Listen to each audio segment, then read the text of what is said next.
She swore she'd never love again. He was cursed to live as a beast. But one kiss changed everything. Inside the quiet history room, the teacher begins her usual lesson, the founding story of their great empire. Most students sit up straight, pretending to care. But not her. She looks completely uninterested. And of course, that's our main character. But she's not being rude. She just already knows the story. Why? Because it's her story. Yeah, not in a poetic way. Literally. So let's hit rewind. Back over 100 years ago. The battlefield is silent, except for the cruel voice of a knight. He holds a lifeless woman by the hair and proudly announces that the witch, Owen, was dead. That moment marked the downfall of the Letus clan. Our girl, Martina, stands frozen, eyes locked on her mother's lifeless body. Grief takes over, and her scream pierces the air. But before she can even move, dozens of swords are already pointed her way. The knights gather, whispering like vultures. She's the witch's daughter, they say. They mock her, sneer, and plan to send her to the crown prince like some cursed souvenir. Let's just say, none of them have good intentions. And just like that, Martina is no longer a free young woman. She's a trophy. Martina's heart burns with rage. Her mother and people were gone, and all of it, because of Blanche's cruelty and greed. Now, who were the Letas? They were once a proud people from the highlands of Aleda. With their dark skin and hair, they stood out, and sadly, that made them targets. People called them all kinds of ugly names: demon seeds, criminal blood, servants of darkness. Basically, if ignorance had a fan club, the Alatans were its scapegoat.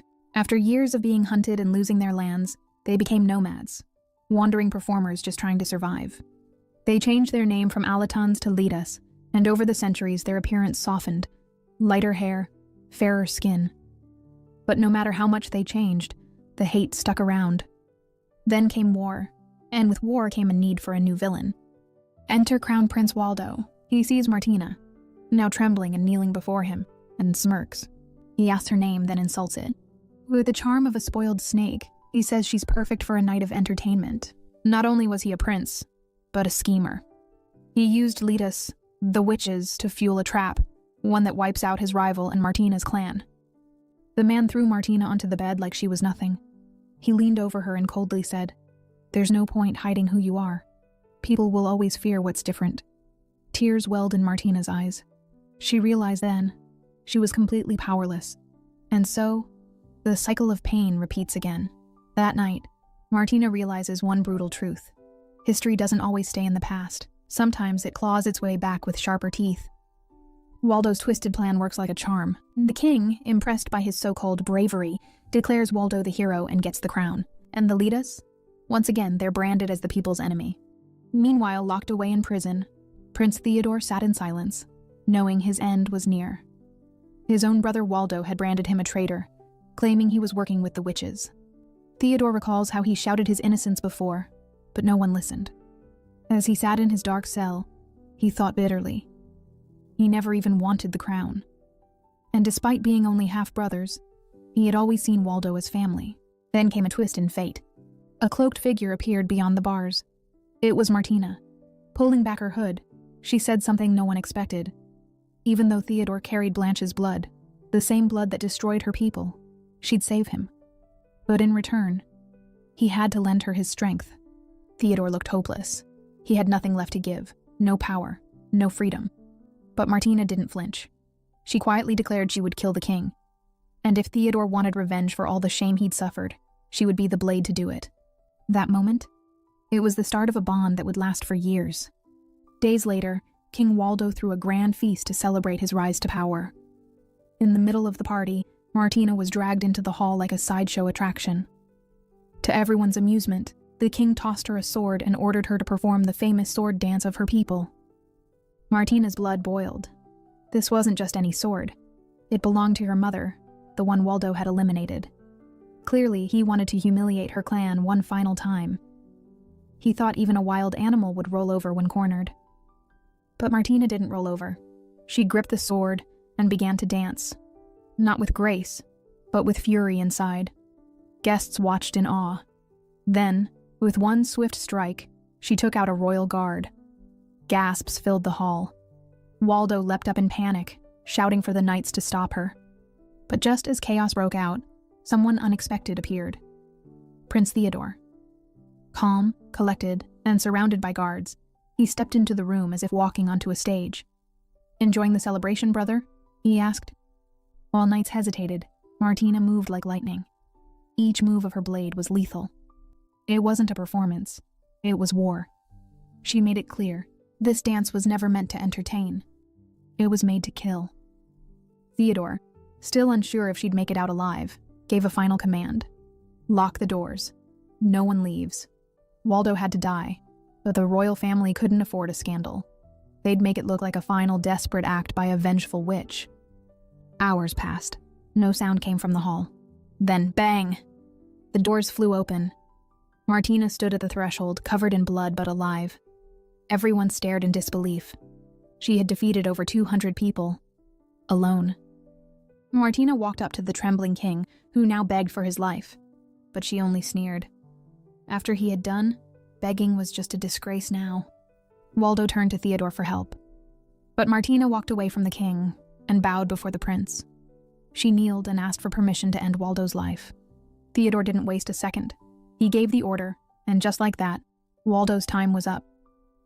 The man who once chased power ended up being remembered as the king who let greed ruin everything.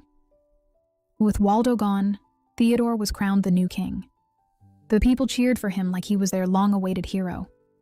And during his coronation, he gave Martina a brand new title, Marquise Martina Owen de Leda, the last surviving member of her fallen clan. The Letus clan, once labeled enemies, were now seen as victims, pawns crushed by the old king's selfish games. But Martina didn't just survive.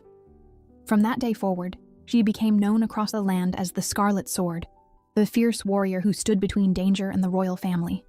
But as her legend grew, so did whispers. Some said her shadow loomed larger than the king's. Soon, the nation itself was nicknamed the Red Kingdom. 8 years passed, but betrayal struck again. Martina was accused of treason. She couldn't believe it.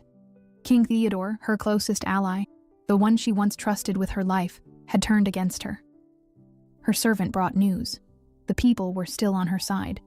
This was her moment to rise. And this time, she pointed her sword at the palace. Martina stormed the throne room with her army. Her voice echoed with pain and rage. "You gave me hope, and then took it away." Theodore looked at her quietly.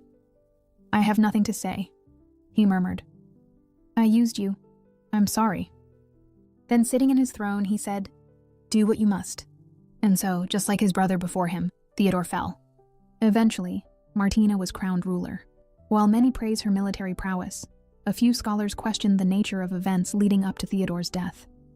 It seemed as though the king had met his end without protest, as if he had been waiting for it all along. Historians would forever debate whether Theodore had loved her. But one thing was clear. In trying to destroy the Letus clan, the Blanchet bloodline destroyed itself. Empress Martina Owen de Leda Carabella conquered the continent and founded the Carabella Empire. She passed the throne to her most trusted vassal, Elsier, and quietly disappeared. With no children of her own, the Letus bloodline ended with her. Many generations later, in the present day, a teacher shut the history book with a loud snap. And from that day on, no emperor was ever allowed to use the name Carabella. Only Empress Martina ever earned that name, she said firmly, like it was the final word. The classroom went completely quiet. The students were clearly stunned, probably still trying to process everything they just heard. And there she was. Estina sat by the window, her gaze drifting outside like the story had pulled her somewhere far away. And maybe it had, because she wasn't just any student. She was Martina, reborn in this peaceful world with memories deep in her soul. Was she remembering her old life? Or just feeling the weight of something she couldn't explain? Hard to say. But one thing was clear. The history teacher wasn't done with her yet. Growing annoyed, she called Estina's name 3 times. Only then did Estina finally turn, blinking as if she had just returned from another world. The professor sarcastically praised her. "Clearly this lesson is too simple for you." Inside the prof's head, she thought about Blanchet Academy was no ordinary school. Only the brightest minds made it here, and anyone who failed twice was expelled. Yet somehow, this quiet young lady always passed with flying colors. Determined to trip her up, the teacher asked, "How many noble houses fell during Empress Martina and King Theodore's purge?" The class panicked. This wasn't in the textbooks. All eyes turned to Estina. She calmly counted on her fingers. 12. Not including families that just lost their land. The teacher raised an eyebrow and tried again. Why did Princess Celine, who married Duke Adelenta, support King Theodore over the crown prince? Estina didn't flinch. Because his mother, Lady Ansel, used to be Princess Celine's lady-in-waiting, so there was a long-standing relationship between them. The professor was stunned. Trying one last time, she asked, "What's your personal view on the final conversation between Empress Martina and King Theodore?" Estina hesitated. She thought maybe she'd said too much already. Then she stood up and answered softly as she blushes. "I believe Empress Martina truly loved him. And his betrayal? That hurt her more than anything else." The teacher fixed her glasses, eyeing Estina suspiciously. "Are you trying to mock me with that answer?" But Estina just looked down, her heart a little heavier now. Fortunately, the bell rings, signaling the end of class and saving everyone just in time, especially our Estina here. Canna smiled and teased her little sister, saying she was bold for talking back to the teacher. As the two young ladies walked down the hallway, Estina calmly explained that she wasn't being rude. She was just answering the teacher's question like a proper young lady. She didn't even raise her voice. Canna glanced at her sister and once again thought to herself, Estina really was something else. While most toddlers were still babbling and learning to walk, Estina had already moved on to reading books about the Empire's history like a mini scholar.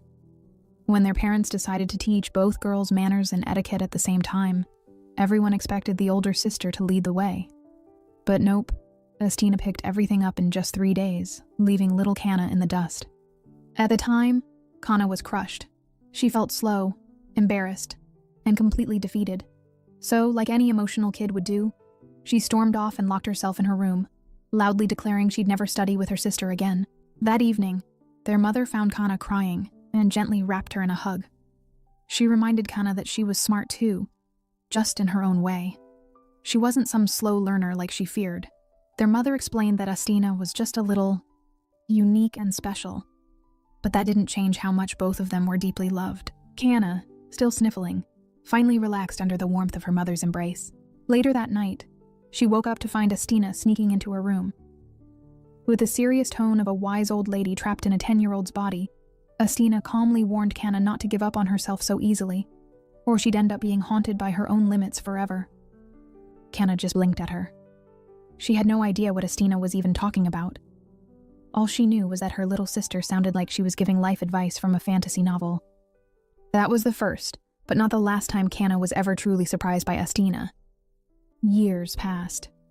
When Canna was 14, she accidentally stumbled upon something that made her jaw drop again. She saw Sir Hyson, their big, strong family knight, looking completely ashamed as he stood before a 12-year-old Estina, who was scolding him like a strict teacher. Estina didn't hold back. She told him flat out that if he stayed this weak, he wouldn't be able to protect their father, and that meant he could die too. She told him to get stronger, fast. Canna, who had been passing by, was so shocked she stepped on a twig and instantly ducked behind a bush, both hands slapped over her mouth in pure disbelief. A grown knight, being lectured by a little girl, and calling her master? What was going on? Naturally, Estina noticed her peeking. She casually leaned down to her hiding sister and asked her to keep quiet about what she saw. If their father found out how unprepared Hyson was, he'd be extremely disappointed. Hearing that, poor Hyson started crying like a big bear softie he was. But Canna had a different concern. If their dad found out Estina was secretly learning sword fighting, he'd be even more upset. Estina, however, had her own opinion. Being weak is way more dangerous, she said confidently.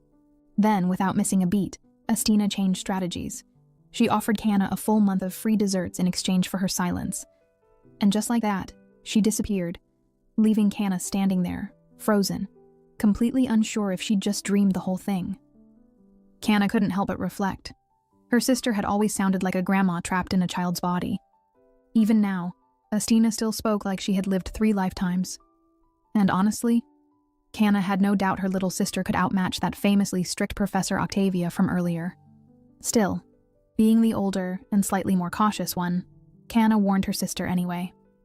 "If you keep provoking Professor Octavia, she'll stay on your back until you graduate," she said with a sigh. And knowing that Professor's reputation, She meant it. Estina stayed quiet for a moment, then casually admitted she had only answered the professor's question truthfully. That caught Kana's attention. Of course, Estina had never knew how to sugarcoat anything. Curious now, Kana asked if Estina really believed in the whole love story between Empress Martina and King Theodore. Without hesitation, Estina launched into a full explanation. Classic her. She pointed out that the Empress's full name was Martina Owen de Leta Carabella.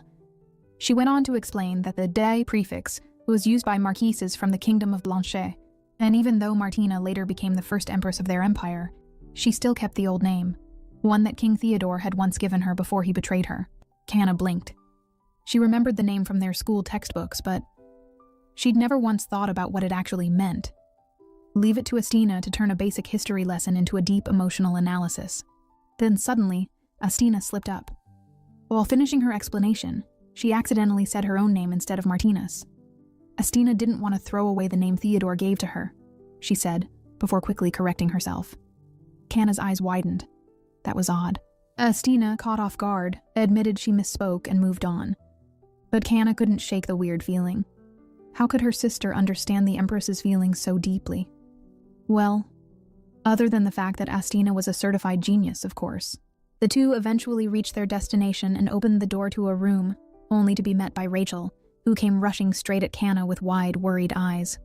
Rachel stopped right in front of them, holding a letter in her hand, and to their surprise, she started crying.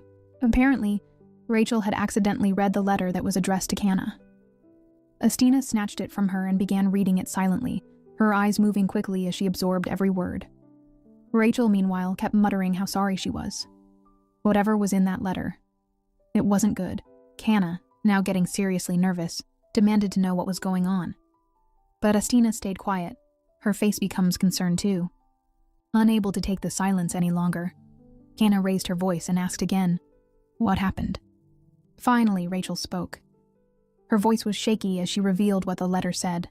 Kana was being ordered to marry the Archduke of Atalanta. Time froze for Kana. Her brain only registered one thing, Teriad the Beast, her expression flipping from confusion to pure horror in a heartbeat. The letter was from Kana and Estina's mother, and its contents were like a punch to the gut. It explained everything. Their father's business had collapsed. He had poured all their family's money into exports. But the ship carrying their goods had sunk during a storm.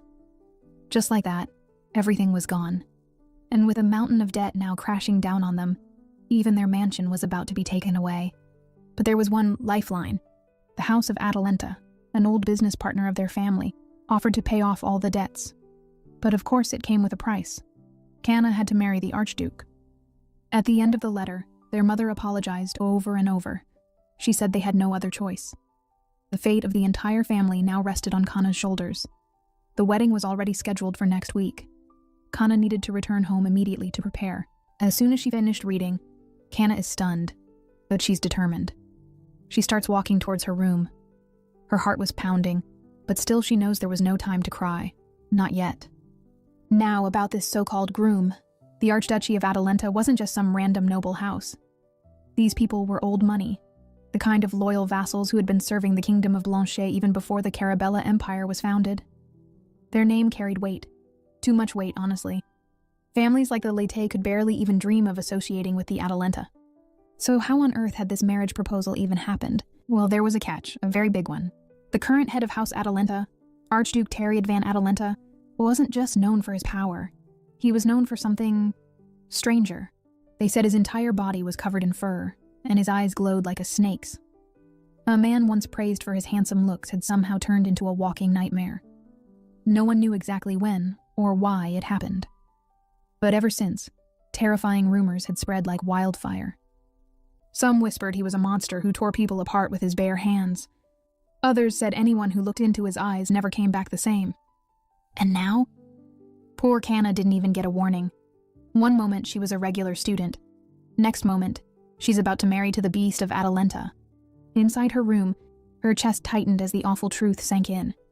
There really was no escape. She was expected to marry a man known for tearing people apart. Honestly, it felt less like a marriage proposal and more like a polite way of saying, "Go sacrifice yourself." She heard footsteps. Estina had followed her. Trying to keep things light, Kana reminded Estina why she used to tease her sometimes like earlier. But Kana, despite everything, looked at her slightly odd but brilliant sister and blurted out how much she loved her anyway. Then, without warning, she threw herself into her sister's arms and broke down, crying like her heart was shattering. Estina held her tightly and told her not to go under any circumstances. But Canna stood firm. With a trembling voice, she said they were descendants of Count Lite, and this was her duty. It was how noble ladies were supposed to marry, with pride, even if it felt like walking into death. Estina wasn't having it. She reasoned back that not all noble ladies marry as if they're marching to execution, but Canna lost it. She screamed that she had no choice. If she ran away, their whole family will be ruined. Between sobs, she confessed that refusing the marriage meant complete collapse. Estina gently reminded her that their father's mistakes shouldn't be paid for by selling off her sister's life. But to Canna, her sister just didn't get it. Even a genius like Estina couldn't truly understand how this world worked. She asked if Estina knew what happened to noble families who lost everything. Estina answered calmly. Men got sent to hard labor camps, and women, well, they became mistresses, or ended up in far worse places. Still, Estina asked, voice shaking now, is all of that worth more than your life? Canna responded without hesitation. Honor mattered, even if it hurt. And to her, this wasn't up for debate. Estina sighed and held out her hand, saying it was already late. They could continue this argument tomorrow. Both sisters were exhausted, inside and out. That night, lying side by side in bed, Canna remembered they hadn't slept together like this in 10 years. Back then, whenever she had nightmares, little Estina would sneak into her bed and hug her until she fell asleep again. This time the nightmare was real. Estina looked at her silently crying sister and clenched her jaw. She had to stop this marriage, no matter what it took. Then in the dark, Estina softly thanked Canna for keeping a secret about Sir Hyson. Estina remembered how she'd once been caught trying to steal a sword from the knight, but Sir Hyson had been amused. He gave her a wooden practice sword and promised that if she could land even a single hit on him, he'd gift her his treasured family sword. Canna gasped. Her sister had actually won? Estina admitted she had. And yes, he gave her the sword. But she'd returned it before entering the academy. Canna laughed through her tears. That was such a weird thing to hear, but somehow comforting. She said she was just glad her sister ended up in the same department of politics. At least they'd be together. Estina pulled the blanket up over Canna and told her to sleep. Tomorrow would come early. A little later, as her sister's soft breathing filled the room, Estina quietly got up. She packed her things in silence, careful not to make a sound. She walked the familiar halls of the academy with heavy steps, knowing this might be the last time. Chances were she'd never graduate. That dream was gone. Memories of her past life swirled in her mind. At just 3 years old, Estina regained the memories of her past life and remembered everything. She was Empress Martina, reincarnated more than a century after her death, and everyone she'd ever known was long gone. Still, one face haunted her, Theodore. She wondered maybe he was out there too, somewhere, reborn like her. But no matter what, she wasn't Martina anymore. She had accepted that. She was Estina now, and she had tried her best to live a good life in this second chance. She reached the stables where her horse waited. As she mounted, she realized something painful. Canna, who had lived a calm and peaceful life, would never survive being the wife of someone like the Archduke. But just as she approached the academy gates, a small figure stood in her path. It wasn't a guard, it was Canna. Canna blocked the horse with fire in her eyes and demanded to know where her sister thought she was going in the middle of the night. Estina calmly replied. She was going to the house of Atalanta. Canna exploded. This wasn't bravery, this was madness.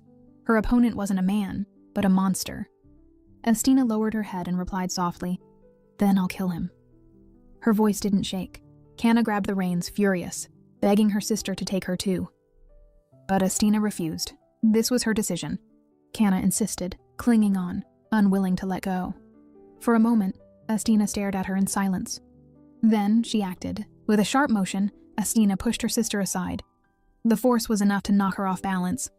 And before Canna could recover, Estina kicked her horse into motion. Ignoring her sister's screams, Estina rode off into the darkness, determined to rewrite the fate neither of them ever asked for. At the grand Atalanta mansion, a grim meeting was underway. The Archduke's loyal vassals sat, weighed down by a dark truth. It had almost been a full year since their young lord had turned into, well, something not quite human. One of the men couldn't help but mutter bitterly. 5 people had gone into the Archduke's room, and only 3 came back alive. Yikes. With no cure in sight and no heir to speak of, things were looking bleak. Watching quietly from the corner stood Oliver, the Archduke's longtime butler, and a man who had witnessed it all. His thoughts wandered back to the beginning of this nightmare.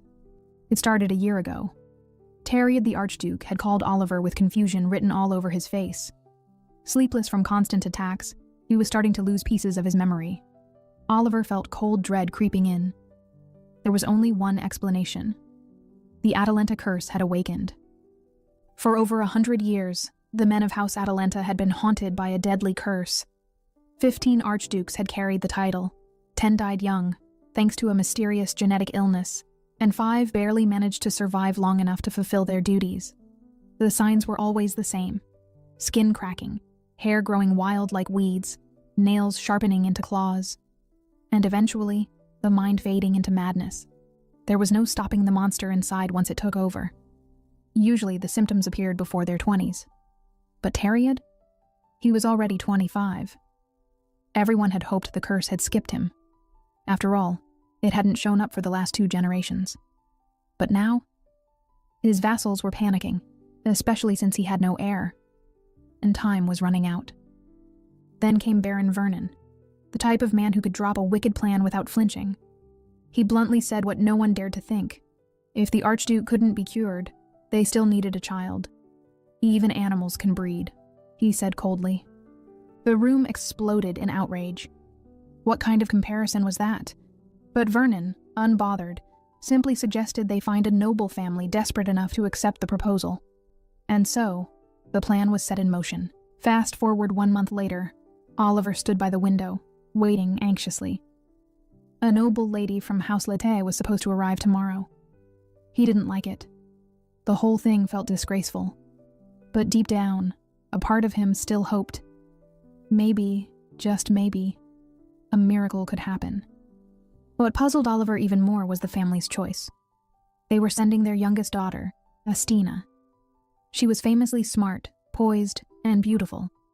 Clearly someone with a bright future. So, why her? Why not her older sister instead? Before he could think more about it, a servant rushed in. The lady had arrived. A cloaked figure stepped into the estate, calm and composed. Without any hesitation, she pulled down her hood. "I'm Astina Lete," she said. "I've come to marry the Archduke."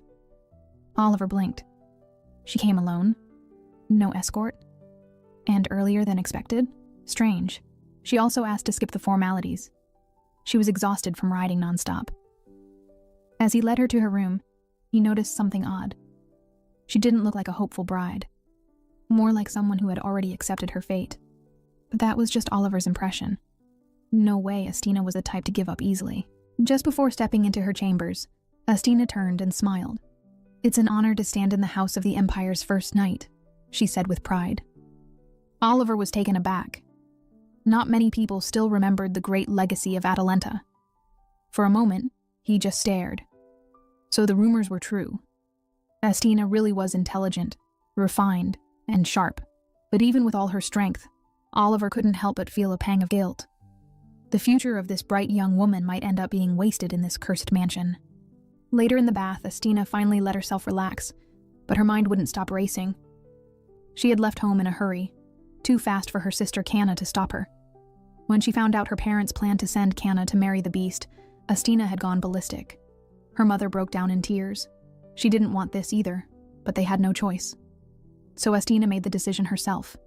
Not because she felt noble, but because she knew one thing. Canna wouldn't survive this. Astina, on the other hand, she believed she could. As the maids helped her into clean clothes, Astina's thoughts sharpened. Her goal was simple: survive. First, she needed to check what condition her new husband was in. If having a child with him could fix things, fine, she'd consider it. But if it turned out that nothing could be done, then she'd kill him herself. Harsh? Maybe. But to Astina, it would be an act of mercy. After all, if the Archduke had truly turned into a beast, Wasn't that better than letting him suffer like that? The next morning, Oliver nervously knocked on her door. No answer. Had she run away? But then footsteps. Astina appeared, fresh from training. That early? This young lady was full of surprises. He handed her a marriage contract. She calmly reviewed the papers and, shockingly, signed them without any hesitation. No questions, no fear. Oliver thought, she doesn't look like someone who was sold to a monster at all. Later that afternoon, a noble woman named Rebecca came to help Astina get ready for her unity with the Archduke. She tried to keep things polite, but the message was clear. The Archduke was now a wolf, and tonight was the wedding night. Astina just blinked. A wolf? Huh. Could have been worse. At least he's a pretty one, she thought. Imagine if it had been a giraffe, one of those long-necked creatures wrapping around her bed like a scarf. No thanks. Rebecca, clearly nervous, fumbled through an awkward explanation about how a wolf with canines and human, connect. But Astina wasn't flustered at all. She just asked for the details straight up. After everything she'd faced, this was just another wild chapter in her already crazy life. With firm steps, Astina walked toward the Archduke's chamber. Her expression was calm, but her thoughts? A storm. It had been a long time since she felt like just a tool. Something to be used, not valued. The last time she felt that way was because of King Theodore. Like a wave crashing back, old memories hit her. Her first love. The man who once held her heart, and then shattered it. He'd asked her to do something unbearable, to end his life. He claimed it was for both their sakes, but Martina could never understand how love could come with such cruelty. And when he finally confessed his feelings, saying he had always loved her, Martina didn't believe a word. If that were true, she had said back then, I wouldn't feel this broken. A harsh truth she had buried deep, until now. Snapping back to the present, Astina shook her head. Nope. This wasn't the time to be haunted by some ex from a past life. She was about to meet her beast of a husband. Priorities, please. Meanwhile, Oliver walked beside her, just as tense as the other servants silently trailing behind. His nerves weren't just from worry, they came with guilt. He remembered that awful day when Baron Vernon handed him a strange bottle, some shady medicine used for animals. Something to wake up the Archduke's instincts, a last-ditch effort to get an heir, no matter how degrading it felt. Most of the vassals went along with it, pretending everything was fine, even though it was clear they were treating their master less like a man and more like a wild creature. Oliver hadn't protested then, but regret ate at him. It chewed him up enough that now he stopped in his tracks and turned to Astina. I apologized. I've done something I'm ashamed of. All because of my selfish reasons, he began, eyes low with guilt. But Astina didn't pause. She walked right past him, not out of rudeness, but because she had already made peace with her fate. Dwelling on regret wouldn't help either of them now. When she reached the giant doors to the Archduke's room, she turned to face the small group behind her. Smile, she told them with a soft grin. It's my wedding day. The servants barely held themselves together. To them, it felt like they were sending her into hell, and no one could say for sure if she'd come back out. The heavy door shut behind Astina as she stepped into the Archduke's chamber. About an hour passed. Outside, the old maid quietly suggested to Oliver that the younger maids should probably leave, just in case there was blood.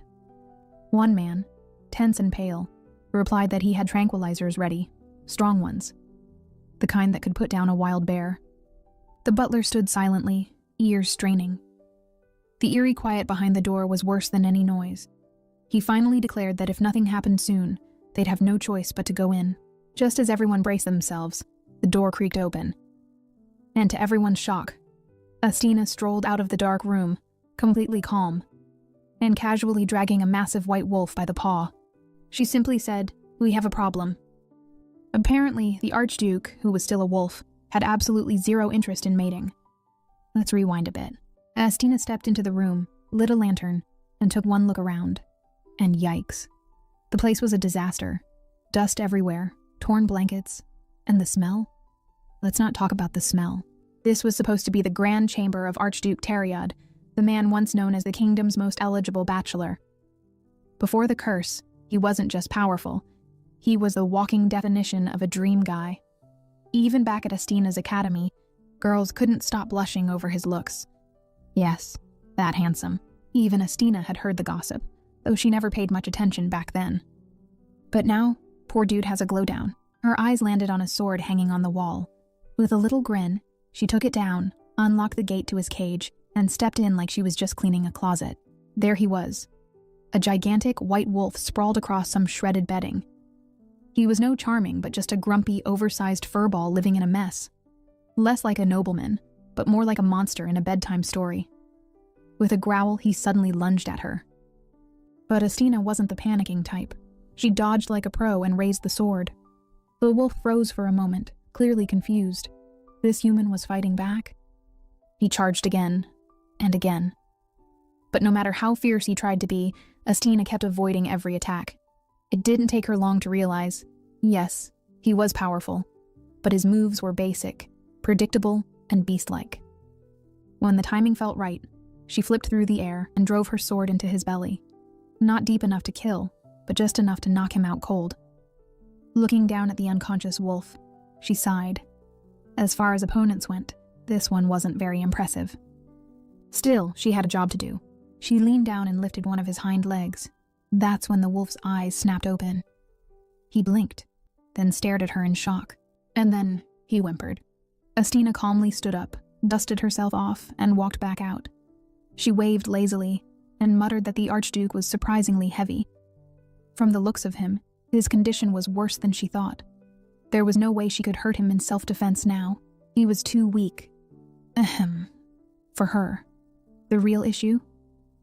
According to the marriage contract, she was supposed to give birth to his child. And that was going to be tough, since the wolf didn't even seem remotely interested in the task. Thinking for a moment, she turned to the butler. "Bring a strong chain," she ordered. Oh, and the room was a dusty mess. Time to have the servants clean up. A few days later, with the collar secured, she led the wolf out into the garden.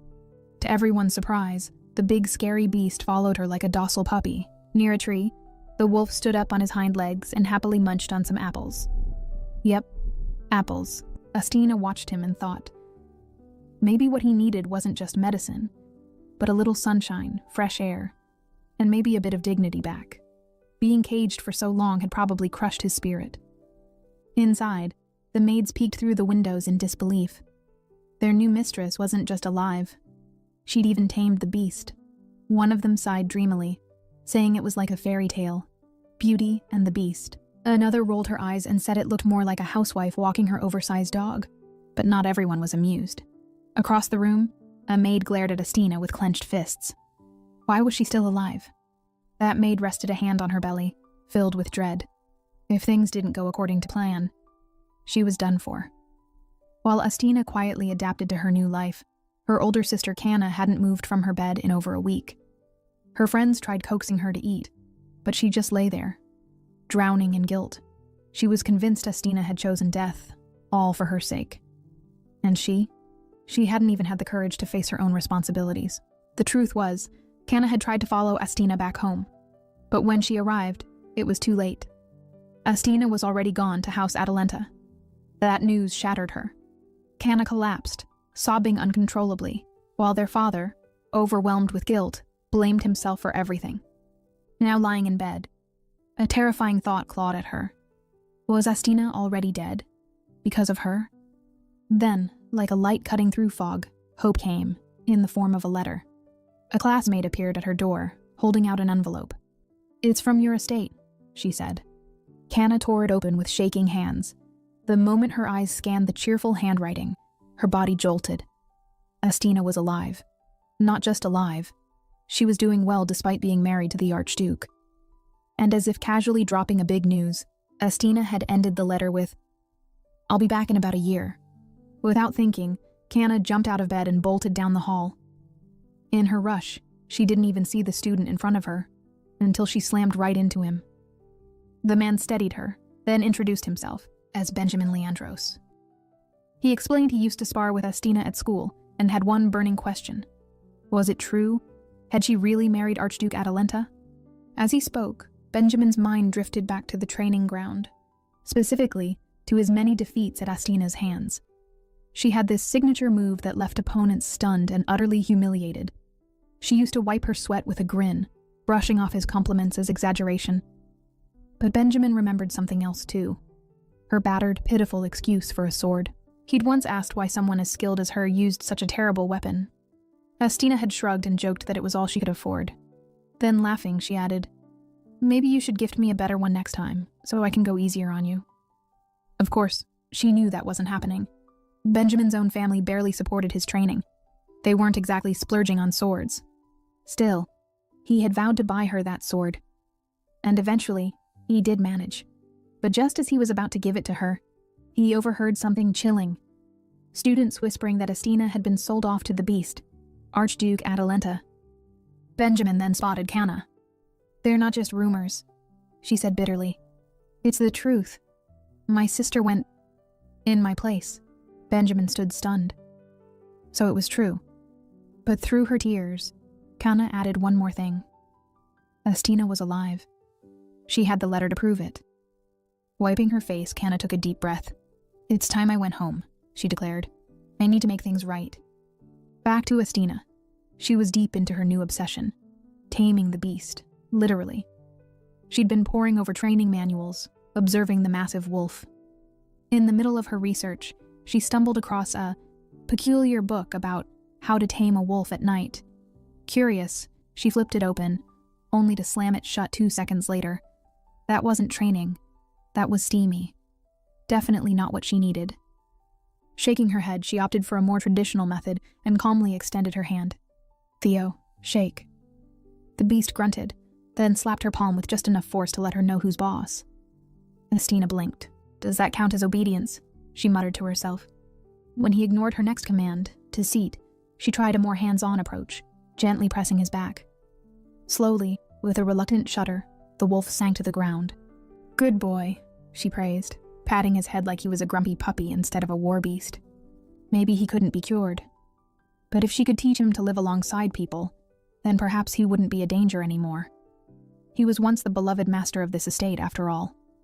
But of course, peace never lasts long in this place. The calm was shattered as Baron Vernon stormed into the garden, practically foaming at the mouth. "Even if the Archduke has lost his mind, he's still your husband."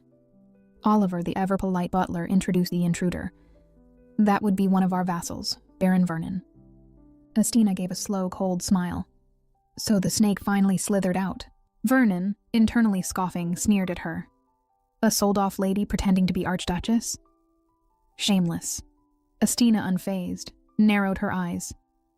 "You seem to forget who I am. More importantly, who you're not." She stepped forward, chin lifted. "Until the Archduke recovers, I am the head of this household. Don't like it? Doors that way." Vernon huffed about disrespect and impropriety, but Astina cut in smoothly. Funny hearing that from the man who drugged his own lord like livestock and locked him in a cage. Oliver, who stood by, is stunned. Where did she get this kind of presence? With a pat on Vernon's shoulder, more insult than comfort, Astina dismissed him like a bothersome servant. In the end, Vernon had to swallow his pride. Grumbling under his breath, he gave a stiff apology, then turned and left. Honestly, it was the most satisfying walk of shame Astina had seen all day. Just moments later, Oliver hesitantly brought up an important matter, a vassals' meeting happening that day. Astina raised a brow. Why wasn't I informed? He fumbled for words. It had always been the Archduke's job. Not anymore, she said firmly. That ends today. After some time, Astina prepared an official document. Then she took Theo's massive paw and used it to stamp the seal. Oliver watched, puzzled. What is that, Your Highness? Just a little paperwork, she replied. A statement saying the Archduke trusts his wife to handle everything. She gave Theo a light pat and added, Be a good boy and I'll treat you well. Theo, meanwhile, stared at the sword and trembled. Her smile was scarier than any battlefield. Astina then strode into the vassals' meeting with Theo at her side and a sword strapped to his back. Every step echoed confidence. Inside the meeting hall, the nobles were already busy grumbling, muttering every complaint they could think of, as if Astina owed them her very existence. The doors opened. Oliver stood respectfully aside as she entered like a queen. Astina took her seat, unbothered. Astina van Atalanta. A pleasure to see such concerned faces. Baron Vernon jumped to his feet, demanding what she was doing there. She smiled serenely. Actually, I live here. Own it, in fact. And unless the Archduke himself tells me otherwise, I'll be running this meeting. Then, with perfect timing, she showed the stamped power of attorney. Signed and paw approved. And frankly, she added, your opinions don't matter unless you're the head of this estate. She turned. Got any objections, Theo? The wolf growled, a low, menacing sound that shut everyone up. As they walked the halls afterward, Astina's smile faded. These vassals? All just Vernons in nicer coats. So, she turned to Oliver. Get me full reports on the estate. Everything. Oliver, still in awe, could only think one thing. If Empress Martina were alive, she'd be just like this. Meanwhile, in the capital, Benjamin stood before a mysterious man. I'm taking a break from school, he announced. I'm going to the house of Atalanta. He explained Astina's situation. Sold off to cover her family's debts. If she was forced into marriage, he would find a legal way to dissolve it. If that doesn't work, Benjamin said quietly, then I only have one option left. He admitted Astina wasn't just a friend. She meant more to him. He thought back to the first time they met, 6 years ago, when he saw her challenging a brutish student named Adolf, 15 years old, but looked like a grown man in his build, over a training ground. Small, but fierce, Astina had declared a duel, knocked him flat, and left the crowd stunned. She was the kind of girl who didn't just talk about justice, she fought for it. And from that day forward, Benjamin knew. He wanted to stand by her side. While the vassals busied themselves whispering complaints and dreaming up ways to get the Archduke's attention, though none of them dared go near the beast he'd become, Baron Vernon sat boiling with frustration. His perfect little plan was crumbling fast. Everything had been going so smoothly, until she showed up. If only Astina had stayed quiet or clueless, they could have controlled this estate for 3 generations. Easy. The truth was, most of House Atalanta's vassals had long since gone rotten. The moment their master turned into a wolf, they started helping themselves to the family fortune like kids in an unguarded candy shop. Their plan? Force the Archduke to produce an heir by any method, then run the house in his name while pocketing the riches for the next couple of decades. Now that the sharp-eyed Archduchess had stepped in and started poking around, the vassals saw trouble. She wasn't just smart, she was fearless, and that made her dangerous. So naturally, they wanted her gone. It didn't take long for the snakes to slither into a plan. If they couldn't beat her with arguments, they'd drag her down with lies. Their new scheme? Stage a fake disappearance. Make it look like she vanished in the dead of night. And to make things worse, they'd spread nasty rumors too. Whispers questioning her honor, her loyalty, even her chastity. Because when cowards lose control, their favorite weapon isn't force. It's a filthy rumors. But suddenly, the door slammed open. A frantic man burst in, ignoring the annoyed stares of the gathered vassals. Breathless, he delivered troubling news. Baronet Ardell had just been arrested. Just an hour ago, Astina had been calmly poring over estate records in the study. But the deeper she dug, the uglier the truth became. The estate's finances were a mess, especially the plumbing maintenance budget. And worse, a hefty portion of the funds hadn't gone to repairs at all, but had quietly slipped into the manager's pockets instead. Oliver, ever loyal, suggested she summon the manager, only to report that Baronet Ardell was already outside the mansion, demanding an audience. He had come at dawn, protesting wildly, but the butler had refused to let him in. Astina, intrigued, called Theo over and decided they should take a look for themselves. After snagging his little treat, Theo let out a low growl in response to Astina's question. His version of saying absolutely delicious. Clearly, he loved it. Their strange little taming session continued, a bizarre blend of tension and trust. Then Theo, now noticeably more obedient, gently rested his paw on Astina's hand. Watching from the sidelines, Oliver could hardly believe his eyes. No one had ever dared approach the wolf that way before. His master-turned-wolf was now an oversized lapdog, and though the butler had mixed feelings about it, he felt mostly relief. In his mind, maybe it's the god's will. Astina instructed Oliver to escort the baronet inside, with knights. Moments later, Ardell was dragged into the office, struggling like a cornered animal. He barked accusations at Astina, calling her a tyrant and accusing her of breaking social norms. Astina, cold and unmoved, made it clear she hadn't summoned him over his protest, but for something more substantial. She dropped a ledger at his feet. The color drained from Ardell's face. Crushed by the evidence, the baronet broke down. He admitted his greed and begged for mercy, claiming he'd served loyally for a decade. But Astina was not impressed. "A thief has no right to speak of loyalty," she said flatly. The baronet sobbed. He had a family. He was desperate. The baronetcy didn't even pass on to his children. He had no future.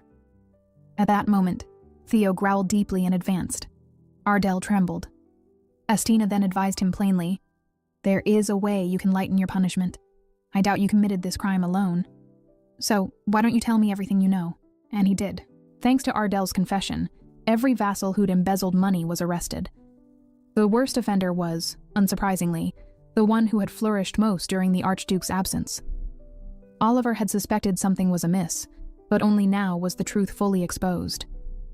Now that the so-called loyal vassals were exposed for the backstabbers they really were, Astina gained even more respect from the servants. After all, she didn't just tame her beast-like husband, who now acted more like a loyal, oversized puppy. She also saved the entire archduchy from crumbling.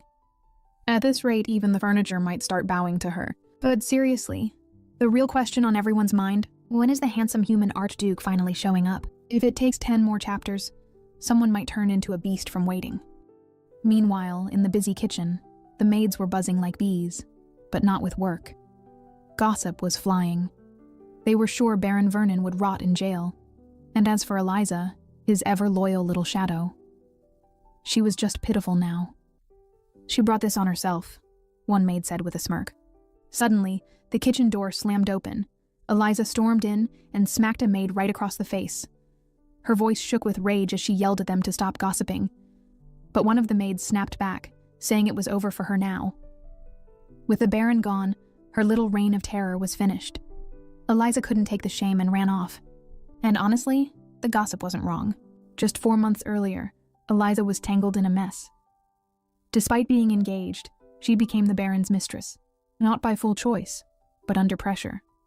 The Baron whispered sweet promises. He'd protect her, raise her status, maybe even care for her. But the moment he said he might throw her away, she panicked. After their first forced encounter, he softened just enough so she gave up fighting back. Ridden with guilt, Eliza broke off her engagement and cut ties with her parents.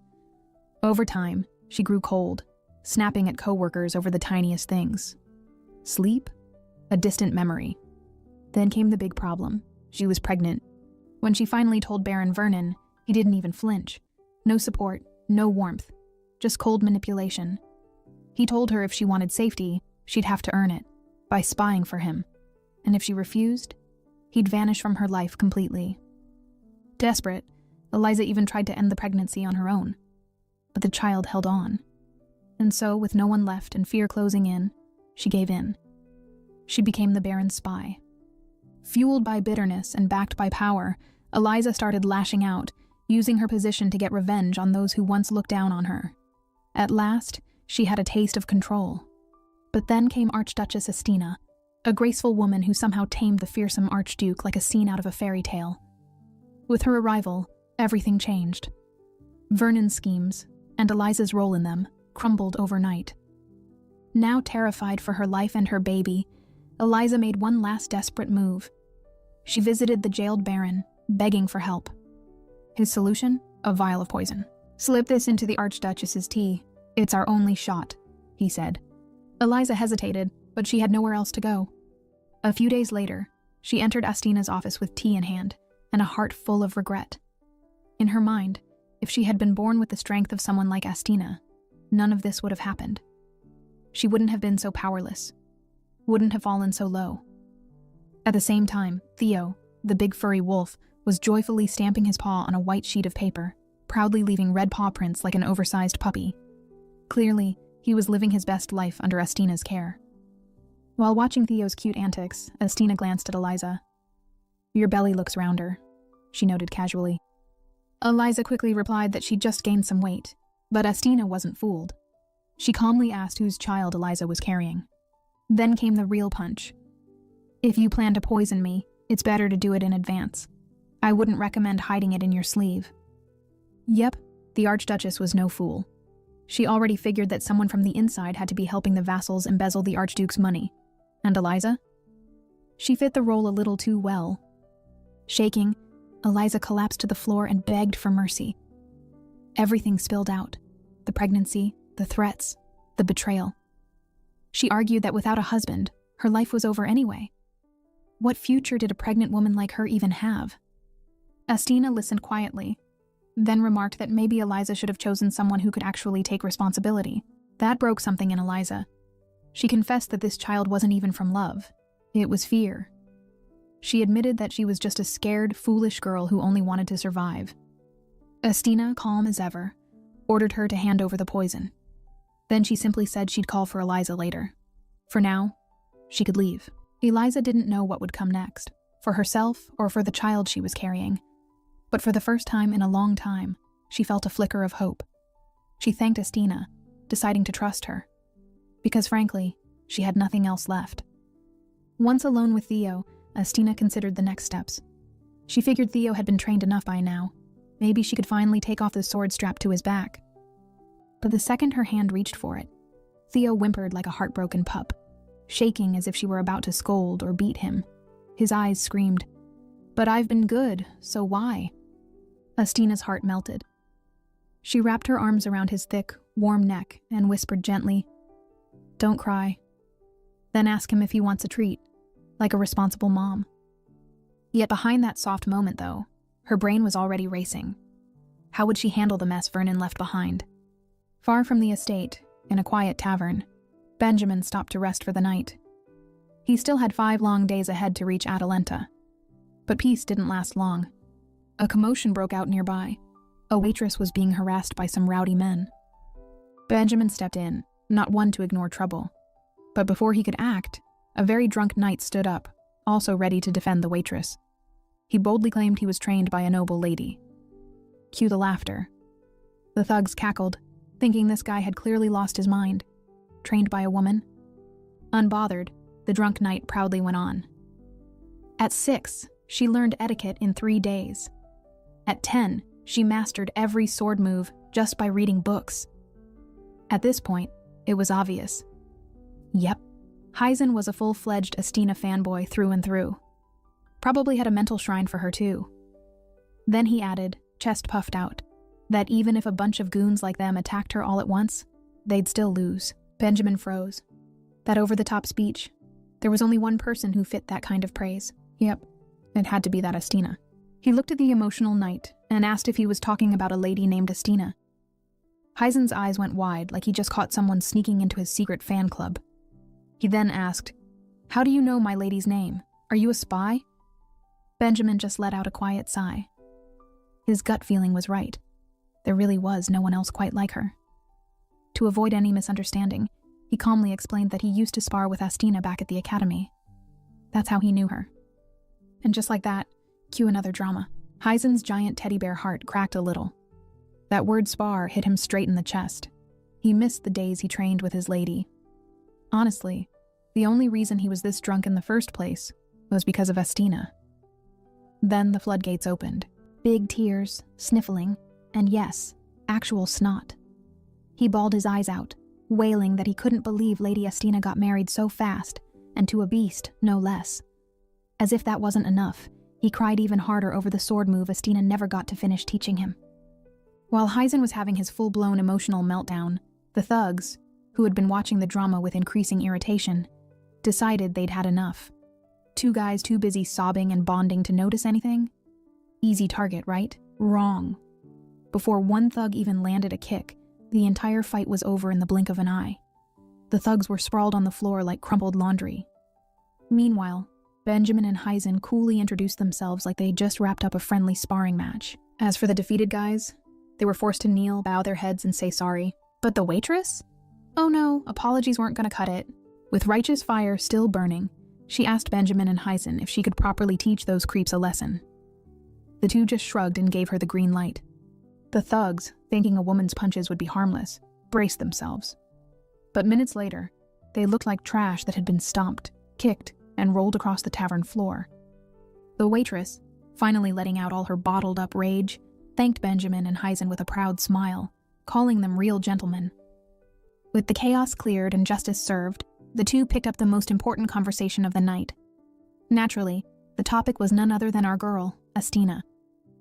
Back at the Archduke's estate, Baron Vernon was dragged in front of the Archduchess. The moment he spotted Eliza standing nearby, his eyes narrowed. In his head, he instantly blamed her for betrayal. And he wasn't exactly wrong.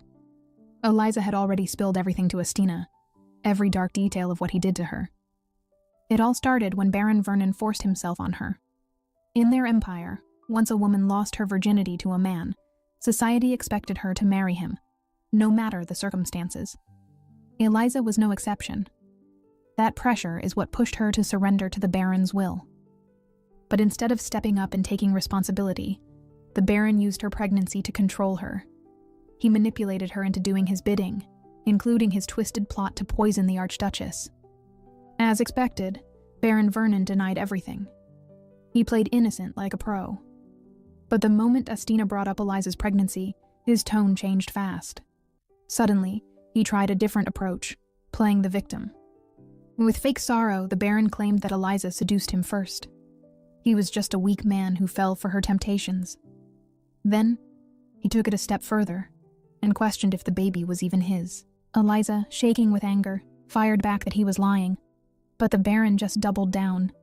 He claimed she was trying to ruin his reputation and insisted he did nothing wrong. And then came the worst part, with that disgusting smirk still on his face. He admitted he might have been a bit rough at first. But according to him, Eliza enjoyed it and came back to him willingly. He twisted the story to make it seem like she had fallen for him and was now just lying to play the victim. The poor maid trembled, barely able to speak through her sobs. She denied it all, heartbroken and humiliated. Desperate to shift the blame, the Baron had another trick. He asked the nearby maids if Eliza had mistreated them in the past, hoping to paint her as cruel. When some nodded, the Baron twisted their words again, claiming Eliza was the real villain who bullied others and deserved punishment, not him. That was the moment Eliza's hope shattered. For a second, she truly believed Astina might be swayed by his lies. But Astina stepped closer to the Baron and calmly shut it all down. "What does her character have to do with this?" she asked. "You don't have to be perfect to be a victim, and you are the last person who should speak of innocence." Then she listed his crimes: embezzling money, manipulating people, and plotting her murder. And with that, Astina gave her judgment. She announced that the Baron's wealth would be confiscated, and child support for Eliza's baby would come from those funds. She even said that, as the master of the estate, it was their fault for not properly managing the vassal. Then, she coldly declared that Baron Vernon would be executed in 3 days. The Baron screamed and cursed every word he could, but it didn't matter. He was dragged away, right back to his cell. His end was sealed, and honestly, well-deserved. As for Eliza, Astina turned to her and said, "You may have acted under pressure, but you're not innocent either. You can't stay." Still, Astina granted her freedom and a livelihood to start fresh. That, in itself, was mercy. Tears streamed down Eliza's face. She bowed deeply, forever grateful for Astina's help and kindness that day. Then silently, she left. Once she was gone, Astina's thoughts drifted to her own past, to her first life, when she was forced to survive under Prince Waldo. Back then, she had accepted the prince's demands, letting him use her because she had one goal: to survive and take revenge. And she did. She cut down the man who murdered her mother with her own hands. But even now, Astina knew. What she did back then wasn't something the average woman could endure. Not like Eliza, and that difference stayed with her. 3 days later, Baron Vernon was executed, just as promised. Eliza quietly left the estate behind. Some people whispered that she got off too easily, but Astina, she had seen the whole truth. And in the end, she chose mercy. It had been raining nonstop for 2 whole days. Stuck indoors, Astina and Theo had basically made the office their hideout. At first, they tried to entertain themselves, but even games got boring after a while. And Theo missed his daily walks outside. That's when Oliver showed up, holding some papers. The properties that used to belong to Baron Vernon were now officially confiscated. But the worst part, Vernon's family had locked themselves inside their mansion and refused to move out. The old head of the family was raging, saying he wouldn't lose everything over his son's tiny mistake. Astina let out a deep sigh. She already had enough on her plate, so she told Oliver to go back and remind that stubborn old man something simple. If they were hiding any more dirty secrets, she'd dig them up. And if he kept pushing his luck, she might even let him enjoy the same lovely surprise Baron Vernon once tried to send her. Yep, she wasn't bluffing. Estina was the kind of leader who rewarded loyalty. But the second you crossed her, you were done. Vernon's crew clearly didn't understand that, and now they were learning the hard way. Just then, a knock interrupted the tension. A maid popped in to say they had visitors. Unexpected ones. Moments later, Benjamin and Heisen are in, completely drenched from the rain but oddly cheerful. They explain that they bumped into each other at a tavern and randomly decided to drop by. Drunk plans are the most chaotic ones after all. Estina calmly sipped her tea and pointed out that showing up soaking wet probably wasn't the best idea. Benjamin, as bold as ever, just brushed it off. He was more curious about what had happened to her. She answered coolly, "Oh, she got married." Surely Benjamin had heard by now. That threw him off. He was actually worried about her, though he didn't exactly say it out loud. Back at the academy, people had whispered that even if she survived, there was no way she'd be okay. So Benjamin rushed to see for himself.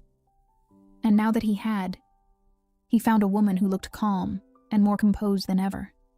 She had adjusted to this new life like it was nothing. Right then, Heisen suddenly burst into tears. Estina, stone-faced, simply said Heisen was probably just drunk again. It wouldn't be the first time. She even brought up that time she took his family heirloom. The poor knight drowned himself in wine over it, and even throw a massive feast the moment she gave it.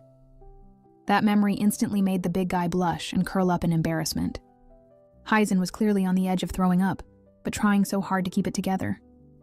Estina suggested, not so subtly, that maybe he should take care of that situation outside. He took the hint, fast, and just like that he bolted, leaving Benjamin and Estina alone in the room. Estina turned to him and gently thanked him for coming. She knew he was just worried. Benjamin's expression grew serious. He said he thought she'd been forced into the marriage. Estina admitted it could have been true. Maybe if she were Kana. But for her, it was more like a business deal. She exchanged her freedom to save her family's finances. That was the deal. Then, she paused. Her mind drifted to Theo. He was still locked in the office. Suddenly, she felt a weird wave of guilt. Had she always been this worried about him? Turns out, after spending a month together, she'd gotten attached to that big guy. When he wasn't around, she couldn't help but wonder what he was doing. Theo, despite his scary appearance, was honestly like a wild child. Unpredictable, emotional, but weirdly precious. Maybe the reason he acted like a beast before was because he'd been lonely. Back to Benjamin, he declared, quite dramatically, that if Estina had been forced into this, he would have taken her away himself. He'd save her, no hesitation. Estina blinked. That was bold. He was just a newly minted baronet. What exactly did he plan to do? But Benjamin stood his ground. With her permission, he believed he could do anything. That made her pause. Was this loyalty? Or was this something more? Estina had lived long enough to know when a man was falling. But sometimes, you have to pretend not to notice. So she asked casually, "You mean as a friend?" Benjamin gulped like he'd swallowed a rock, but he nodded, saying yes. He just wanted to help her, as a friend. Estina thanked him again and reassured him. She was fine. He didn't need to worry so much. But he gently reminded her that even someone as strong as Estina couldn't predict the future. He pointed out the obvious. What if the beast really was dangerous? To calm his nerves, she decided to show him the truth. She walked over and opened the door. Benjamin stiffened. From the shadows, a giant figure slowly stepped out. Then the light hit, and it turned out to be a huge wolf with a wagging tail, eyes sparkling like an overgrown puppy spotting his favorite human. Estina smiled. She introduced the big guy, the Archduke. Benjamin? He just stood there, frozen. This was not the terrifying monster from the rumors. If anything, the beast looked like he wanted belly rubs. As Estina continuously petted Theo like a giant furry pet, she casually offered Benjamin a position at House Atalanta. They were short on reliable people, after all. Benjamin had arrived with completely different intentions, but now he was being headhunted for estate management. In his mind, he thought, even if he and Estina never became more than this, he still wished she'd end up happy. With someone worthy of her. Preferably a man, not a tail-wagging creature. Trying not to show his inner panic, Benjamin asked what would happen if he turned her down. Without missing a beat, Astina told Theo to bite him. Benjamin nearly jumped out of his skin. But Theo didn't budge, still calm and chill like a giant good dog. Astina gave in with a smirk, saying she was just joking. She hadn't taught Theo any attack commands. Yet. Benjamin exhaled hard, finally breathing again. Was that really necessary? He muttered. Before Astina could answer, plot twist. Theo suddenly growled and lunged, pinning Benjamin onto the couch like a bear tackling a picnic basket. At that exact moment, Hyzen came back inside after finishing his hangover mission outdoors. Seeing the scene, he instantly went full night mode. But Astina stepped in fast and pulled Theo back like a stern mom scolding a naughty child. The oversized wolf blinked guiltily and lowered his head. "I told you not to show your teeth to people," she said firmly.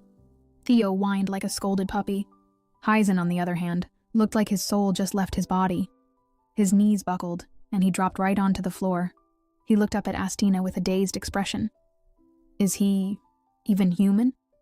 Astina calmly explained that Theo wasn't human, at least not right now. But she'd already made the deal. No backing out now. She added that once she bore an heir to the Atalanta line, she'd file for divorce. That hit like a brick. Both Benjamin and Hyzen were shocked. Was that even possible in this situation? Astina remained completely unfazed and simply said, "I'll try." The truth was, even she wasn't sure if it could be done. Sure, Theo might have a human soul deep down. But was it even physically possible for her to have a child with him? Still, she'd committed to this path. It was the best choice she had. Benjamin's heart sank. He wanted so badly to grab her hand and run, just take her far away from all this. And if Astina wanted to escape, he'd do whatever it took to help her. But he also knew, even if he poured out all his feelings, she would likely reject him. Not out of cruelty, but because that's just who she was. Rational, calm, and always thinking 5 steps ahead. So instead, he smiled like a man firmly placed in the friend zone. "I believe in you," he said quietly. "If you ever decide to come back, just say the word. I'll be waiting." There it was, the good friend promise. Always the loyal one, never the chosen one. Ouch. As he said those words, Astina looked at Benjamin and felt a strange tug in her chest. She always saw a bit of Elsier in him, even though Benjamin and Elsier were clearly different people. Something about Benjamin kept reminding her of that loyal aide who had stood by her side until the very end of her last life. Back then, she had told herself that their bond was based on practicality, not love. Still, she softly thanked Benjamin and added that she too would always trust him. He gave her a nod. "I'll wait for you. Always." And he meant it. Later, Benjamin mounted his horse. Astina and Hyzen stood at the estate gates to see him off. She gave him a simple, "Travel safely." He smiled and promised to send word the moment he arrived home. But as he rode off, he didn't turn toward the capital. Instead, he galloped straight toward the imperial palace. In his heart, he made a silent vow. He would get stronger and come back to her. No longer just a friend, but as someone she could truly lean on. Days later, Astina and Hyzen made their way to Baron Vernon's estate to personally oversee the transition. As soon as they arrived, she assigned Hyzen to stay behind and supervise. With a teasing tone, she hinted that if he did well, maybe their sword training would resume. Now, Hyzen wanted to say something, because standing around like a glorified statue wasn't exactly his dream job. What he really wanted was to train with the Knights of House Atalanta. But alas, duty called. Still, he asked anyway, "Do you really need me here? Or do you just like using me to scare people?" Astina casually replied that of course, she had a plan. She always puts the right man in the right spot. And as if to prove her point, bam! The old Baron's father stormed out, yelling that the mansion had been in their family for generations. There he was, the real reason Hyzen had to stay. The cranky old man had been constantly interfering with the construction team, harassing workers and throwing tantrums like it was a family tradition. Without a shred of sympathy, Astina ordered Hyzen to arrest the old man for obstructing the estate's labor. Dragged inside, the old man saw Astina and immediately changed gears. The drama began. He bowed his head pitifully and begged for mercy, claiming he knew his son had done wrong, but insisted the rest of the family was innocent. He said all he cared about were his descendants, and didn't want them to suffer. In his mind, women were soft-hearted. Surely a little groveling from an old man would melt the Archduchess. Bad move. Astina had already uncovered too much. She knew about the shady money transfers made under his name, right after Vernon's arrest. And she hadn't missed that very suspicious prison visit from the Baron's wife. That was how Vernon got his hands on poison in the first place. So yes, this old man and his scheming daughter-in-law were very much involved in the attempted murder of the Archduchess. Before he could spin another tale, Astina cut him off coldly. The only reason she hadn't punished the entire family yet was because she wanted them to suffer slowly, falling from nobility to nothing, crawling through the streets like rats. If he caused another scene, she warned, that mercy would disappear too. That's when the old man snapped. He shouted that she was just a woman, useful only for bearing children, then cursed her, saying the Archduke's beastly curse would kill both her and the child that she'll carry. Now that word, curse, hit something. Could it be that Theo's strange condition wasn't just a family illness? Was it some kind of magic? Something passed through bloodlines that turned men into beasts? Wanting answers, she stepped closer to the old man, narrowing her eyes, and asked if he knew anything about the curse.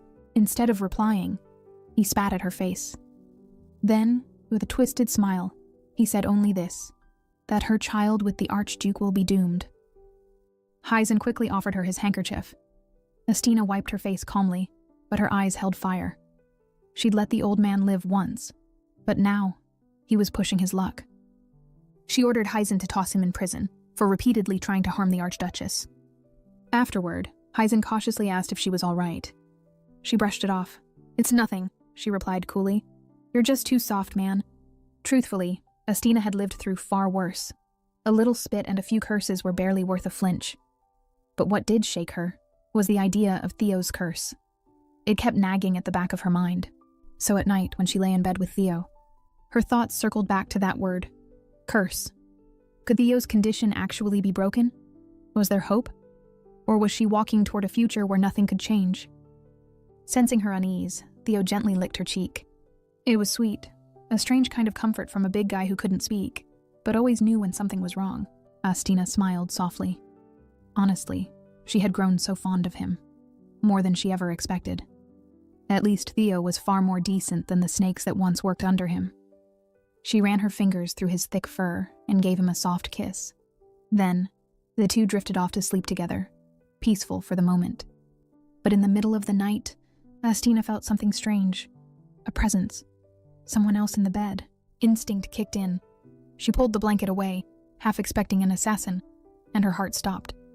A man. There was a man lying beside her. Her eyes scanned him in panic. No forced entry, no signs of danger, but also no Theo. Her gaze fell on the man's face, and her heart raced even faster. He wore a collar around his neck, and that face, it was exactly like his. King Theodore, her former lover. Could it be?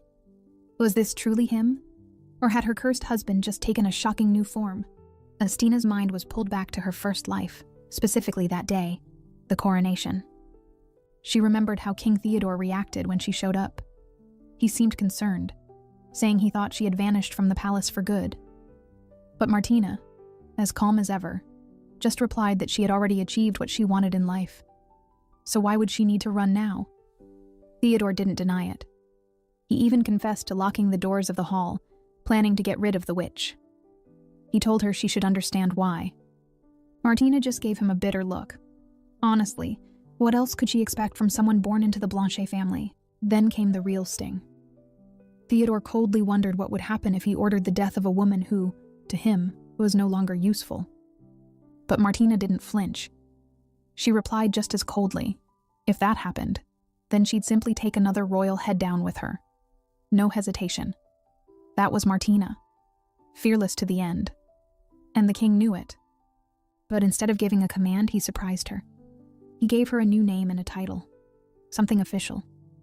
Martina admitted she only helped him for her own reasons. She didn't want anything more.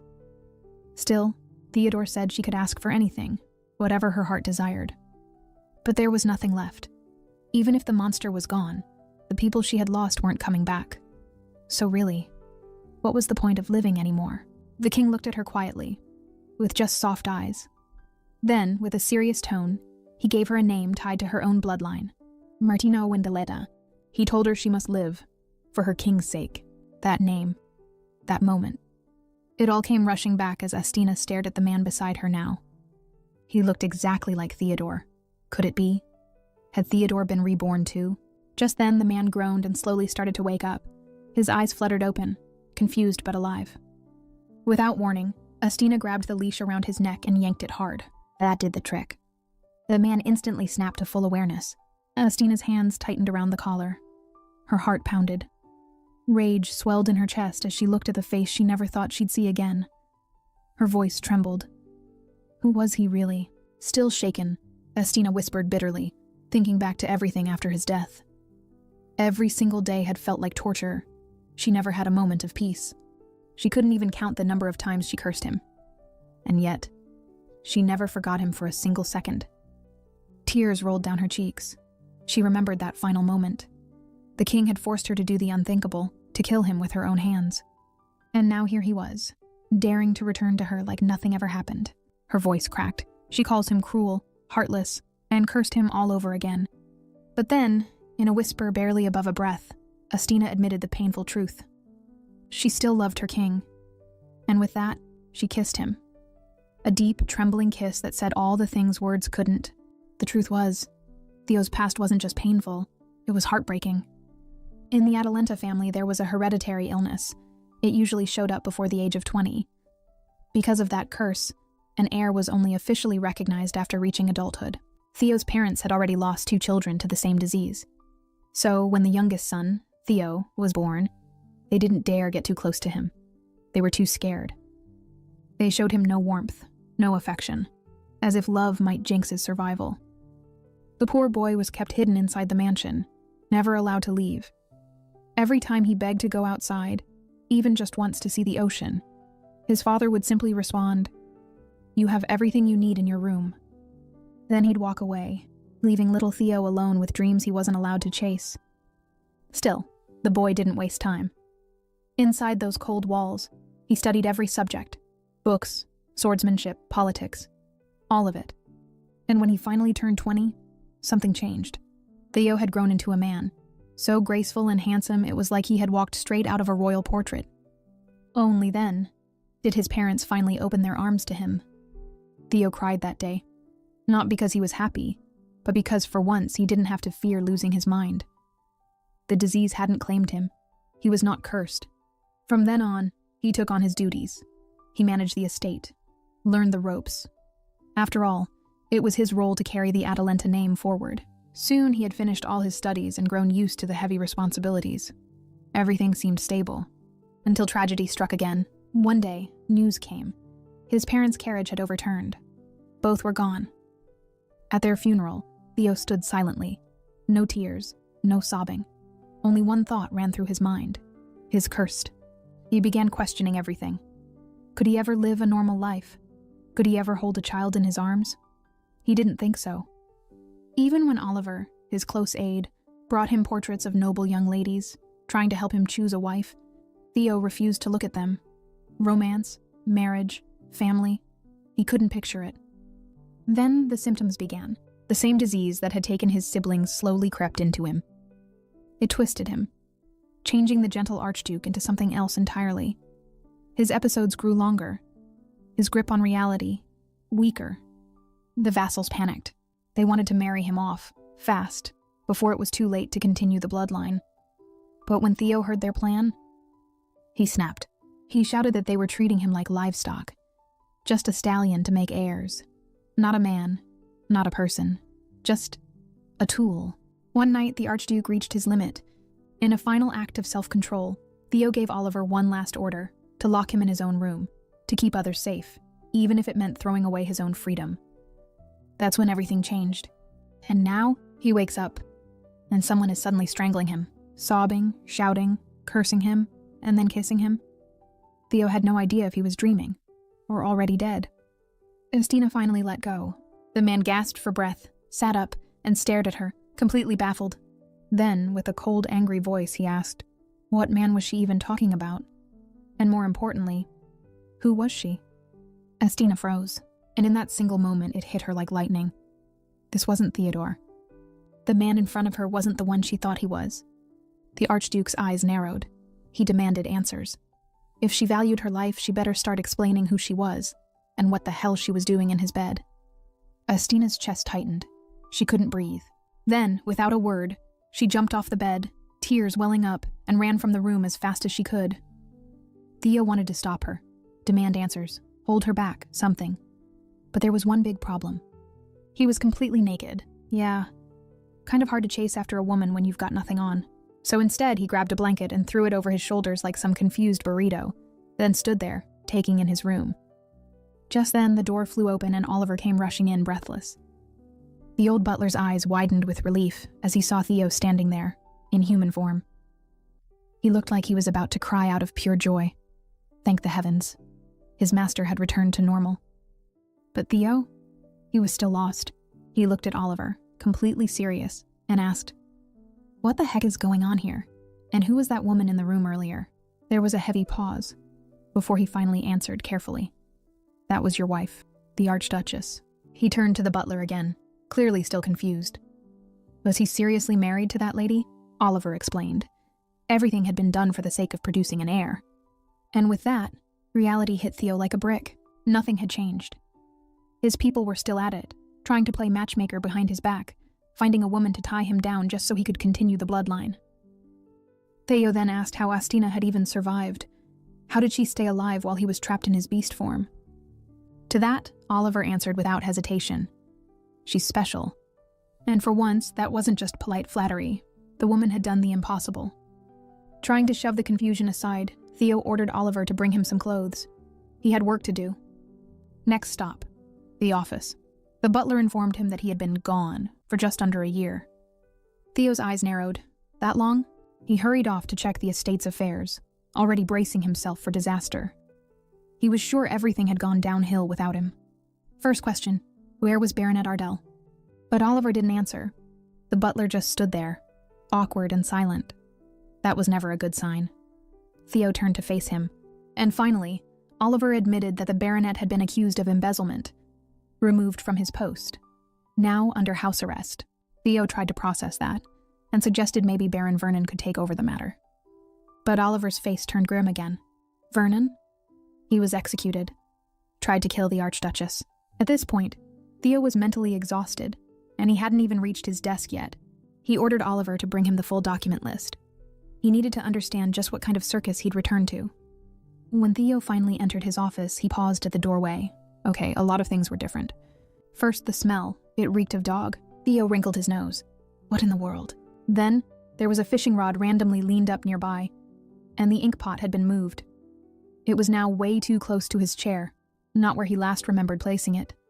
He stared at the mess, trying to piece it all together, and the answer clicked. It had to be his wife's dog. That ridiculous furball was the only explanation. Oliver, standing behind him, wiped sweat off his brow nervously. He couldn't bring himself to say the real truth, because, well, the dog was Theo himself. Theo sighed. He was too tired to deal with this now. Let the mystery of the dog's stink live another day. He simply told Oliver to kindly remind the Archduchess, keep the mutt's fur out of his office. Out in the garden, Astina ran like she was being chased by her own memories. She panted hard, trying to catch her breath, but no matter how far she ran, her thoughts followed her like shadows. Why did the man she married look exactly like King Theodore? It was terrifying. She could barely process it. Her mind scrambled for a reason, any logical explanation, and then it hit her. Right, Princess Celine. She had married into House Atalanta. That meant the Archduke, Theo, had imperial blood from the Blanchet kingdom. So maybe that's why. Maybe Theo and Theodore shared more than just a quite similar name. They shared a bloodline. Still, the thought didn't bring her any peace. It only made her heart pound faster.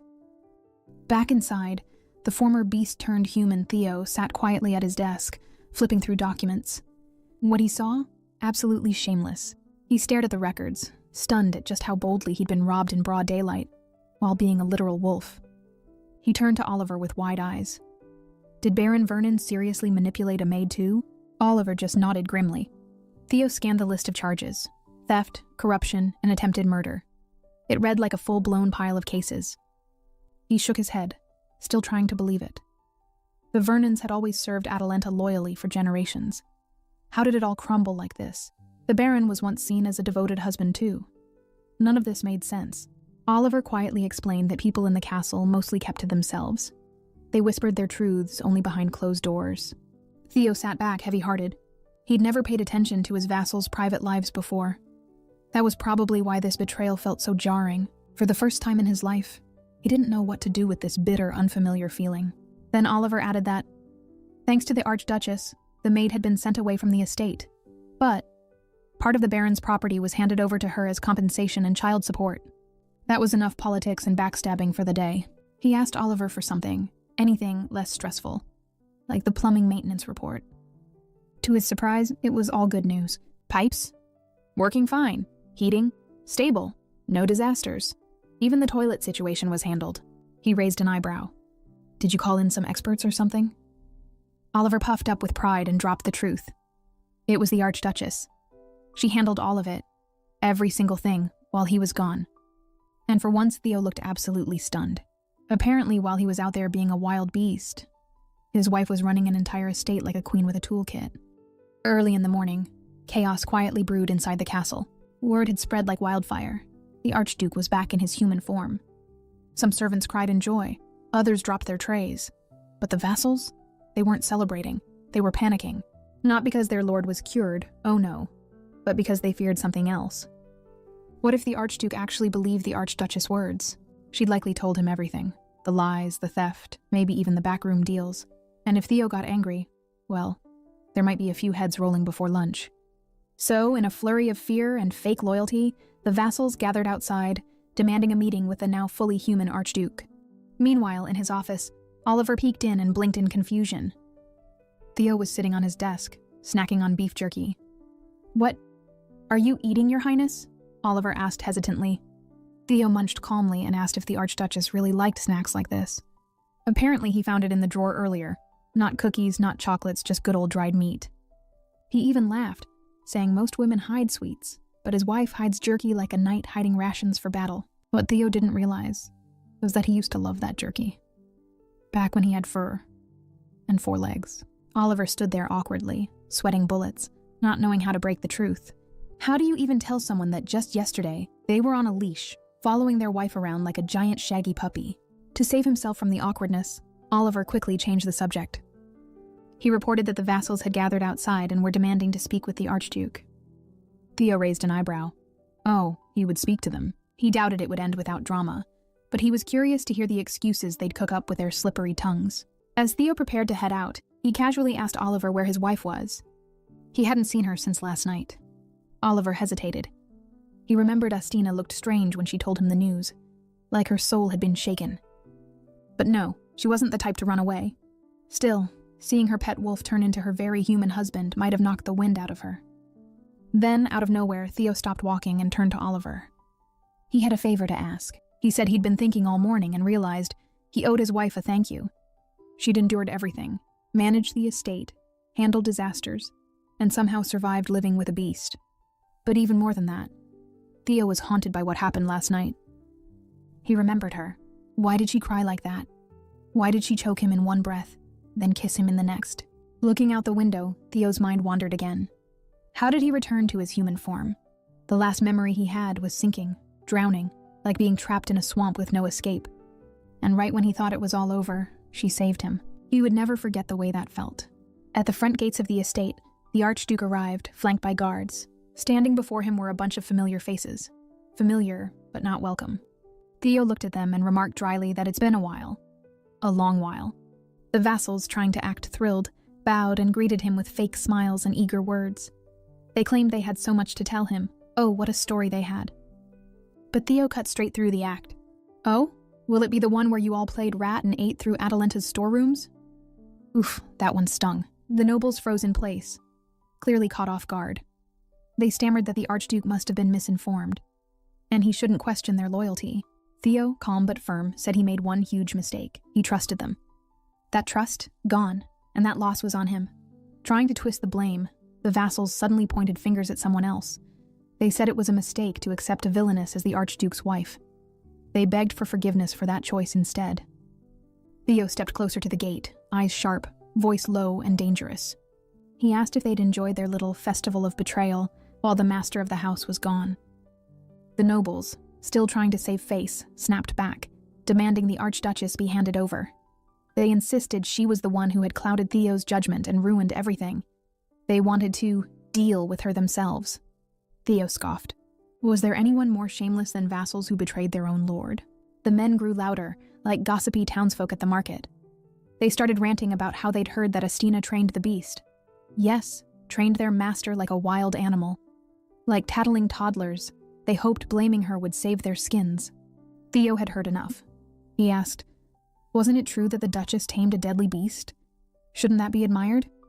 Instead, they wanted to punish the one person who saved them all. With clear disgust, Theo called them idiots for trying to turn on someone who literally risked her life for Atalanta.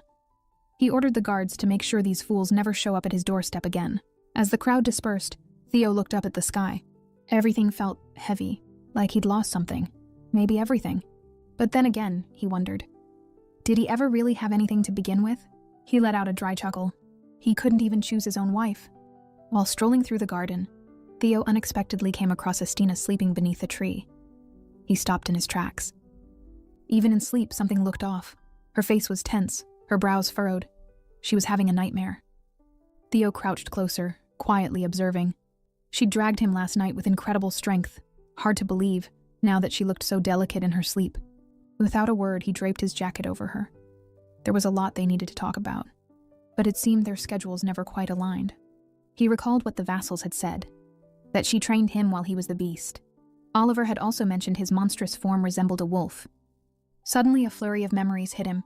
Fur scattered across the office. Beef jerky on the desk.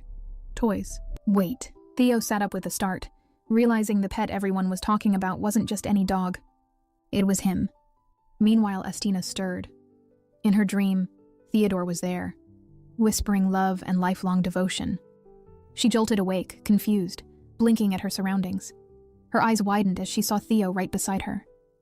It wasn't the beast, but for some reason, even now, it was still Theodore's face she saw. Avoiding his gaze, Astina casually asked if she'd fallen asleep. Theo couldn't help but think she was truly something else, pretending like nothing had happened just last night. Then it hit him. He hadn't even properly introduced himself yet. So, with a touch of formality, he offered his hand. "Pteroid van Atalanta," he said. She took it calmly. "Astina, what a way to meet your wife," he thought. He admitted he might have frightened her the night before. But Astina shook her head. If apologies were to be made, she said, she was the one who should be sorry, for her boldness. Theo apologized for being tactless, then asked gently, "Do you often have nightmares, my dear?" He suspected she still had someone she loved back home, but she simply said the dream had been a little sad. And now that she was awake, it was behind her. Theo felt a pang of guilt. He hadn't even been able to act like a decent husband. Not even halfway. Astina tried to return his jacket, but he pointed out that her outfit was too thin for the chilly morning air. Still, she pushed it toward him, insisting she was fine. A little irritated by her stubbornness, Theo said back that she shouldn't worry about him catching a cold. Trying to break her resistance, he extended a hand and said they'd walk back together, jacket or not. Astina walked off toward the castle with cool indifference. Watching her go, Theo couldn't help but wonder. Were all the ladies in the capital this stubborn? Catching up, he mentioned he knew about the vassal's assassination attempt. Oliver had told him, and Theo had gone through the old records himself. Astina admitted she wasn't sure if he would believe her, especially since he only regained his human form this morning. He had no memories of his time as a beast. Theo confessed he was stunned by how she handled everything in his absence. He owed her more thanks than he could express. Astina, eyes sharp, asked if he was angry, maybe because she'd overstepped and affected his authority. But Theo shook his head. No. What shocked him was how low the vassals had sunk. He'd thought better of them, trusted them. Astina gently remarked that people often act based on circumstance. If Theo had been in his right mind, none of this would have happened. Good and evil, she said, aren't black and white. People aren't just one thing. Hearing that, Theo paused. She was younger than him, yet she echoed the same wise words as Oliver. What kind of life had she lived to speak this way? There's no greater foolishness, Astina continued calmly, than putting blind faith in someone. That hit Theo like a direct shot to the heart.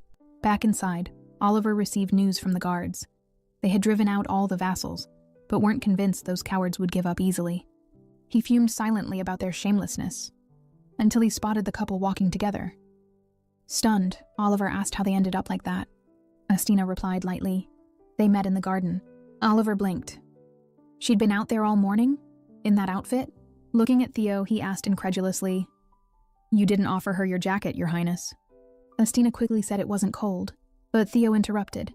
He pointed out that she had goosebumps on her arms. She rolled her eyes. "Is that supposed to be a joke?" Theo simply replied, "Then you should smile." Astina gave a small forced smile, saying she'd better head to her room. Watching her go, Theo turned to Oliver and murmured, "She's really something." Oliver chuckled knowingly. "She's definitely not your average noble lady." Theo agreed. "It takes someone exceptional to tame a monster." Oliver twitched at the word monster and nervously asked how his master found out. Theo gave him a look. "Ordinary people don't dangle jerky in front of a beast. I'll be asking more questions, so I expect honest answers."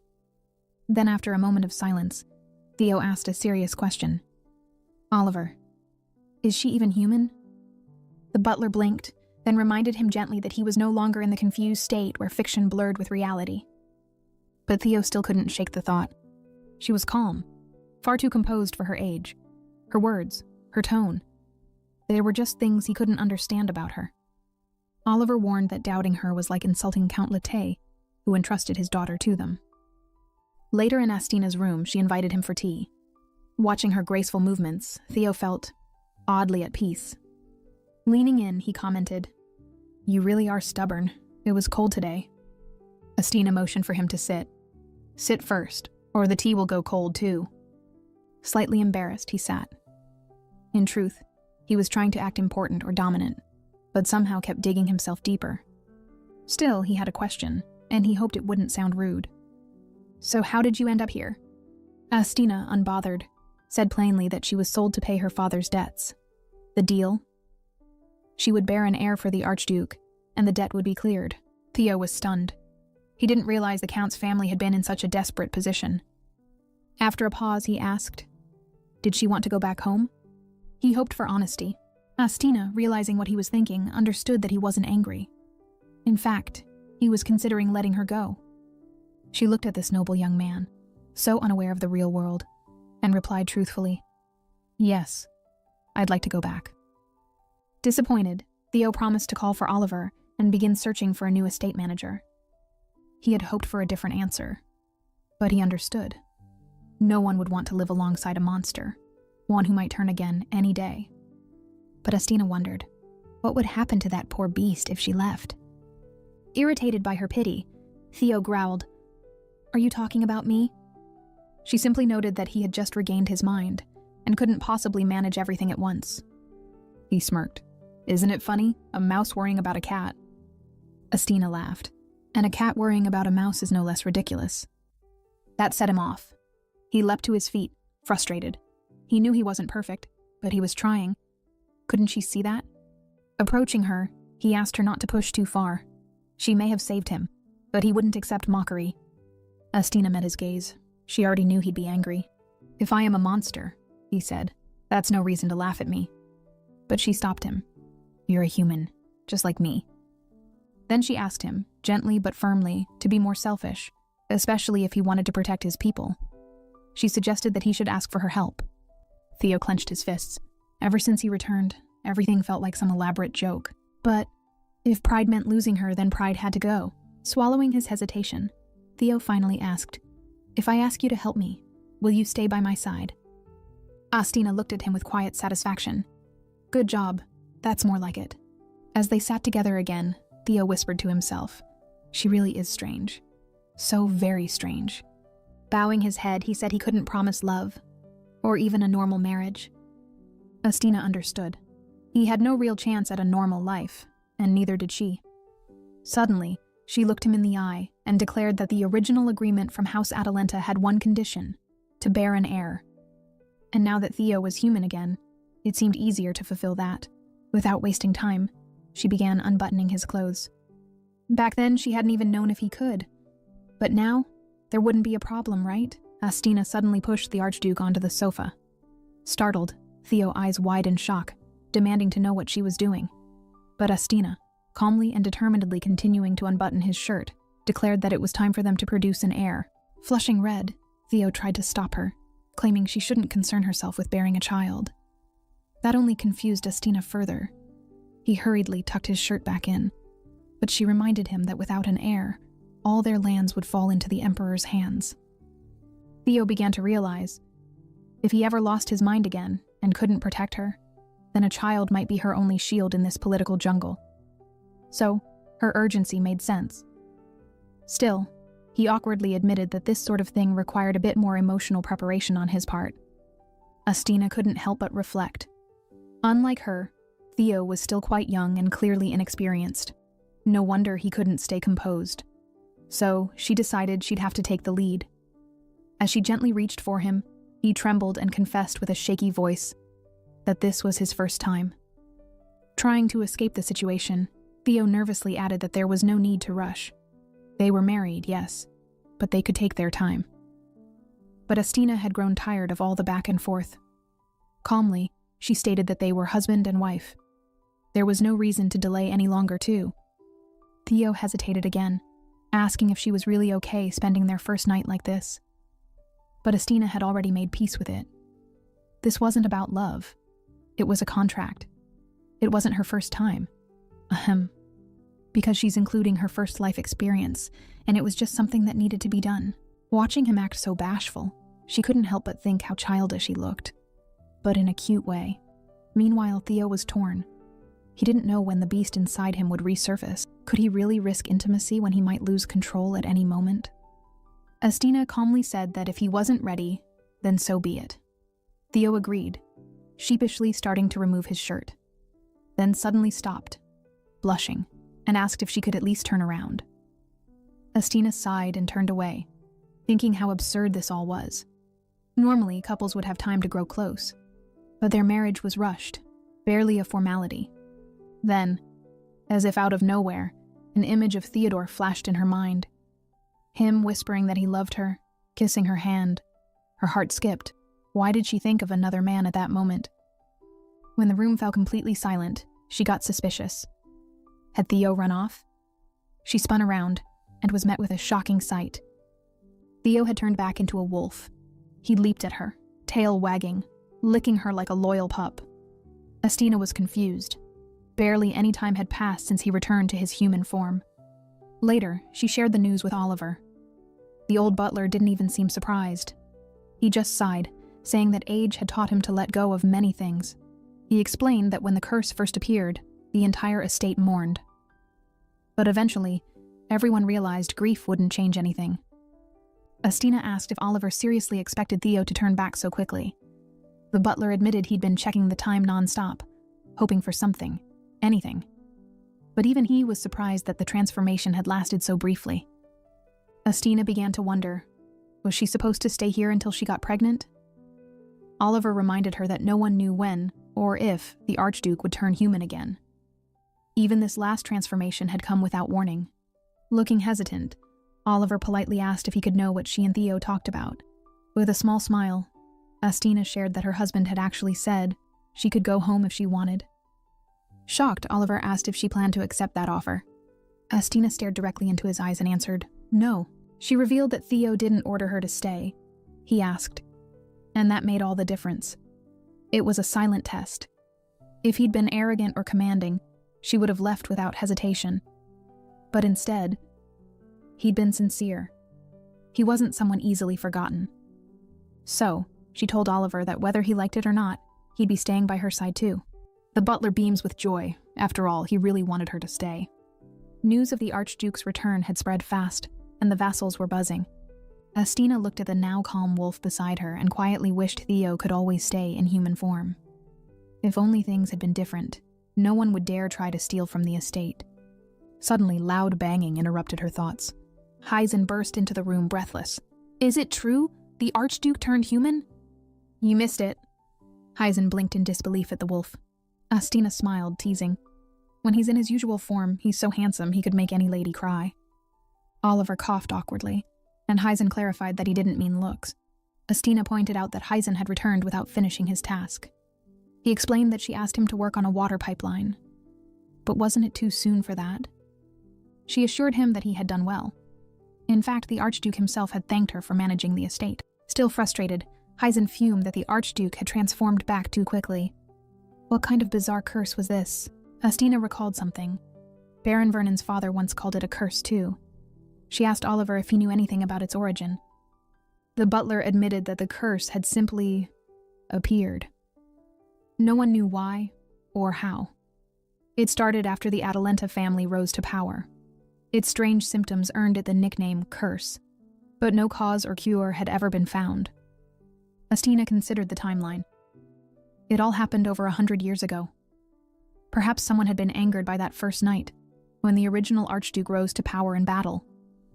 The man had taken many lives on the battlefield. Maybe someone had cursed his bloodline in revenge. But what about her? Did her second life begin so she could atone for sins from a forgotten past? Looking at Oliver and Hyzen, she sighed, said she was tired, and sent them away. Hours passed.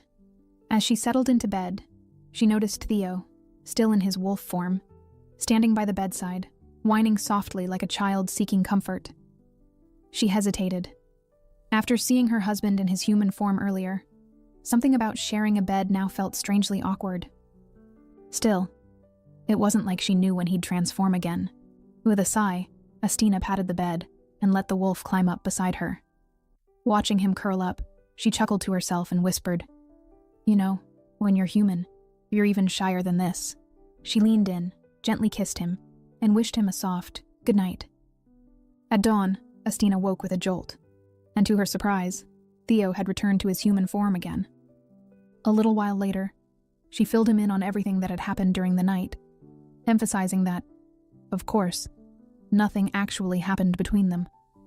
Theo sheepishly admitted he couldn't remember anything after taking off his clothes.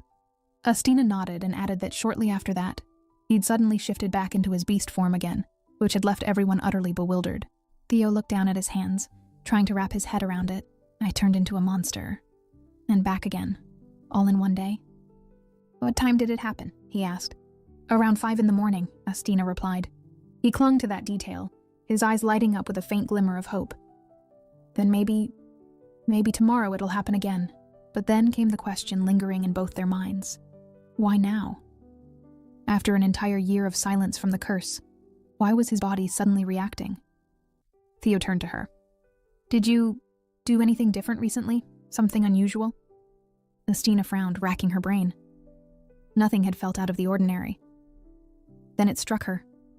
Both times right before his transformation, she had kissed him. "It was just a kiss," she muttered, almost more to herself than to him. Theo blinked, confused. "A kiss?" Her eyes narrowed, realizing where his thoughts were going. "It was a simple peck," she replied, slightly embarrassed. "A sign of affection toward a pet, that's it." Theo immediately flushed and stammered, "No, I didn't mean, I was just surprised, that's all, really." Even so, Astina couldn't help but wonder. She still wasn't sure if that was truly the trigger, but it was the only thing both nights had in common. The whole thing was beginning to sound like some fairy tale, but could a small gesture of affection really have that kind of magic? She mutters to herself that it wasn't even a real kiss, just a soft touch of the lips. Then her gaze wandered to the man in front of her. "You're very handsome, you know," she said out of nowhere. Theo froze. For a moment, his thoughts scrambled. Sure, he'd seen many beautiful women before, but Astina, there was something else about her, something unshakable. What truly captivated him wasn't her face or elegance. It was that unflinching, piercing gaze. The kind of gaze that, once locked with his, he knew he could never forget. Hearing her husband call her beautiful, Astina smiled faintly, but quickly added that appearance is fleeting. "Beauty fades," she said. "Eventually it'll wrinkle, sag, and disappear." Theo turned to her in disbelief. How could someone so young speak with such calm realism? He stared at her, quietly amazed by the depth of her perspective. Astina's gaze softened. "Still, I truly hope you can be free from this curse one day." The moment grew heavier. Lowering his head, Theo quietly replied, "No one wishes for that more than I do." They both fell into a thoughtful silence, staring out the window as the early light poured in. After a moment, Astina broke it. "Tonight, let's try again. with the kiss. To be sure, neither of them knew if it would work, or if this connection between a kiss and his transformation was real, but it was the only lead they had. And for now, it was enough to give them hope. When Oliver met Theo, he couldn't believe his eyes. Just like the other day, he was back to being human. The butler got emotional and actually started crying, thanking the heavens for yet another miracle. He then shared that the Archduchess had told him she'd stay because her husband asked her to. Although she may seem cold on the outside, Oliver had noticed something deeper in her. She had a strong sense of duty and a surprisingly wise heart. Theo quietly agreed. Most women would have run far, far away after learning the truth, but not her.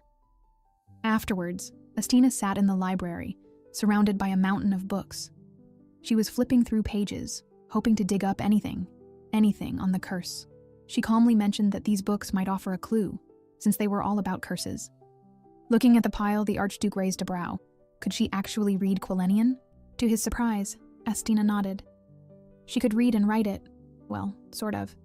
She needed a dictionary for the ancient parts. Theo blinked. Even he only knew a few ancient languages, and most nobles these days barely memorized a sentence or two.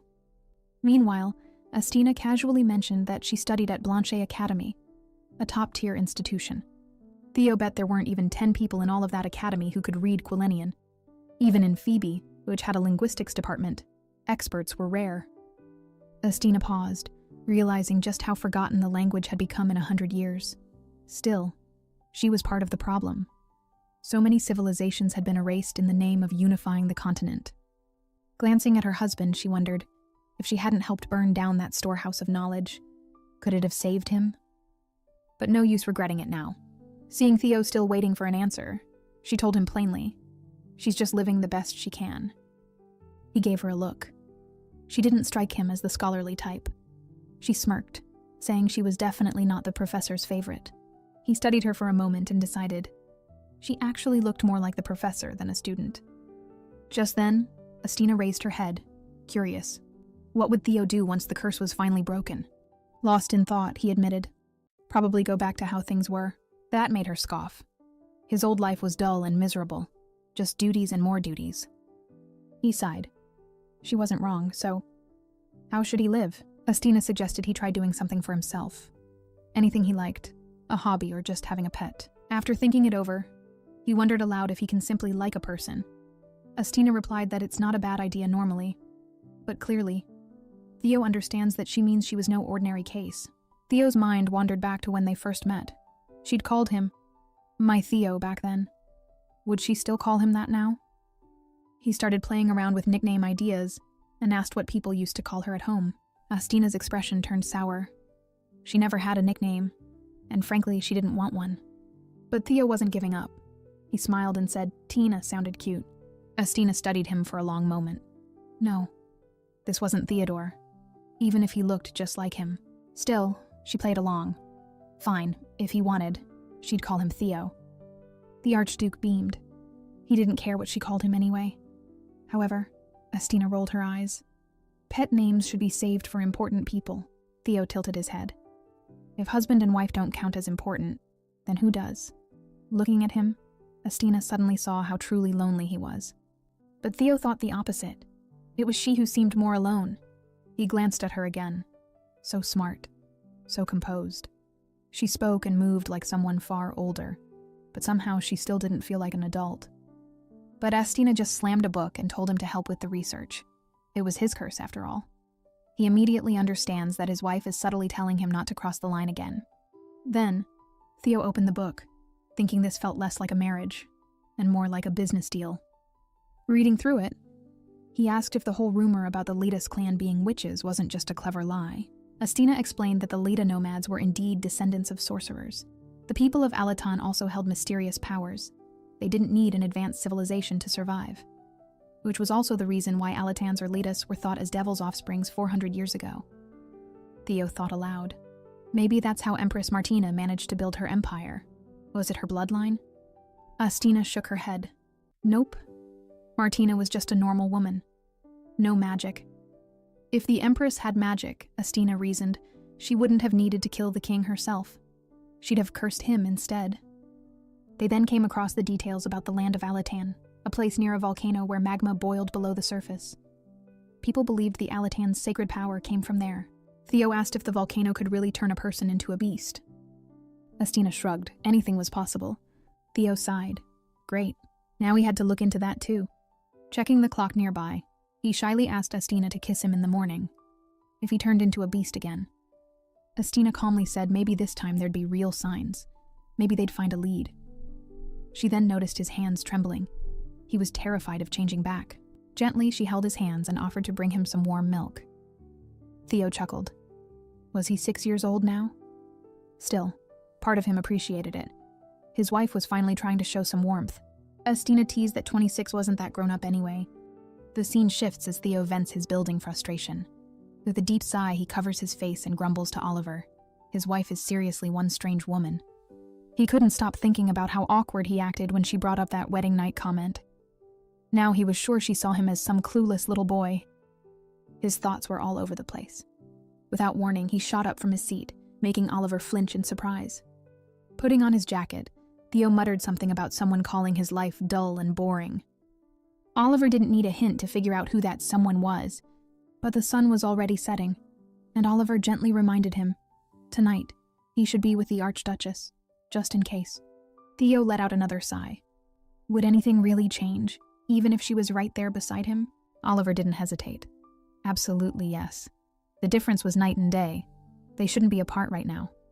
When Theo heard that Estina was out in the backyard, he immediately said he didn't need an escort.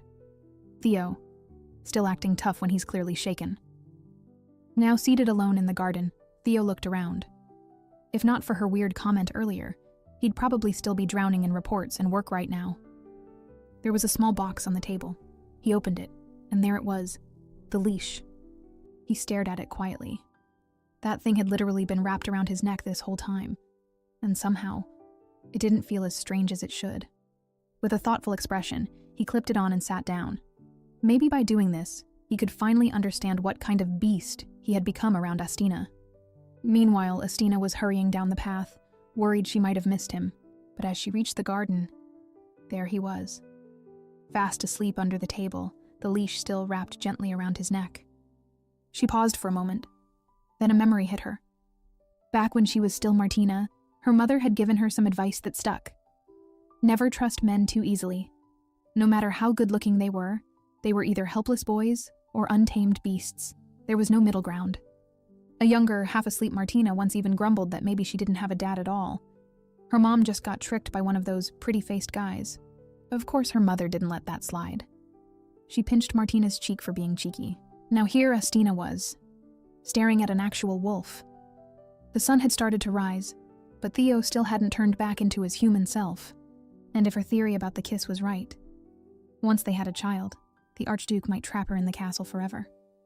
Suddenly, the wolf jumped up, tail wagging like a puppy on sugar, and started licking her lips without warning. But then just as quickly it stopped. Estina blinked in confusion and opened her eyes, only to realize her hands were now resting on a very bare, very muscular chest. Yep, it was Theo, fully human and fully naked. So, her theory was correct after all. The kiss really was the magic switch. Welcome back, handsome husband.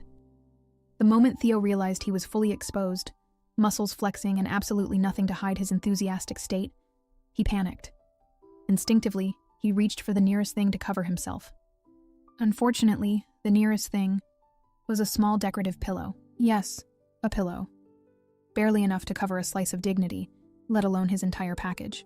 Estina, ever the calm one in the room, gracefully handed him a proper blanket. The Archduke snatched the blanket and immediately threw it over himself like a man shielding from an emotional battlefield or emotional damage. He couldn't even bring himself to look her in the eye. His pride had taken critical damage. Of course. It wasn't like Estina could have dressed him in his wolf form earlier. She couldn't exactly slip a knight's uniform over a howling beast. Seeing through his humiliation, the Archduchess commented lightly that there was really nothing to be embarrassed about. After all, at his age, this kind of thing was just biological, perfectly natural. But inside, her thoughts were a little less clinical. At least he's not impotent, she mused, thinking back to his lean, muscular frame moments ago. Not that she was ogling. Purely scientific observation, of course. Meanwhile, Theo looked like he was about to melt into the marble floor. If shame could kill, the poor man would have already evaporated. Unable to endure the moment any longer, he leapt up in a flurry of blanket and mortification and bolted straight out of the room. And just like that, the mighty Archduke made a swift escape, defeated not by a curse but by his own bare body. The morning after the great embarrassment, breakfast was tense, at least for one of them. Astina, cool as ever, sat while noting something peculiar. It was already past 7 a.m., yet the curse had still been broken. That meant time wasn't the determining factor. She quietly pondering the 12-hour theory. Was that really the limit? Or could there be other variables?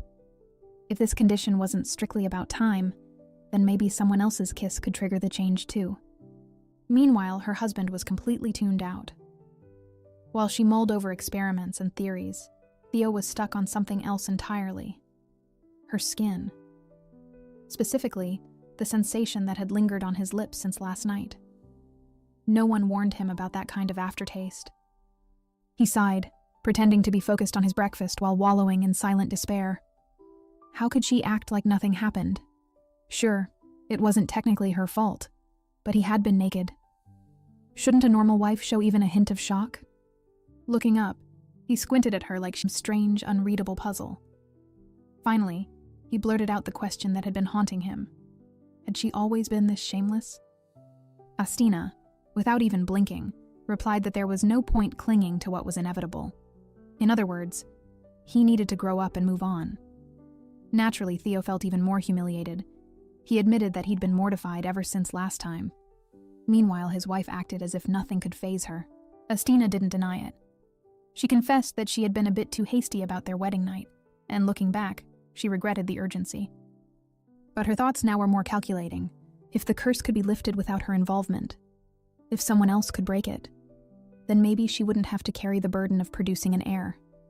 Once the curse was resolved, and the political purpose of their marriage fulfilled, the entire union would become obsolete. And then, Theo could go find a more suitable match, someone truly worthy of a free man.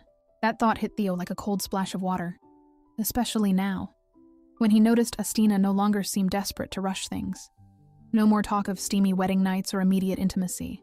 It almost felt like she'd taken a step back. Then came the loaded smile. Astina looked him straight in the eyes and asked if he really wanted that kind of relationship now. Theo, flustered beyond words, scrambled to defend himself, but Astina just laughed, clearly amused by his innocence. She teasingly added that he was such a good person, which made it easier for her to act this relaxed. As she studied him across the table, it was obvious. This wasn't mockery. It was honest, almost fond observation.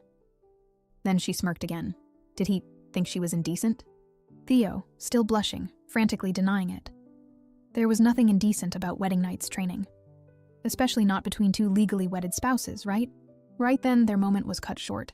A servant burst into the room, out of breath, and announced that the vassals had gathered at the gates in protest, demanding the Archduchess's presence. Theo was in disbelief. A strike? At their gate? That kind of insolence was unheard of. But Astina didn't even flinch. She listened calmly as the servant explained that the vassals didn't yet know Theo had returned to human form. Still composed, Astina suggested they go together to address the issue, but Theo insisted on handling it alone. He didn't want to burden her further, especially not after the scene last night. Yet, as Astina passed by him to leave, she casually remarked that the vassals were clearly using his absence to their advantage. They were growing bold, even reckless. Maybe, she added, he should step outside more often. Theo agreed, though a bit begrudgingly. They needed to reassert their authority and prepare for situations where they might be unable to act immediately. In the end, the decision was clear. The power couple would confront the vassals together, side by side. As they descended the mansion steps side by side, Theo quietly extended his hand toward Astina, an act of courtesy rather than romance. She took it without hesitation, her expression unreadable as ever. But the moment her fingers brushed his, a realization struck her. Public perception mattered. Whether or not there was love between them didn't change the fact that appearances had power. And in this world of politics and whispers, a show of unity between them could silence countless rumors before they even started. To maintain influence, they simply had to look like a perfect couple. Meanwhile, Theo found the simple act of hand-holding strangely awkward. It wasn't unpleasant, but it felt unfamiliar, like slipping into a role he hadn't rehearsed for. Astina glanced at him, taking in his composed features and the quiet dignity in his movements. She could finally understand why he'd been so adored in social circles. Always so well-mannered, the very picture of nobility. In fact, she recalled hearing a nickname that the noble ladies used for him, the Cold Knight. The memory made her chuckle softly to herself. If only those women knew that their so-called cold heartthrob was, in truth, a bundle of nerves, especially when things got a little too personal. Theo caught the hint of a smile on her lips and quickly noted her good mood. It was rare to see her like this. Astina, sensing his gaze, quietly remarked that today would be a turning point for many things. The nobles might have thought they could throw a tantrum in the master's absence. But now, both the Archduke and Archduchess were here, and this time, they would not be so easily ignored. At the castle gates, chaos brewed like a pot left too long on the fire. The nobles were shouting in hysteria, accusing the Archduchess of witchcraft. According to them, she had cast a spell on the Archduke to steal power and control. One voice among the crowd, unidentified but clearly bitter, belonged to a man who'd once pledged loyalty to Theo. Let's call him Vincent. In his mind, Vincent seethed. He had remained loyal for years, so surely he deserved a slice of the Archduchy's wealth. But ever since Astina arrived, his debts had become dangerous, and now even his life was at risk. In his eyes, she had ruined everything. A few paces away, Theo leaned closer to his wife and whispered that he'd never once promised to forgive the vassals. Their betrayal was never negotiable. He looked on with grim resolve.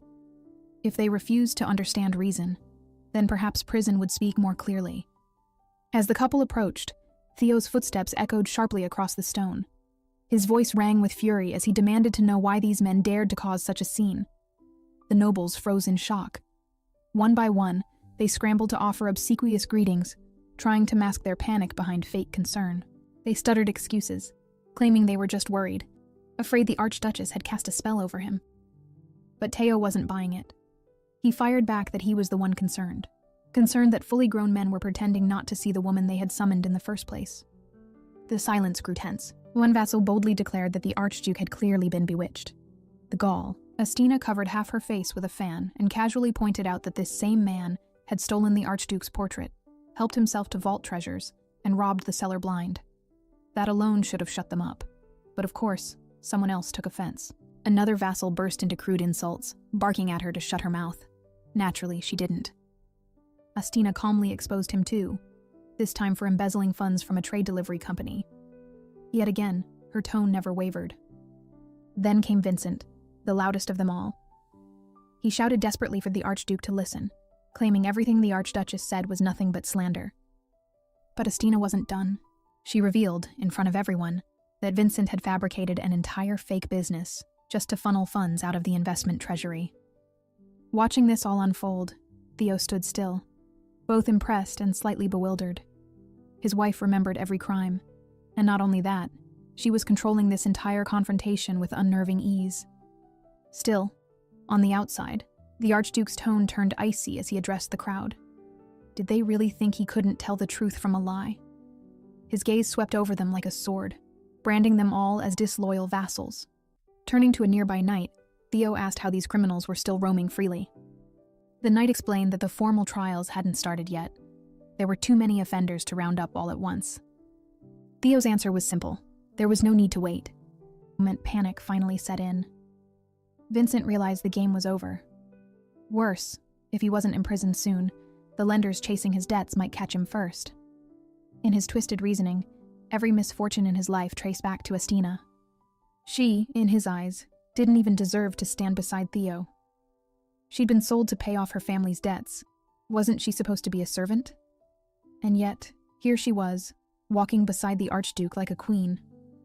Blinded by fury and desperation, Vincent grabbed a stone from the ground and hurled it straight at Astina. Big mistake. Without hesitation, Theo stepped in front of her and deflected the incoming threat, sword drawn in a blur. The blade flashed like a warning sign. That reflex alone said more than words ever could. With burning fury, he ordered Vincent to be seized and thrown into the deepest cell they could find. Like hell? Astina, however, was stunned. Not by the attack, but by her husband's reaction time. He moved faster than she ever expected. For someone she'd once considered stiff and overly formal, his instincts were razor sharp. Vincent, shaking with desperation, screamed that it was just one mistake. He had served Theo loyally for years. But the Archduke didn't waver. He reminded Vincent, if he had truly cared, he would have supported the woman who saved his life. Without Astina, Theo would still be trapped under that curse. Yet Vincent and the other vassals chose greed. They saw her as a threat, not a savior. The Archduke turned to the rest of the nobles with cold contempt. These were not loyal subjects. They were leeches, more concerned with plundering his fortune than protecting his legacy. Astina, composed as ever, thanked her husband for his protection. Then she asked quite calmly if she could handle the insult herself. Theo is startled by her tone. She wasn't angry and not even shaken. Taking his sword without hesitation, Astina walked toward Vincent and instructed the guards to step back. She had a better idea. She invited Vincent to a little wager, a game, his life on the line. Vincent, confused, stared at her. How did she know about his obsession with gambling? Astina explained the rules with an eerie calm. All he had to do was guess. Was the Archduke's sword double-edged or single-edged? If he got it right, she'd let him walk free. Theo, silently watching, realized something. Vincent had never cared for combat. He handled paperwork and finances, not blades. It was unlikely he'd know the answer. But somehow, Astina had already figured that out too. Vincent panicked. The only weapon he'd ever touched was a dagger for self-defense. But forced into a corner, he made a desperate guess. The sword had only one edge. Astina raised the blade, her movements fluid and calm, like a graceful executioner preparing to demonstrate. And then, with a flash of steel, she slashed the air in both directions. Simple logic. If a sword cuts both ways, then the answer's clear. Theo watched the motion closely, and to his surprise, his heart began to race. Astina stopped the blade just inches from Vincent's neck. The man nearly collapsed in terror, heart hammering in his chest. She simply remarked that gambling always led to ruin, and today it almost cost him everything. Still standing behind her, Theo felt a strange flutter in his chest. A nearby knight noticed his pale face and asked if he was all right. The Archduke muttered that he was fine, just that his heart was acting odd. Odd indeed. He wasn't afraid of swords. But why? A thought quietly crept into his mind. Was this love? He had never been in love before, so there was no way to be sure. But something about watching Astina set his heart racing like nothing else. Deciding he needed a moment alone to clear his head, Theo turned and declared that he would return inside. Because even the mightiest knight needs a moment to catch his breath when love hits him. Or maybe it's also the very real muscle memory of spending months as a quick-pawed wolf on edge 24/7. 3 days later, Heisen strolled through the castle hallway with a noticeable bounce in his step. For once, he was free, finally relieved of his temporary role as an unwilling scarecrow, standing stiff as a wall just to keep rowdy workers in line. The poor man had been reduced to a human intimidation post, and all because of his size. It was rough, really rough. After all, people always assumed he was some scary brute, just because he looked like he could crush a man with one hand. But deep down, Heisen was a soft-hearted guy and a closet fanboy. As he walked, a maid suddenly caught up with him, clutching a carefully wrapped bundle. She asked if he was on his way to see the Archduchess.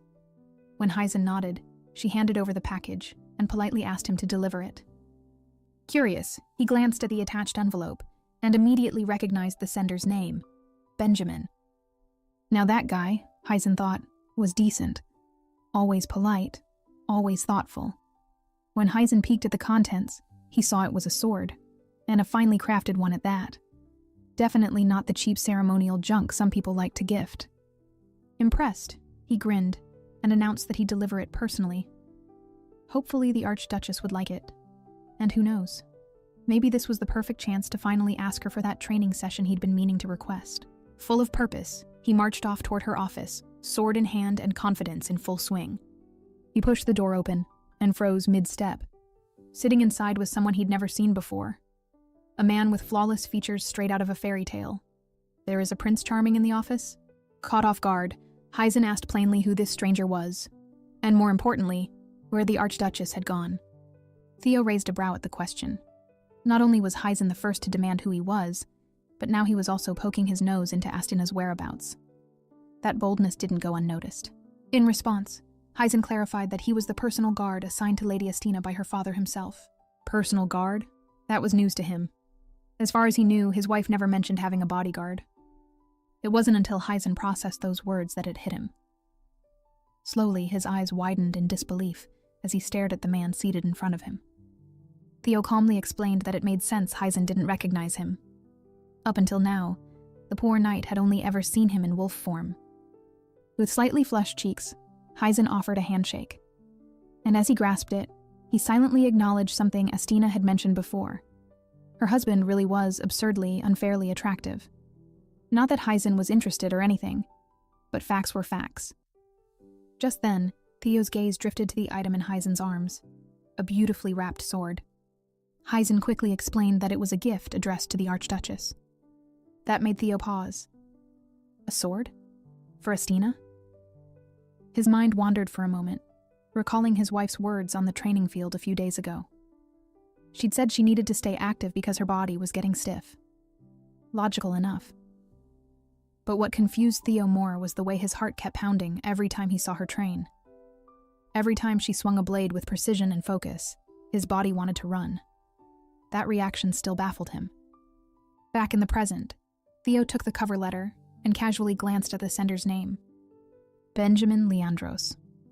That name meant nothing to him, but judging by Hyzen's reaction, it wasn't some random stranger.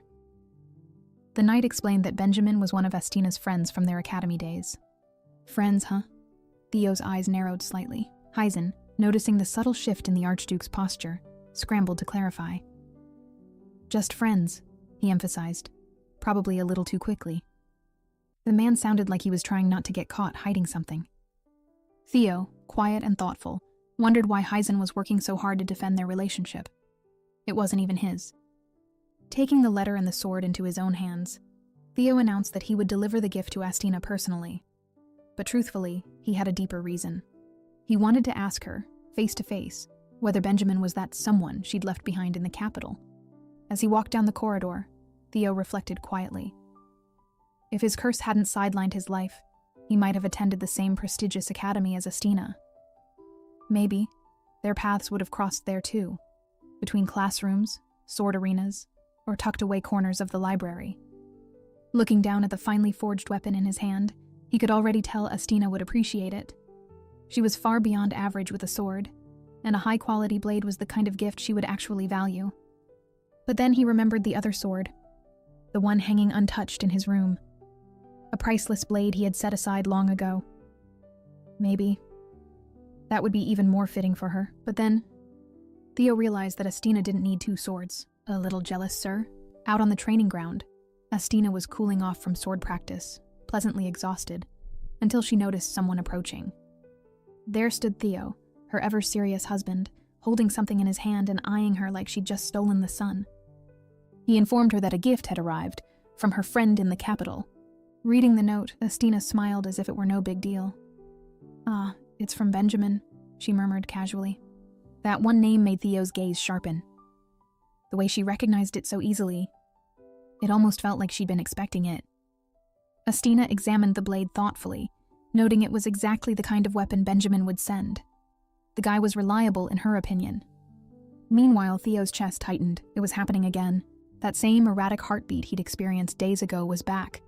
Astina, finally noticing her husband's strained expression, tilted her head. He looked like he was sick. So she gently asked if something was bothering him. Theo hesitated, then admitted that when he saw her holding a sword, his heart started pounding, and not in the athletic sense. It was confusing, disturbing even. Astina blinked, mildly horrified. If only she had known that her husband's body retained memories from his days as a beast, she would have been a little more gentle with her swordplay around him. But then, out of nowhere, Theo blurted something entirely different. Could it be that this is love? Astina actually jumped back a little, startled. Of all the things to blurt out, she stared at him, wondering how someone this good-looking could be this emotionally clueless. He really had never fallen for anyone before, had he? She reminded him that love doesn't always follow a logical timeline. Theo, now thoroughly confused, asked what kind of feeling this was supposed to be. Estina flipped the question. If he truly had feelings for her, shouldn't his heart react not just when she's swinging a blade, but all the time? Theo stiffened. That almost sounded like she was saying he shouldn't like her. He didn't enjoy this implication one bit. Why did she assume he didn't care? He pressed the point. Did she really mean it? Did she want him to not feel anything for her? Estina, completely unfazed, simply confirmed it. He had understood correctly. She didn't believe his feelings were real. That answer hit him like a punch to the gut. And just as she turned to walk away, Theo called after her, asking if the gift from the capital had stirred up old emotions. Was that why she was pushing him away? Estina paused, realizing exactly what was happening here. Her husband, this serious, brooding man, was flat out jealous. Without a hint of mercy, she stated that she hadn't expected him to be so immature. Theo snapped back, reminding her that when they first met, she had whispered another man's name. Estina's smile faded. She asked how much of that he'd heard. Even when his voice was tense and wounded, he sounded so much like Theodore. Theo repeated her exact words from that night, that she still loved him. Frustrated, Estina suddenly tossed the gifted sword aside with surprising force. Theo flinched. The second that blade was out of sight, the strange heart palpitations vanished. Estina looked him straight in the eye and asked, "So, how does it feel to mistake your own feelings?" Then she simply suggested he go back to the office and cool down. That was the second time she had shown that much emotion, and both moments had been tied to someone from her past. He realized that his own stubbornness had made everything worse. Sighing, he retrieved the sword she had flung aside and made up his mind. He would return it properly and apologize. The next morning, Theo reached across the bed, only to find the other side empty. Again, lately, Estina had been waking earlier and earlier, always slipping away before he could catch her. He stared at the empty pillow for a moment, then threw off the covers and stood up. Enough was enough, he needed to apologize. When he finally found her, he didn't hesitate. He wished her good morning and confessed outright that he had come to apologize, for jumping to conclusions, for being selfish, and for prioritizing his emotions without considering hers. Handing the sword back to her, he added that even if she didn't accept it, he hoped there would be no more misunderstandings between them. Estina accepted the weapon, gently thanking him and offering her own apology for causing concern. If anything she did made things worse, she was sorry. It should have ended there, but it didn't. Theo stood quietly, still feeling unsettled. Then, in a low voice, he asked, "Are you planning to leave the archduchy?" Estina, calm and honest, replied that if his illness was cured, she would have no reason to stay. He could easily find other assistants, or a partner, to help him. That answer caught Theo off guard. He asked why she never told him this before. Estina explained she originally planned to stay long enough to bear an heir, then return home. But if he intended to remarry after that, the child could become an unwanted complication. Theo stood there, speechless. Of course he had thought about letting her return home eventually, but deep down, he was secretly hoping she'd want to stay.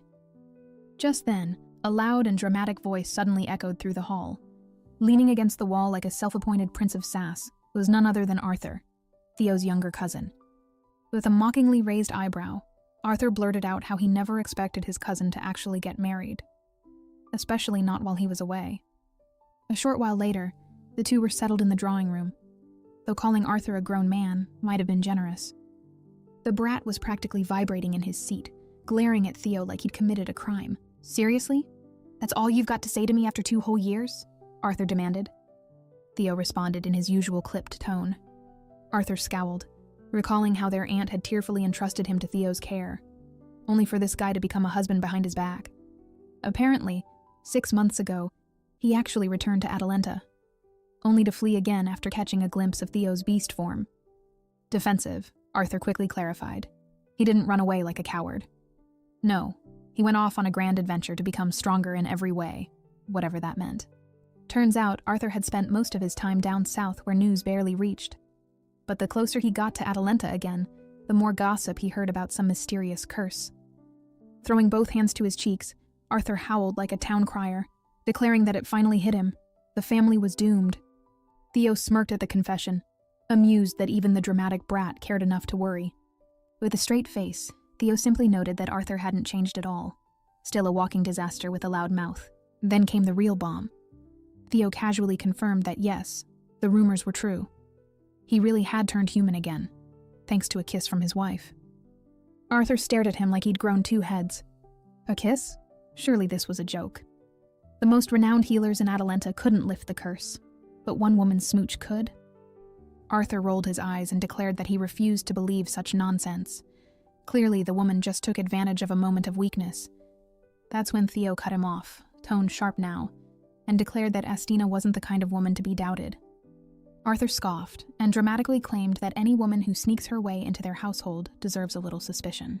Theo's eyes narrowed, clearly offended on behalf of every duchess in family history.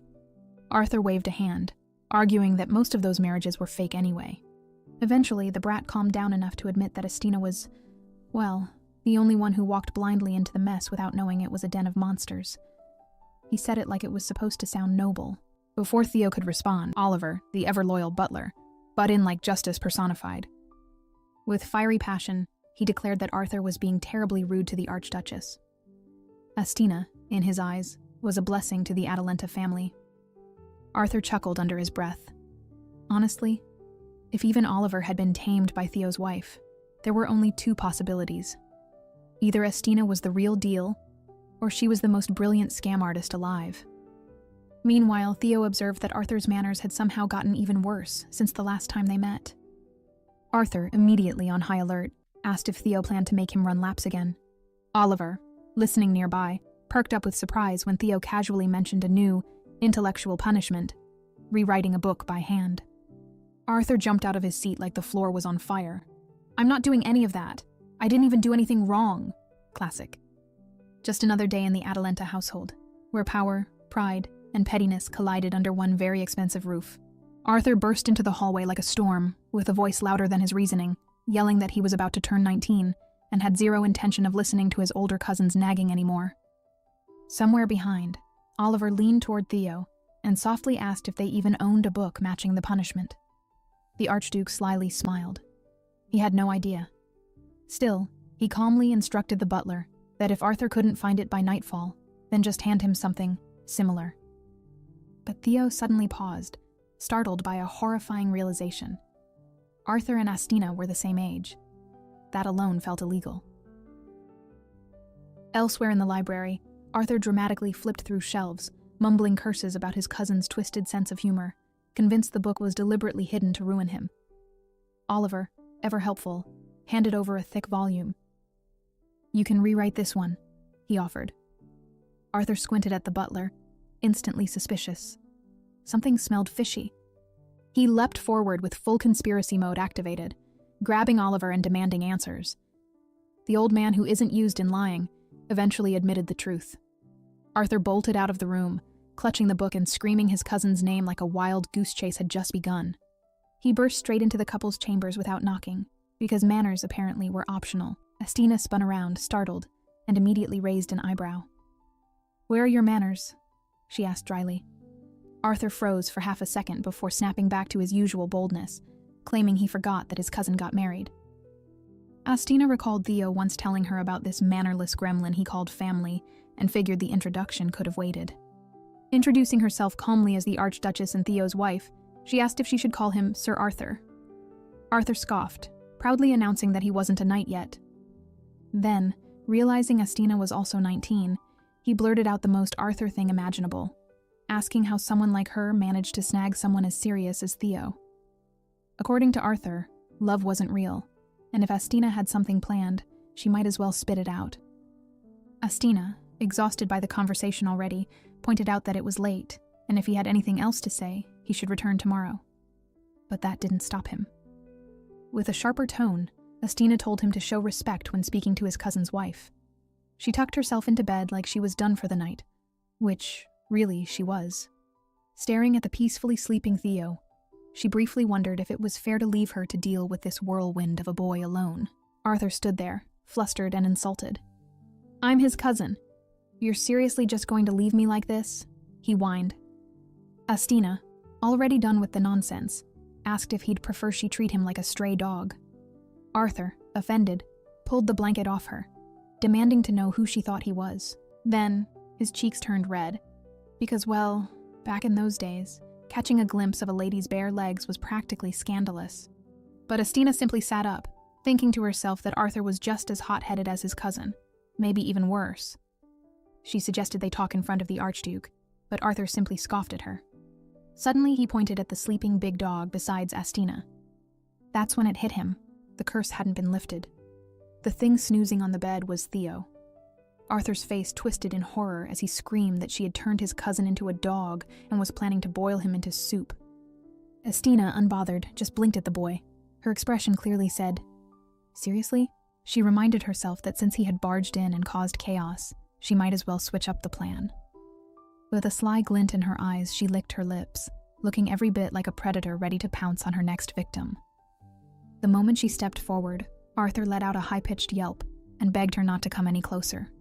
He bolted out of the room like his life depended on it. Finally alone, Astina let out a sigh of relief and mumbled, "Now, maybe, I can actually sleep." When morning came, Astina quietly advised Theo, now in his wolf form, to stay put and be a good boy. Theo, ever the cheerful and obedient companion, gave a happy bark in response. This was all part of an experiment, after all. If they could figure out how to control the transformation timing, it would make things a lot easier, especially with all the upcoming social events on the horizon. Of course, peace didn't last long. Arthur returned in a whirlwind of volume, shouting that the Archduchess had tricked him. Astina stayed silent, clearly hoping if she didn't respond, he might disappear. But nope, Arthur ran up to her, grabbed her arm, and demanded to know where his cousin was. Astina, still trying to maintain some level of civility, asked him to release her. Arthur, naturally, ignored that too. He claimed that she fooled him and wouldn't get away with it. Big mistake. With lightning speed, Astina flipped the boy onto the floor, pulled a dagger, and held it just inches from his neck. She calmly leaned in and asked how, if she were truly a witch, she managed to survive living with a so-called monster. Arthur's eyes widened in terror. The woman was dead serious. She warned him, again, that manners were non-negotiable. As she jokingly contemplated cutting out his tongue, Arthur tried to plead for his life, apologizing in gibberish way. Astina, calm and composed as ever, simply told him she was showing mercy to a spoiled brat. Once Arthur regained a bit of composure, he squinted at her suspiciously and asked if she was actually an assassin trying to take over the archduchy. Stina sighed, already regretting not following through with the tongue plan. She clarified that she wasn't a murderer or a witch. They had made a deal. She would lift the curse and leave Atalanta. Arthur, a little calmer now, asked how she'd pulled off that earlier move with the dagger. Could she really fight like that? And could she train him? Now that wasn't how this scene was supposed to go. Seriously? Another fanboy?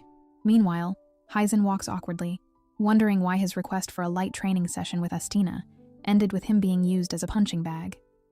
He also couldn't help but wonder if Astina and the Archduke had argued, probably over that sword gift.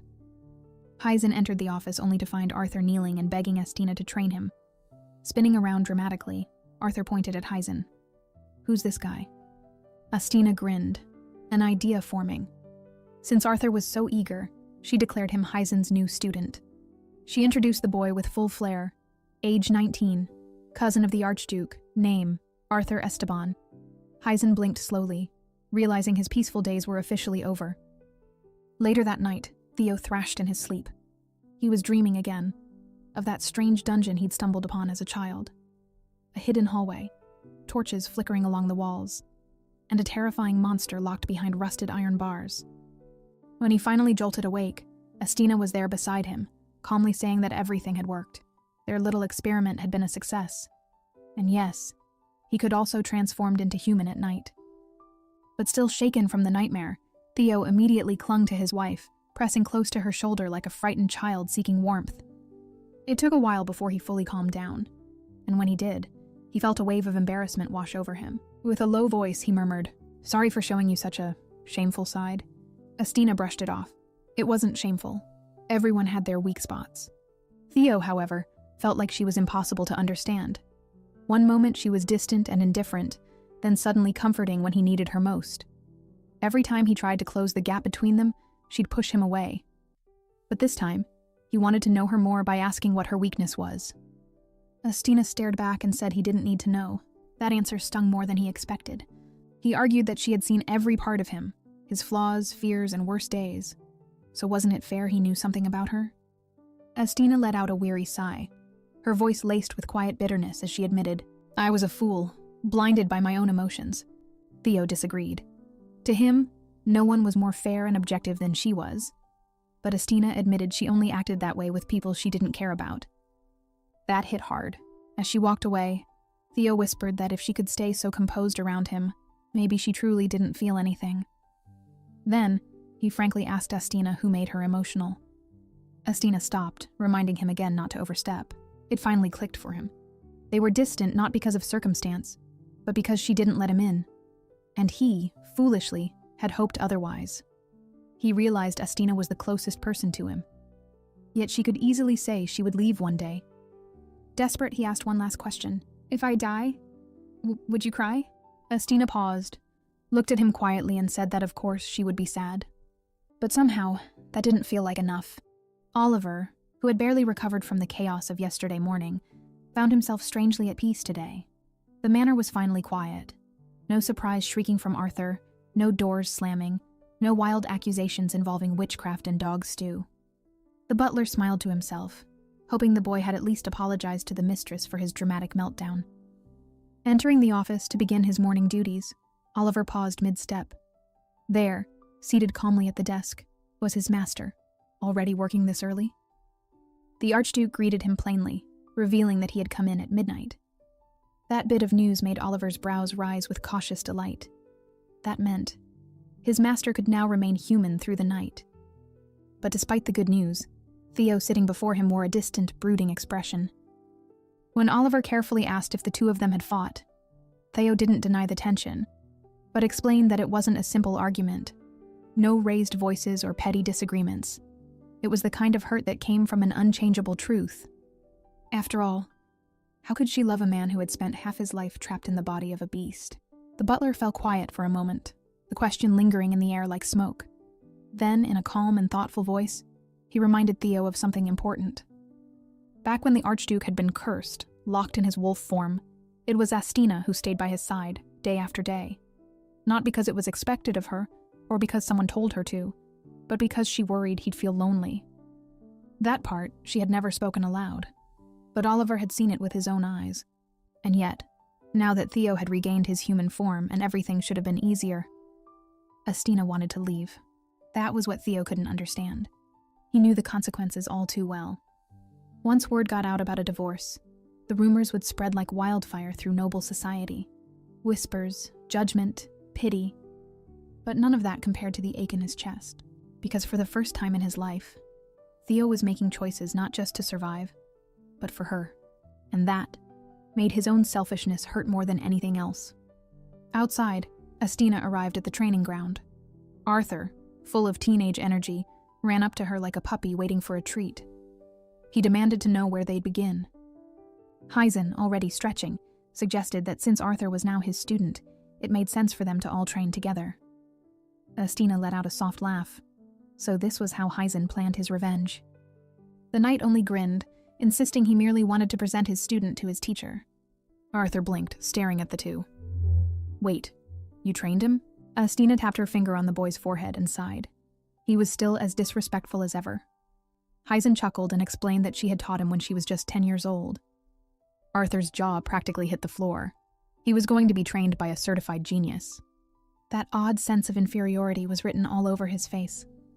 She'd felt the same when she used to spar with her mother. There were times when losing had stung so deeply. Approaching Arthur, she gently reminded him not to belittle his own efforts. After all, her mother once told her that the only opponent a person truly needs to surpass is their past self. Arthur was grateful, but he couldn't help but comment that Estina sounded like a granny, which made Hyzen chuckle quietly. Naturally, that earned them a punishment. With a sharp clap of her hands, Estina announced their warm-up, 30 laps around the training ground. As the two began running, Estina stood off to the side, her gaze drifting. She hadn't seen her husband since their disagreement. Their recent interactions had started to feel more sincere, more human. And yet, just one heated moment had pushed them apart again. Her mind wandered back to the look on Theo's face. That quietly miserable expression, as if he was longing for something he didn't know how to ask for. And for some reason, that bothered her more than she cared to admit. Later that day, Estina found Theo fast asleep in the garden hammock. She paused, unsure whether to speak or just let him be. But even in his drowsy state, Theo could sense her presence. Without opening his eyes, he spoke calmly. If she had something to say, she should go ahead and say it. Estina, caught off guard, replied that she didn't want to wake him earlier. That's why she had quietly left without a word. Theo blinked slowly, head tilting with mild amusement. Strange. Yesterday, she didn't even try to stop him from leaving. And now, suddenly, she was worried. At that, Theo slowly sat up, visibly surprised. She had waited for him. But Estina averted her gaze and said nothing more. Just silence. And somehow that quiet answer hurt more than if she had denied it outright. Of course she hadn't really waited. She was just being polite, wasn't she? Theo's chest tightened with a familiar sadness. Estina wondered why was his mood always so tangled. Frustrated, he snapped. How could someone as perceptive as her not see it? She had shown such warmth to the wolf version of him, treating the beast like something precious. But to him, the man? She kept her walls high. Yet they were the same person. So why did it feel like the wolf got more of her heart? Unable to handle the rising emotions, Theo turned away and walked off. For him, maybe it was better to stop expecting anything. Maybe her indifference was something he just had to learn to live with. Days quietly slipped by. Then one evening over dinner, Arthur frowned mid-bite, confusion written all over his face. He couldn't help but notice a pattern. Lunch with his cousin. Dinner with Estina. Every single day. Something was definitely off. He raised an eyebrow, questioning why the three of them never shared a single meal. Was this some kind of family feud? Estina, unfazed, explained that her training schedule kept her busy, and late hours weren't ideal for the Archduke's condition anyway. But Arthur wasn't buying it. He pointed out the obvious. He'd been staying here for days, yet not once had the three of them eaten together. In any other household, that'd be weird. Growing tired of the conversation, Estina coolly suggested that if he was so curious, he could ask Theo himself. Arthur smirked, clearly amused. Oh, so there was tension. She denied it firmly. No arguments, no drama. Still, Arthur wasn't convinced. If there wasn't a problem, then why not just talk to Theo and patch things up? The poor man hadn't even touched his food at lunch. If he starved to death, Arthur joked, it'd be on her. Estina sighed, remembering something strange Theo had asked her, whether she'd cry if he died. That made Arthur freeze. His curiosity instantly shifted into concern. Naturally, he demanded to know how she responded. Estina answered that, of course, she said she'd be upset. Arthur rolled his eyes. That expression. That was her version of upset. But then, with a bit more sincerity, he reminded her. She'd already done more than enough. She saved his cousin. She gave him back his human form. Whether she realized it or not, she already meant the world to him. And so that same night, Estina sat beside Theo, quietly watching him sleep. Arthur's words echoed in her mind, how the children of Atalanta were kept isolated until age 5, how they never stepped outside the estate, and how even their parents kept their distance, fearing they'd grow too attached only to lose them. Arthur had spent months traveling alone, desperately seeking help for his cursed cousin. And Theo? He had simply waited, alone, hidden in the dark, starving for warmth that never came, right? Who would have thought Arthur, of all people, had such a soft spot tucked beneath that playful and irritating attitude? Moved by that thought, Estina leaned in and gently kissed the sleeping wolf. When he stirred awake, blinking in confusion at her sudden closeness, he asked what she was doing sitting on top of him. Estina calmly held him down by the shoulders. If she sat here, she reasoned, he couldn't run away. But Theo only mumbled that it didn't really matter. She clearly didn't care about him. Estina blinked, a little surprised. In her mind, she treated everyone equally. Theo gave her a wry smile. So she was admitting it then. He confessed that depending on her pity, just to survive, felt unbearable. But if she left, he wouldn't be able to take it. Estina gently corrected him. He wouldn't die. He'd just lose his mind. But Theo only looked more distressed. To him, what was the difference? Then, with shaking hands, he opened up about a memory from long ago. A dungeon hidden deep within the estate.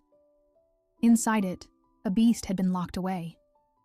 Whether it was a cursed ancestor or an unwanted heir, he never found out. But it haunted him. That was also why he had requested to be confined, but only within the walls of his own chamber. He didn't want to turn into that thing, and more than anything, He didn't want to end up rotting in some forgotten dungeon like it had. His voice trembled as he admitted his fear of death. It was why he clung to her, even if all she offered him was a bit of pity.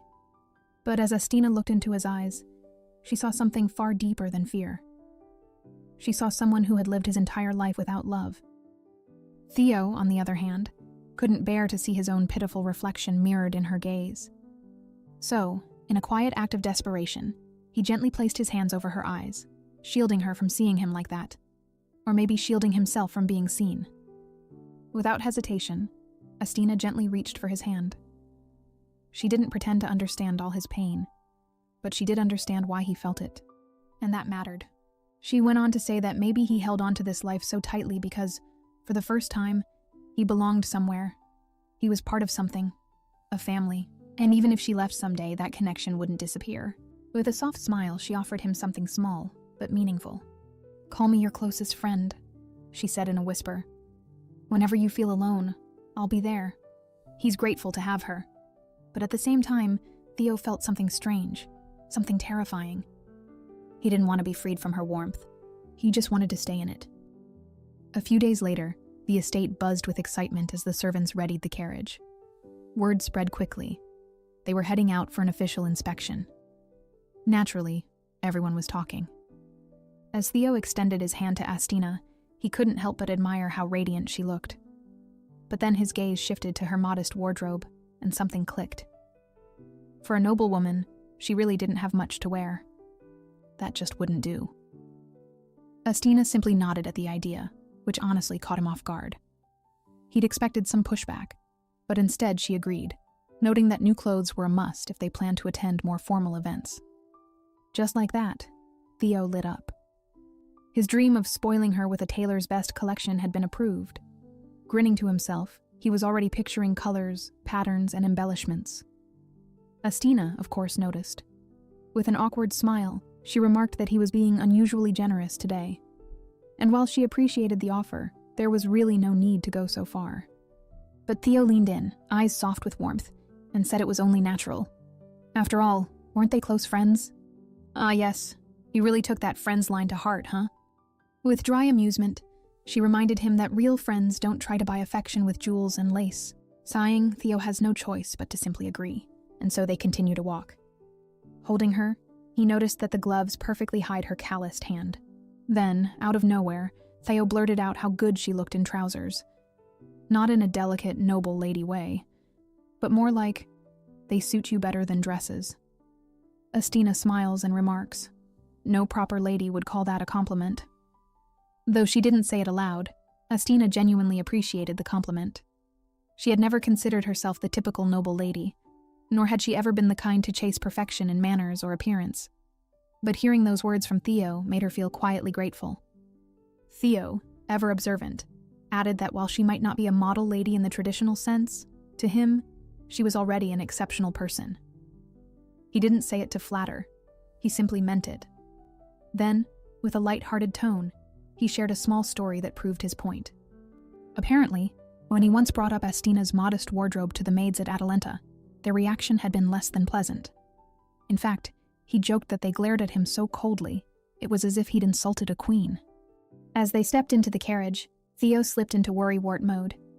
He admitted, slightly anxious, that showing his face in public again had him on edge.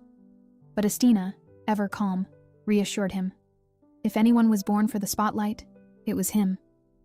The nobility adored him, even if he didn't adore them back. Theo chuckled, playfully admitting that clawing his way to the top of high society hadn't exactly been smooth. Astina smirked. I even heard stories about a certain dashing archduke who left a trail of broken hearts behind.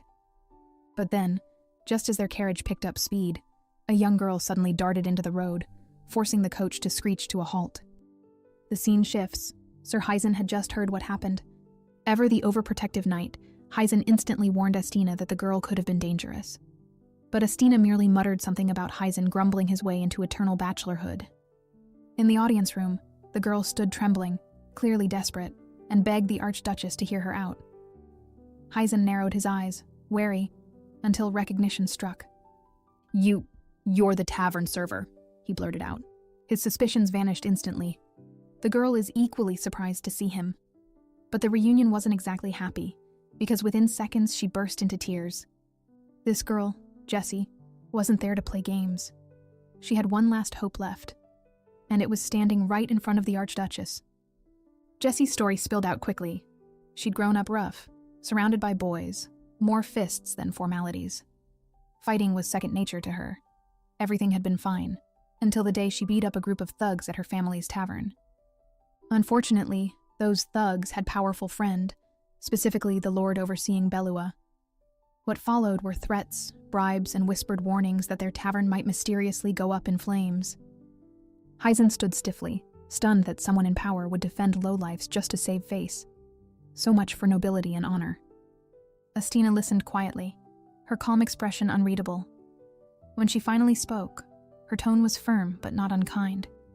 She reminded Jessie that she was the Archduchess of Atalanta, and that meant she held no political authority in Belua.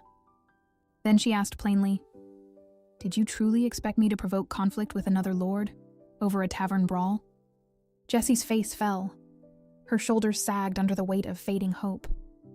Maybe she had been foolish to believe someone like Astina would care, but just as defeat crept in, Astina continued, and Jessie's heart skipped. Starting a quarrel over a simple girl would be unwise, Astina murmured. But it would be a different matter, if that girl belonged to House Atalanta. Jessie is stunned by what she just heard. Meanwhile, Astina turned to Hyzen. "Hand me your sword," she said. If Jessie could hold her own in a duel with Hyzen, then Astina would consider her request. Jessie knew it wasn't a fair fight. Hyzen was a trained knight. She was a tavern brawler, full of guts, not finesse. But what choice did she have? Her grip tightened on the borrowed sword as she stepped into the makeshift dueling ground like it was a battlefield, her pride the only armor she had. Hyzen, expecting her to falter halfway, watched with mild amusement. But to everyone's surprise, Jessie didn't hesitate. She charged in, swinging with all the raw strength she could muster. Still, Hyzen barely flinched. With one swift, calculated move, he disarmed her. The sword clattered loudly to the ground. Jessie froze, devastated. That was it. She'd failed. Astina's expression wasn't one of disappointment. Instead, it was thoughtful. She acknowledged Jessie's natural instincts and raw strength, both of which couldn't be taught through drills or books. So she posed a question. Did Jessie want to serve her as a knight? For a moment, Jessie could only stare in disbelief. A noblewoman offering such a role to someone like her, a commoner with no status, felt surreal. Almost like a dream she wasn't allowed to have. But once the shock wore off, her voice steady with conviction. Whatever it took, she'd give her all in training. Astina nodded with approval. Her expectations were high now, and with Jessie officially under her wing, there would be no space for hesitation. Passivity was not an option, not when justice was overdue. And as she smirked to herself, Astina was already thinking several steps ahead, plotting the perfect way for Jessie to earn that justice, one bold step at a time. Afterwards, Hyzen led Jessie to her new quarters, giving her the quick tour like a soldier on a tight schedule. The room was modest, plain walls, basic furniture, but to Jessie it felt like a luxury suite. She'd never had a space of her own, let alone a key to lock it. When Hyzen handed it over and reminded her to keep the door secure each night, she nodded seriously, but promptly got distracted by the fact that, up close and not scowling, he actually looked like a proper knight, not just some drunken man. Of course, that fleeting observation was ruined 5 seconds later. Enter Arthur, charging in like a storm with shoes too loud and a personality too big. He launched into a rant about being left outside for so long he was starting to age. When he spotted Jessie, Arthur's brain instantly spiraled into scandal mode. His face lit up with exaggerated intrigue. "Teacher, is she your girlfriend?" Hyzen, ever the model of restraint, well, barely, visibly tensed and redirected Arthur's excitement with a sharp thwack to the head, shutting down any romantic subplots before they could take root. To clear the misunderstanding, Hyzen introduced Jessie to Arthur as his new student. And yes, she would be training to become a knight. Naturally, Arthur wasn't thrilled by the idea. A girl, as his co-student, training for knighthood? The horror. He tried to shout out in protest, only to be silenced by a swift ear pinch from Hyzen. Watching the comical duo firsthand, Jessie couldn't help but let out a soft laugh, which only made Arthur blush furiously in embarrassment. He pointed at her like she'd personally offended his honor, and dramatically declared that he would never accept her as a fellow student. And just like that, the rivalry between the two was officially born. The next morning at dawn, Theo noticed something odd. Astina was sneaking out dressed in travel clothes. Curious, and obviously concerned, he followed and asked where she was going, especially in such a suspicious outfit. Astina casually replied that she had errands to run and didn't want to attract attention. Theo, ever the worrier, decided to tag along. While they walked through town, ladies whispered and giggled at the sight of Theo's smiling face. He was far too handsome to blend in, and Astina had had enough. She yanked up his hood and told him to stop smiling like some prince of Riz. Theo blushed at the comment but chose to obey. Then again, how was someone with a face like Theo's supposed to smile less beautifully? They eventually stopped in front of a clothing store. And yes, this entire shenanigan was about odd dresses, much to Theo's great shock.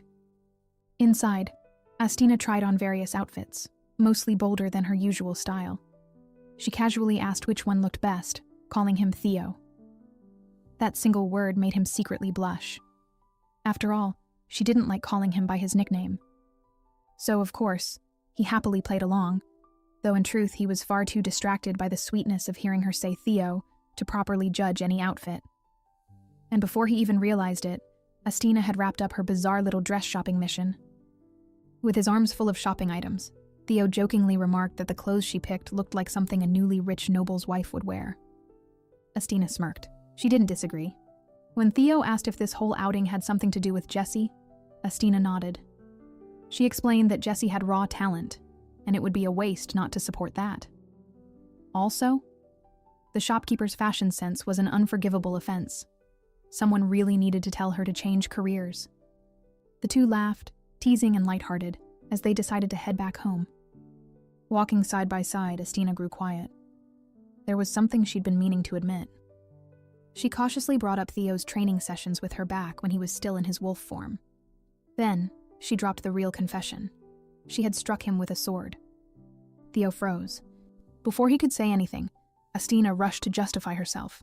At the time, she hadn't known any other way to stop him. Suddenly, Theo let out an unexpected burst of laughter.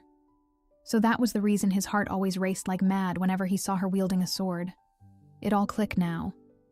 Rather than acting flustered or defensive, Theo surprised her even more. He sincerely thanked her.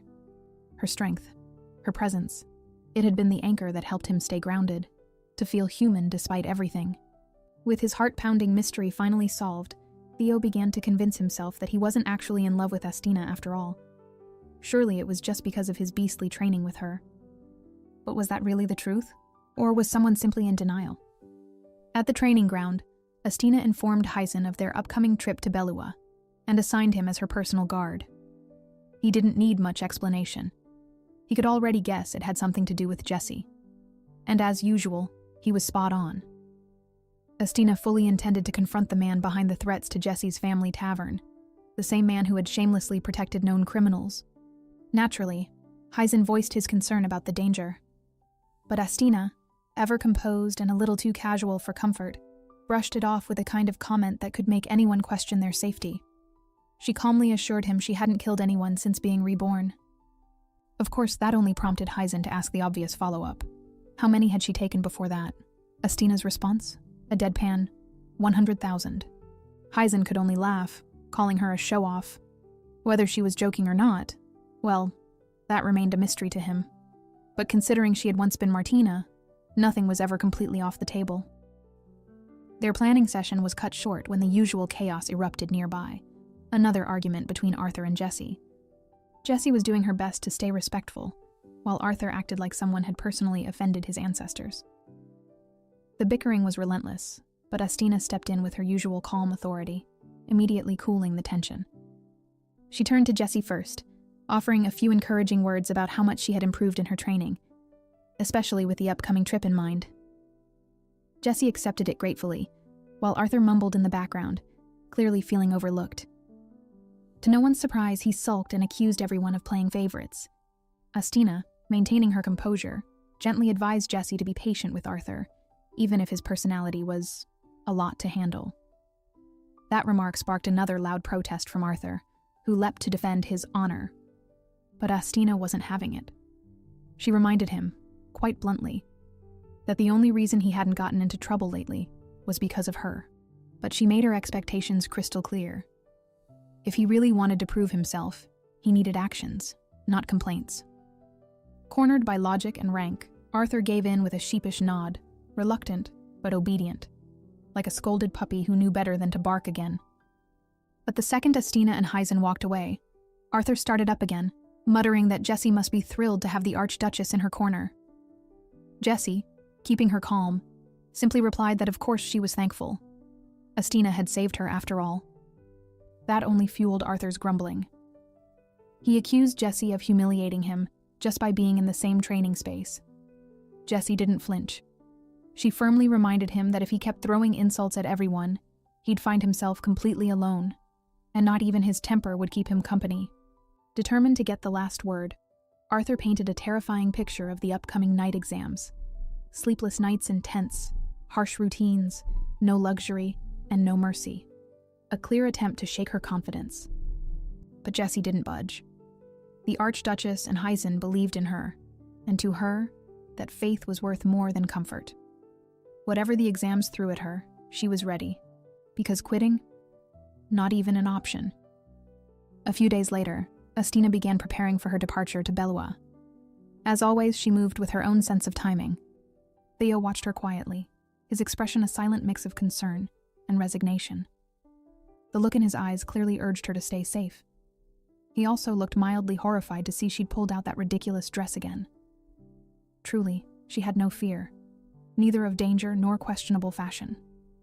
Meanwhile, Hyzen stood stiffly to the side, sulking for a completely different reason. The clothes he had to wear for the trip felt more like a theatrical costume than knightly armor. Judging by his grimace, one might assume he'd just chewed on a lemon. Repeatedly. Astina reassured Theo that it would only be a short, 3-day journey. But just before leaving, she made an unexpected request. She wanted him to follow her the next morning. Theo, confused, tilted his head. In all sincerity, he asked if she meant for him to come in his human form. And if so, would that require a kiss?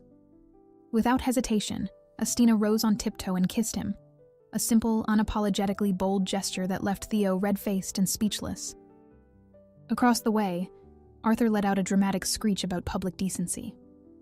His protest didn't last long, though, as Hyzen wordlessly dragged him toward the carriage like a fussy cat being stuffed into a travel crate. Astina then leaned in close to Theo and whispered that the kiss was only a down payment.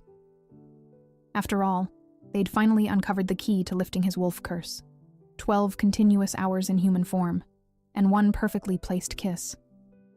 Funny how things had shifted. She used to only kiss him when he was in wolf form, a quiet gesture of comfort. But now? Now she didn't hesitate. And by the look on Theo's dazed, red-faced expression, he wasn't complaining one bit. Just as Astina turned away, a flicker of hope danced in her eyes. Out of the blue, she began telling an old tale, one of those classic bedtime stories, except with a twist. It was about a brave warrior who, by royal decree, had to marry a not-so-attractive woman. Not exactly a romantic fairy tale start. But here's where things got interesting. On their wedding night, the woman confessed that she was actually a witch, cursed by her own sisters no less. Instead of recoiling in fear, the knight assured her that she didn't have to worry anymore. Now that they were married, he'd protect her. Apparently, that small act of sincere kindness cracked half the curse. From then on, the woman would turn stunningly beautiful. There was a catch, though. She could either be beautiful by day or by night. Never both. Eventually, the woman asked her husband when he'd prefer her to be beautiful. The kind-hearted knight chose night, wanting to admire her beauty in private. But she favored the daytime, so the world could see her too. Wanting to make her happy, the husband agreed. They respected each other's views so much that poof, the curse completely broke. Astina glanced at Theo with a knowing look. In her mind, she was already wondering if there might be a way to apply that kind of logic to her husband's own inconvenient curse. When she asked the same question, the would you rather be human by day or by night type, Theo was caught off guard. He hesitated, blinked a few times, and muttered something about daytime being more convenient for responsibilities. Astina, staying on theme, claimed she'd rather admire him during the night, when it was just the two of them. Thea was completely stunned. He tried to respond, but no words came out. Not that it mattered. Astina already knew his curse wasn't the same, and no fairy tale logic would fix it. So, she ended the conversation, tossing the tale like a magical grenade and walking off as if it were casual breakfast talk. Meanwhile, Theo stood there, still trying to figure out what had just happened. In his opinion, Astina had a real gift for leaving people utterly speechless. Hours later, deep near the edge of Belua's dense forests, a group of bandits lazed about. They were bored out of their minds, surrounded by bugs, sweat, and zero signs of loot. That changed fast when the sound of hoofbeats reached their ears. A carriage was approaching, and just like that, they perked up like hungry dogs, spotting a rotisserie chicken. Jackpot. With the grace of chaos-loving amateurs, one of the bandits launched an attack that knocked one of the carriage wheels out of alignment. Perfect. Carriage stopped. Little did the bandits know, they had just stumbled into the perfect stage for Astina's team's latest performance. Today's act? She would play the role of a clueless noblewoman flanked by a bunch of bumbling guards, an irresistible setup for any overconfident thug. The goal was simple. Look helpless, act rich, and lure the fools in. And it worked. The bandits swarmed in, swords out and smugness at full blast. But then, recognition. One of them locked eyes with Jesse, and oh boy, he did not look happy. Apparently, she'd beaten the stuffing out of him once before. Bad memory. He grabbed her shirt and growled something that definitely wasn't friendly. Astina, ever the protective master, was not having it. Her glare could have ignited dry leaves. When the brute dared to put his hands on Jesse's face, she snapped. Without hesitation, she lunged at him and gave him a mighty shove. The guy staggered backward, momentarily confused that this well-dressed woman just laid hands on him like that. Offended, he whipped out a dagger and struck with a growl that said, "You messed with the wrong guy." Astina didn't back down. In fact, she walked right into his personal space and launched herself forward, smashing into him while practically hugging his torso. His knife scraped across her arm, drawing blood. But it wasn't a reckless outburst, it was a strategy. Astina glanced at her own bleeding arm. With a cool head, she gave the signal. Game on. Sir Hyzen wasted no time. He moved like a hammer meeting laundry. Except the laundry were bandits, and the wash cycle was pure violence. Arthur, who had arrived just in time, leapt into the fray, helping mop up the remaining threats. Swords clashed, fists flew. But honestly, it wasn't even close. Jessie, now officially ticked off, delivered punches like her fist had something to prove. One of the bandits started connecting the dots. This wasn't some frightened noble and her incompetent guards. This was a trap, and they had just walked straight into it wearing a target sign. In one last desperate move, he raised his blade again, thinking he could still turn the tables. But before he could even finish the thought, Astina struck low and fast. Let's just say a loud egg crack came after. The next day at Belua Castle, Astina lay still on the bed, eyes closed and arm wrapped in freshly bandaged cloth. With her pale face and pain expression, she looked every bit the tragic noblewoman. Sitting beside her was Arthur. Before long, the door creaked open, and in stumbled a man. Pale, sweating, and clearly in a panic, he introduced himself as Viscount Belua, the current acting lord of the territory. Arthur gave him a lazy side-eye and offered a dry introduction of his own. The Viscount's voice trembling as he asked about the Archduchess's condition. Arthur didn't say much. He simply gestured toward Astina, lying unmoving on the bed like a wounded swan, and dropped a not-so-gentle reminder that the Archduke was quite the protective husband. That did the trick. The Viscount's face turned ghost white. He quickly put the pieces together. The attackers were no random thugs. They were his bandits, from his land. And now the Archduchess was hurt. Worse yet, she hadn't been alone. The Archduke's own blood relative was with her. The man looked like he might collapse on the spot. Once the Viscount excused himself to go breathe into a paper bag, or whatever nobles did to recover from potential ruin, Arthur glanced back at the bed and muttered, "Okay, he's gone." Instantly, Astina sat up like a puppet yanked by invisible strings. She was all business, immediately asking about Jessie's whereabouts. Arthur simply replied that Jessie was resting in the next room. Then he stared at Astina while she unwrapped the fake injury. Was all of this really necessary? Apparently yes.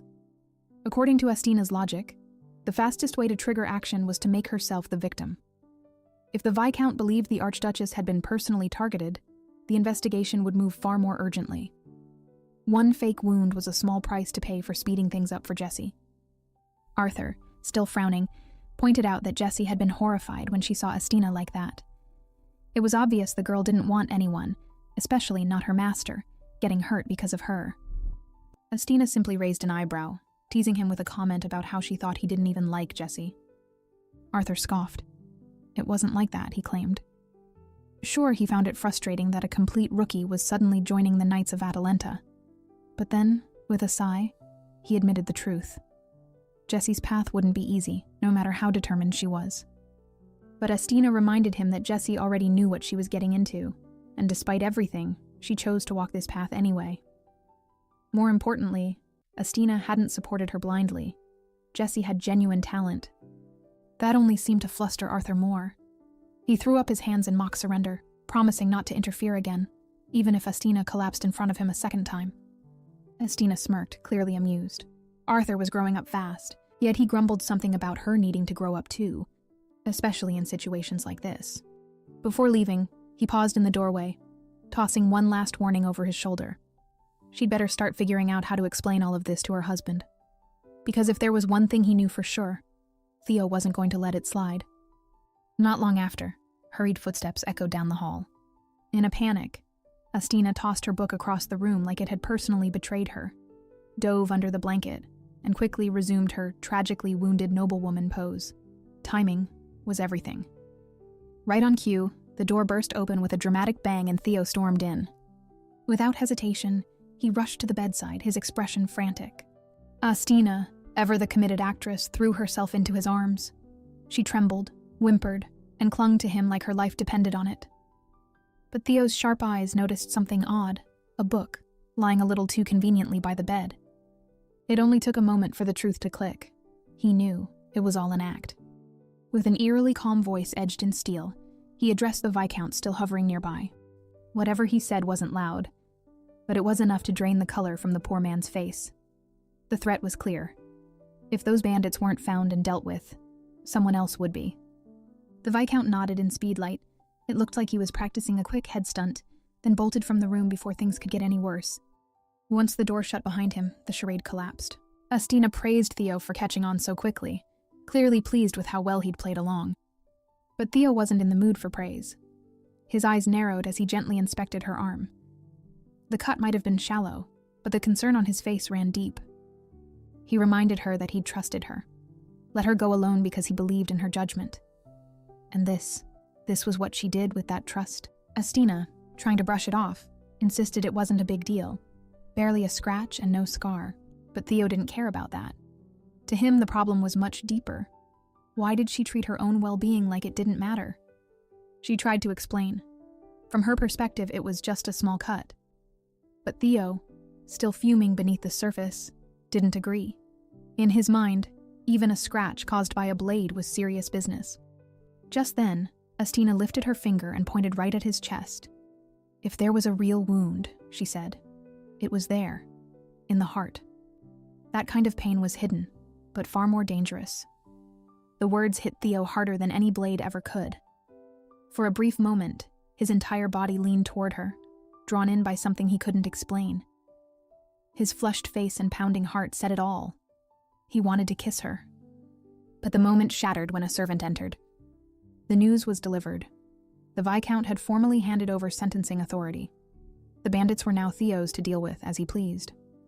Astina, now nestled under the blanket, allowed herself a tiny, victorious smile. Everything was going exactly according to her plan. Theo's expression remained calm, but his voice low and grim. He was going to pay those attackers a visit, and it wouldn't be pretty. And just like that, her doting beastly husband was full in motion. Later, Astina finally decided to check in on Jessie. But before she could even reach the door, it slammed open with a loud bang. Arthur stood in the doorway, completely out of breath and clearly rattled. Without wasting a second, he delivered the news. Jessie had been kidnapped. Astina shot upright, immediately jumping to the worst conclusion. Had the bandits somehow broken into the estate? Thankfully, or maybe not, Arthur clarified that it wasn't that kind of kidnapping. Jessie had wanted to visit her family, and of course, he hadn't let her go alone. But something had gone wrong. Just a few hours earlier, they had arrived at Jessie's modest home. The air had been thick with unease as she explained everything to her stunned parents. She told them that she'd made her decision, not out of rebellion, but because the Archduchess had placed her trust in her. And in return, Jessie wanted to honor that trust by becoming her knight. Her mother, however, seemed more interested in the man seated beside her. With curiosity, she tossed a suspicious glance at Arthur, clearly trying to sniff out romance. Jessie's reaction was immediate and loud, no, though Arthur wisely stayed silent. Meanwhile, her father looked more concerned. The idea of his daughter swinging swords for a living clearly didn't sit well with him. The parents tried everything they could to change Jessie's mind. They urged her to stay home, help with their business, settle down, and maybe even get married. But Jessie wasn't swayed. With fists clenched, she stood firm. The Archduchess had believed in her, and that was enough. Then came a knock at the door downstairs. Her parents asked Jessie to answer it. She left without hesitation. As soon as she was out of sight, her brother scoffed, clearly unimpressed. While the father muttered something about how trust from an archduchess didn't mean much when it came to real swordsmanship, especially coming from a woman. Arthur nearly rolled his eyes. The man clearly had no idea who Estina was. If he did, he might have realized that the woman he was dismissing could likely disarm a room full of guards blindfolded. Trying to keep things civil, Arthur casually mentioned that it was actually Estina herself who had suggested Jessie train as a knight. That one line seemed to stop Jessie's father in his tracks. He was stunned. Apparently, the idea that someone of Estina's rank thought Jessie had potential was hard to ignore. Minutes passed, but Jessie still hadn't returned. Grumbling under his breath, Arthur rose to investigate. Honestly, he didn't care much for the whole knight's journey drama. But if Jessie had wandered into trouble, someone had to deal with it. He opened the front door, expecting to find her loitering, or maybe getting distracted by the rain. Instead, he was greeted by a yard completely empty, except for the telltale sign of muddy footprints leading nowhere. And Jessie was gone.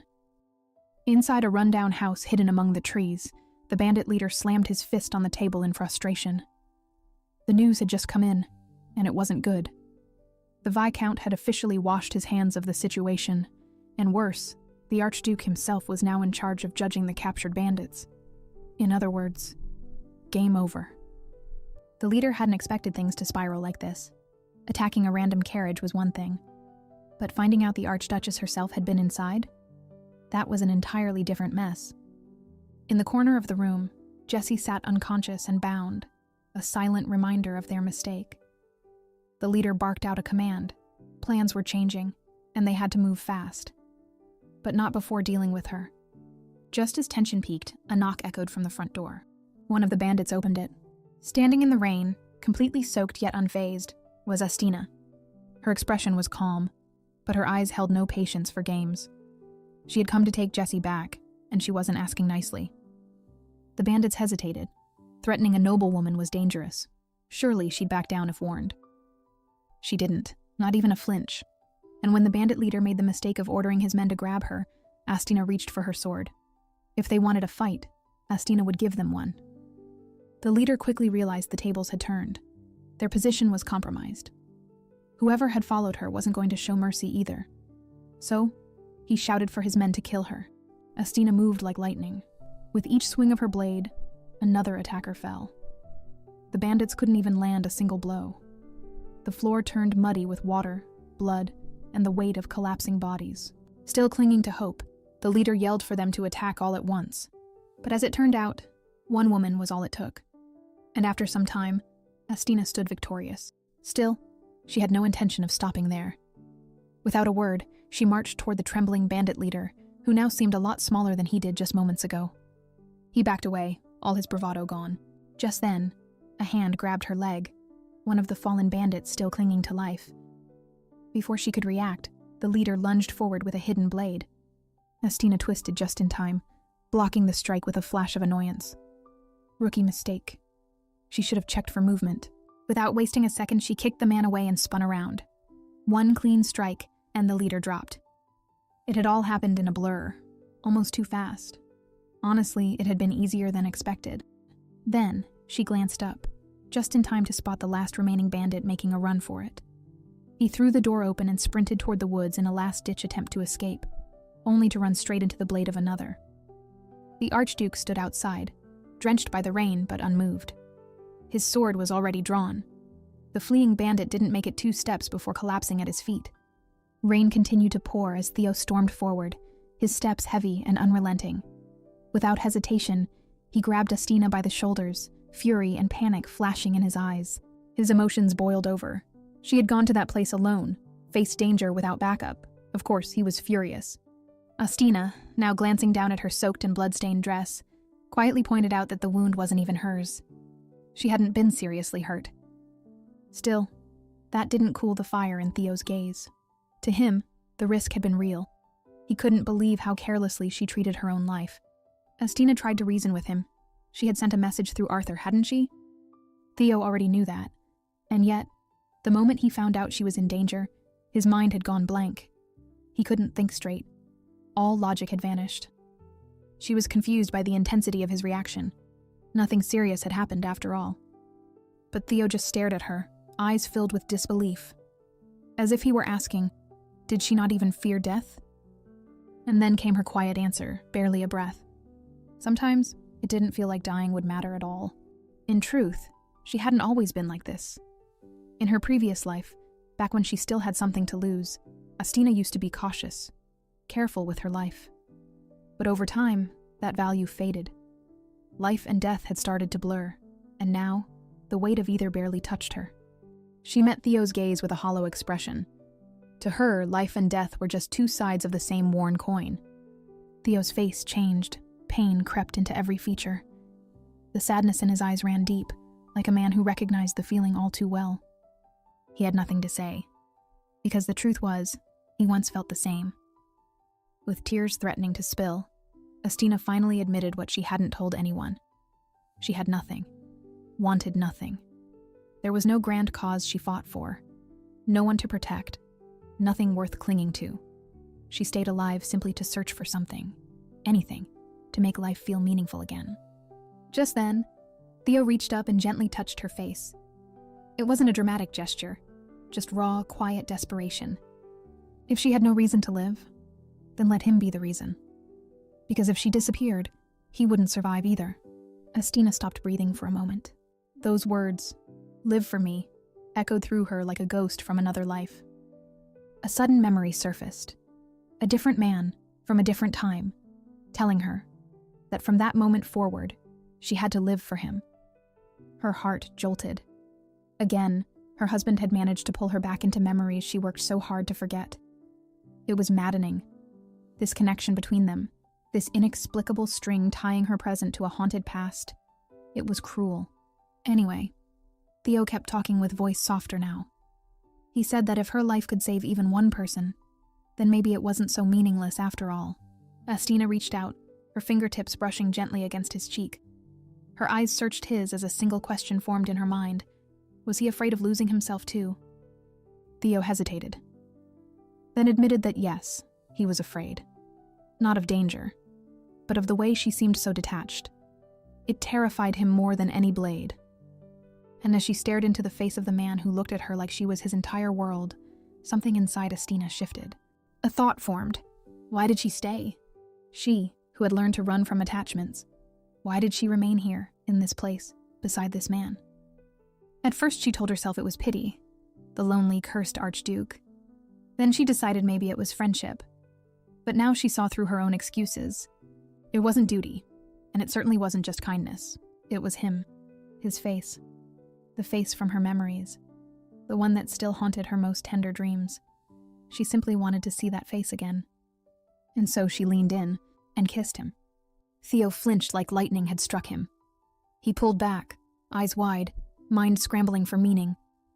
She didn't explain. Instead, she gave him a soft smile.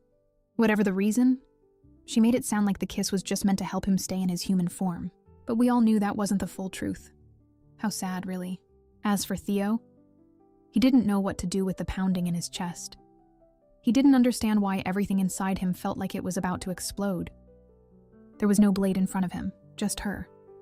And somehow that, That simple moment was the most terrifying thing of all. At the imperial palace, Benjamin sat beside the emperor, who lounged comfortably with a glass in hand. For once, he cast his son a rare look of approval.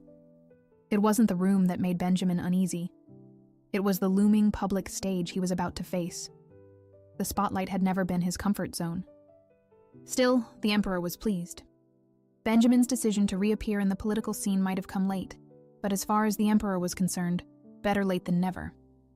With a small bow of his head, Benjamin accepted his father's judgment. He knew he'd been hesitant in the past, but things had changed now. The emperor's tone remained calm, but resolute. Primo, Benjamin's older brother, would be informed personally. The emperor declared it was time for the brothers to strengthen their bond. He placed his glass down with a deliberate finality, as if sealing the plan then and there. Those words pulled Benjamin straight into a memory. He remembered the very first time he met Primo. His older brother had looked at him with curiosity, asking his name. When Benjamin admitted he didn't train with a sword, Primo only laughed, calling him modest for a boy his age. It sounded playful, but Primo's eyes had always held something else. And even then, Benjamin had sensed the danger lurking behind his smiles. That danger became painfully real when his mother led him deep into the woods one day, and with firm voice, told him he was no longer part of the imperial family. He was to vanish. Survive not as a prince, but as a shadow. If he had to crawl through mud to stay alive, then so be it.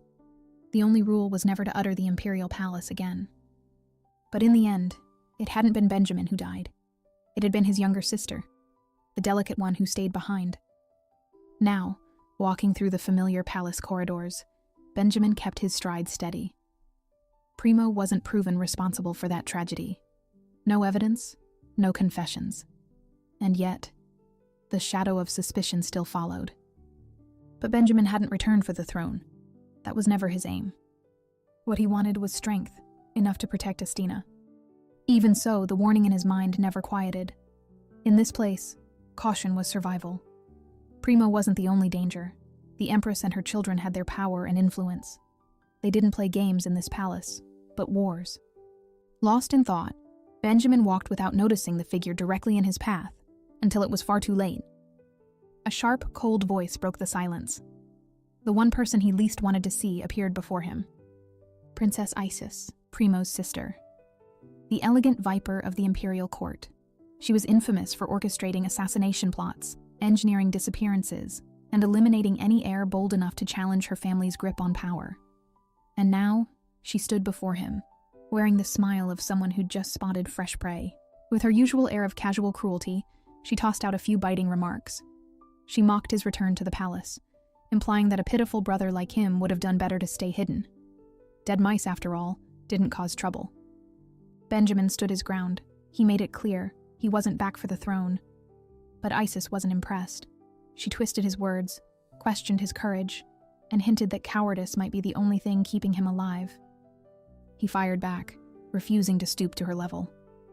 To him, being cautious was far better than becoming a monster. But Isis simply shrugged and sauntered past him as if they were old schoolmates bumping into each other by accident. Before fully passing him, she paused and leaned in close, her voice turning soft and sinister. She brought up something he hadn't expected. Primo killed his sister. With eerie calm, Isis said it outright. Beth had died 7 years ago during a hunting competition. An arrow, fired by an unknown assailant.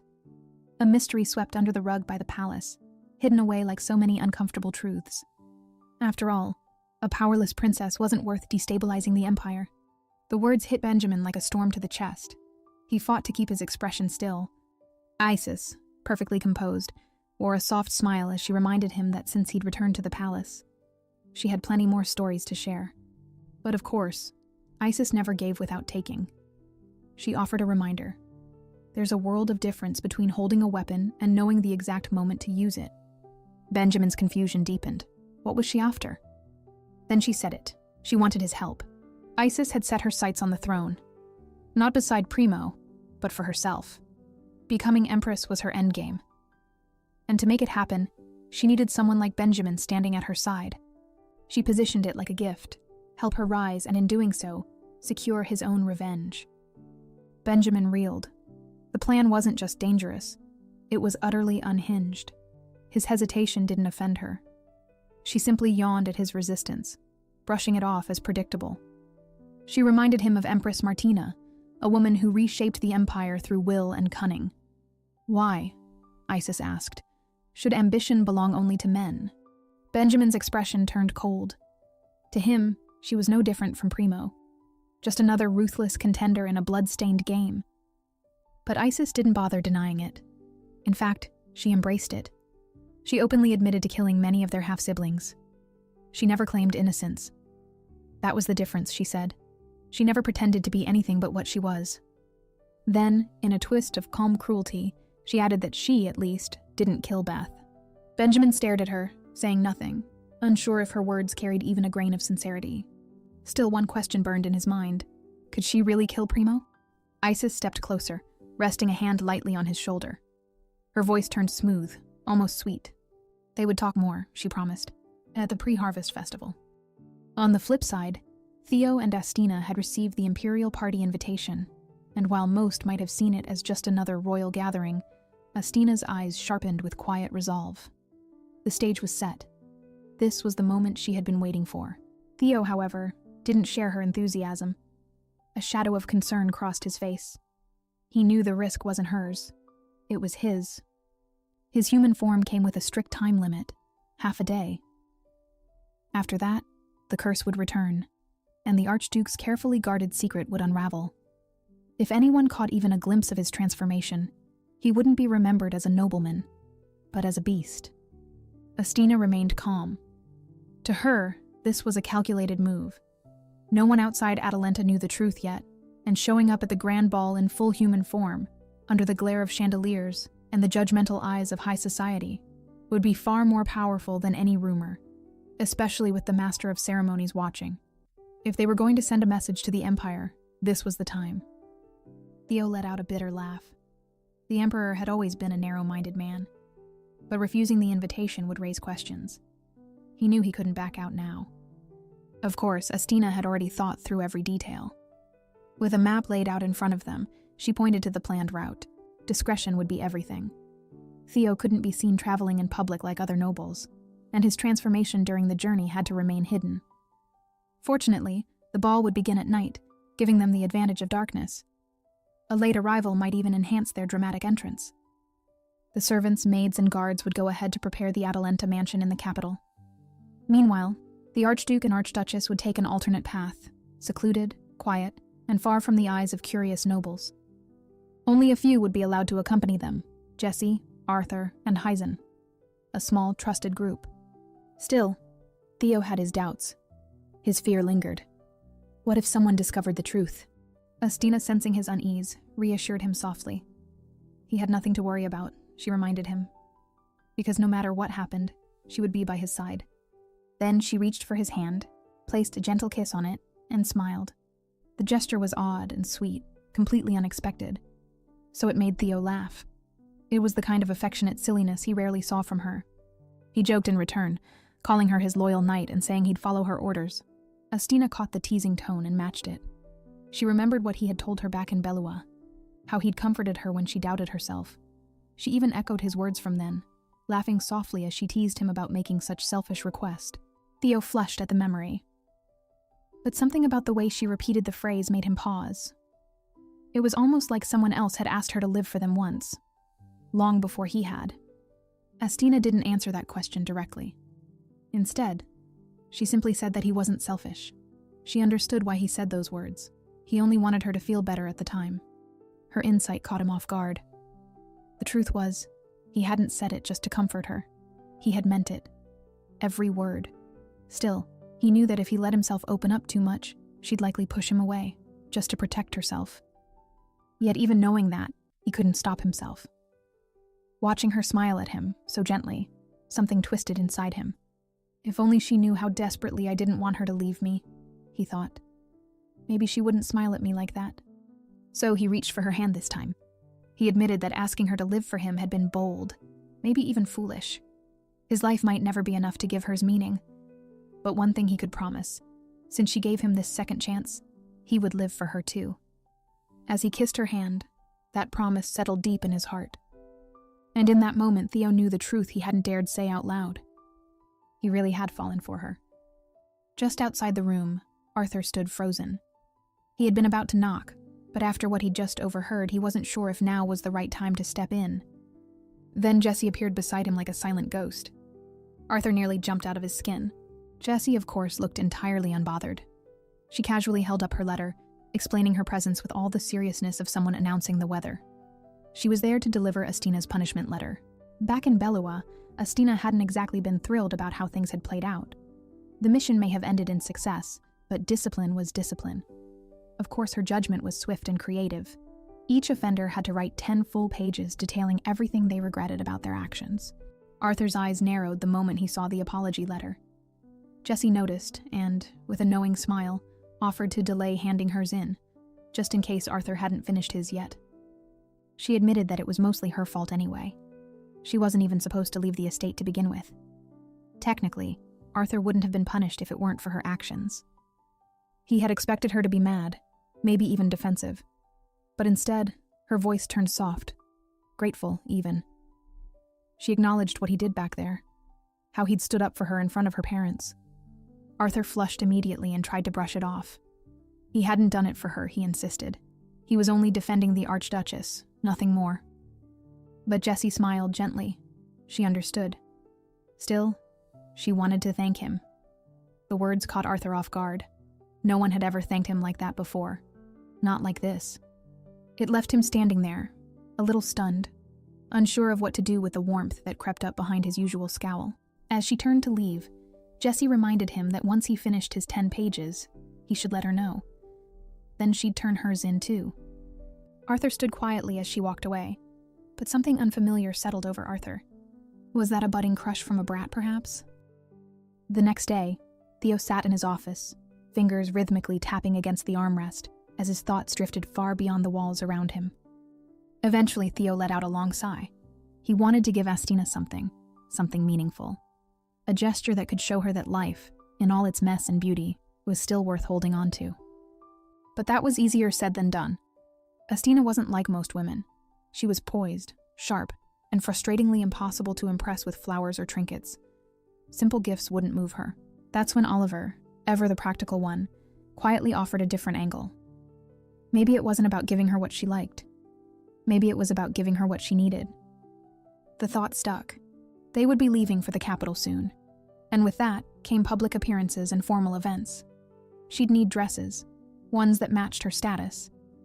Theo remembered how little she had in her wardrobe. For someone of her rank, it was laughably sparse.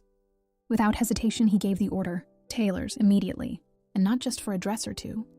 He wanted them to keep sewing until Astina herself had to raise her hands and beg them to stop. Soon enough, Astina's chambers were completely overtaken by an avalanche of luxury. Boxes upon boxes arrived, overflowing with hats, gowns, and bolts of exquisite imported fabric.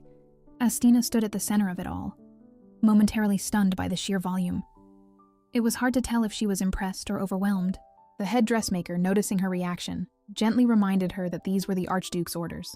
She was to choose anything she liked, without limits. Holding up a particularly extravagant hat, Astina couldn't help but think that her husband had certainly earned a proper thank you for this. A well-chosen outfit might send that message more effectively than words. The dressmaker simply smiled, clearly used to noble affairs. Hours later, Theo arrived at her room expecting things to have settled down. The head dressmaker, clearly overwhelmed, greeted him with a rushed bow and a flustered apology. Everything was done strictly according to his own instructions. Astina met his gaze with a smug little grin, clearly enjoying herself. When he asked what she had picked for the ball, she gestured toward the fabrics laid out. Light, elegant, and modest in tone. Nothing too flashy. Theo raised a brow, a bit surprised by her restraint. She could easily pull off something brighter, but Astina simply explained her reasoning. Furs would only stand out in bright colors, and she wasn't aiming to steal the spotlight anyway. He chuckled to himself, noting that one outfit alone couldn't possibly qualify as a proper gift. And just as he said that, the bill arrived. Apparently his ever-so-modest wife had spared no expense. She had selected only the most luxurious options available. At first he had expected her to reject the gift entirely, maybe even scold him for the extravagance. Instead, she had embraced it with the confidence of a queen. And truthfully, he loved that. Astina explained that she simply didn't want to appear underdressed at the imperial ball. A practical reason, backed by elite taste. As the last of the tailors quietly filed out, Theo smirked. Had he known she liked clothes this much, he might have braced himself better, for both the cost and the surprise. Astina laughed and reminded him that perhaps he should be more mindful of the family's finances. Theo played along, wondering aloud what would happen if he went bankrupt. She answered sweetly, with a smile that made trouble sound like a romantic promise. She'd feed him, no complaints. Watching Astina laugh, Theo found himself admitting something. Moments like this made him forget the burden he carried. She looked at him not as a cursed being, but as a normal man. Astina, of course, understood better than most. A man afraid of losing himself would naturally cling to the only person who reminded him who he was. But her own heart was the problem here. Love, once upon a time, had been its own kind of curse for her. It had burned her, shaped her, made her cautious and more guarded. Theo's thoughts drifted deeper. In his mind, no matter how kind Astina was to him, the beast within didn't have a conscience. He feared that kindness wouldn't be enough. Astina tried to mask her uneasy feelings within. She wanted to reassure Theo, so she simply told him not to overthink. Theo sank to one knee, looking up at Astina with pleading eyes, the kind of gaze that held nothing back. In that moment, he seemed like a man ready to offer his very soul, just to hear how she might soothe the storm within him. Even if her comfort came only out of pity, he wouldn't mind. To him, any chance, no matter how small, was worth it if it meant inching closer to his beloved wife's heart. But Astina didn't give an answer. Instead, she leaned in and kissed him. It wasn't rushed or uncertain, just soft, steady, and sure. The kiss deepened, warm and breathless. Then, with a whisper laced in teasing intent, he murmured something near her ear. If she truly meant to calm him down, she had better commit to it properly. Before she could even respond, he lifted her effortlessly and carried her to the couch. His lips never wandered far, trailing hers in a blur of eager, breathless kisses. The air between them changed, thick with emotion and something far more daring. Excitement pulsed between them like an unspoken promise. When Astina finally caught her breath, her gaze meeting his, an alluring smile tugged at her lips as she suggested something completely unexpected. Maybe it was time to level up. Theo stood in the bathroom, staring at his reflection like it might offer answers. His mind buzzed with uncertainty. What exactly was supposed to happen tonight? Earlier, Astina had casually suggested they head to bed a bit earlier than usual. She mentioned she'd use a different bathroom to get ready, and told him to freshen up and join her afterward. Now, however, the Archduke found himself frozen mid-thought, tangled in a far more pressing dilemma. What was the appropriate level of clothing for this kind of situation? A robe? Just a towel? Or nothing? After a brief internal crisis, he played it safe. Pressed trousers and a light shirt. Modest, respectable, and hopefully not walking straight into a trap. When he finally stepped into the bedroom, he found Astina already seated. She looked up and smiled, casually gesturing for him to come sit beside her. Now, everything about this moment felt casual on the surface, but it was laced with tension beneath. Then, as if she had just remembered something important, Astina turned to him and suggested they begin. For a brief moment, Theo's brain hit panic mode. Her tone wasn't exactly helping either. It sounded a little too suggestive. But Astina wasn't on the same track as him at all. She calmly explained a theory that had been on her mind. Since kissing had shown some effect in suppressing the curse, perhaps other forms of physical contact might work too. Theo nearly choked at the implication, excitement rushing in before reason could catch up. But Astina clarified quickly. She was referring to something simple, like holding hands. Theo couldn't help but point out they'd done that before, and it hadn't changed anything. Astina reasoned it might not be about intensity, but consistency. Maybe he responded better to physical connection than structured control. Theo was clearly enjoying where this was headed. Maybe they needed to try something more meaningful than just a kiss, he suggested, his eyes already lighting up with hope. Astina didn't disagree. Instead, she calmly opened her arms and invited him in for a hug. Theo's face shifted instantly, his hopeful excitement giving way to plain disappointment. Meanwhile, Astina had to bite her lip to keep from laughing. Still, he obliged and moved closer, wrapping his arms around her gently. Their bodies pressed together, warm and close. Eventually, he wondered aloud if a hug could really be more meaningful than a kiss. Astina, nestled comfortably against his chest, responded softly. Perhaps in some ways it was. At least now, she could hear his heartbeat. That made Theo blush. He mumbled that unlike her, he couldn't hear her heartbeat from this angle. Of course, that wasn't the point, but it still left him flustered. Astina, never one to miss an opportunity, teased him again. She asked if he was truly nervous tonight. Her words cut right through him, melting whatever composure he had left. Flustered and thoroughly teased, the Archduke finally gave in. With a small groan of defeat and affection, he pulled her down with him onto the bed. It was hard to say whether this was part of the experiment, or just something both of them had wanted all along.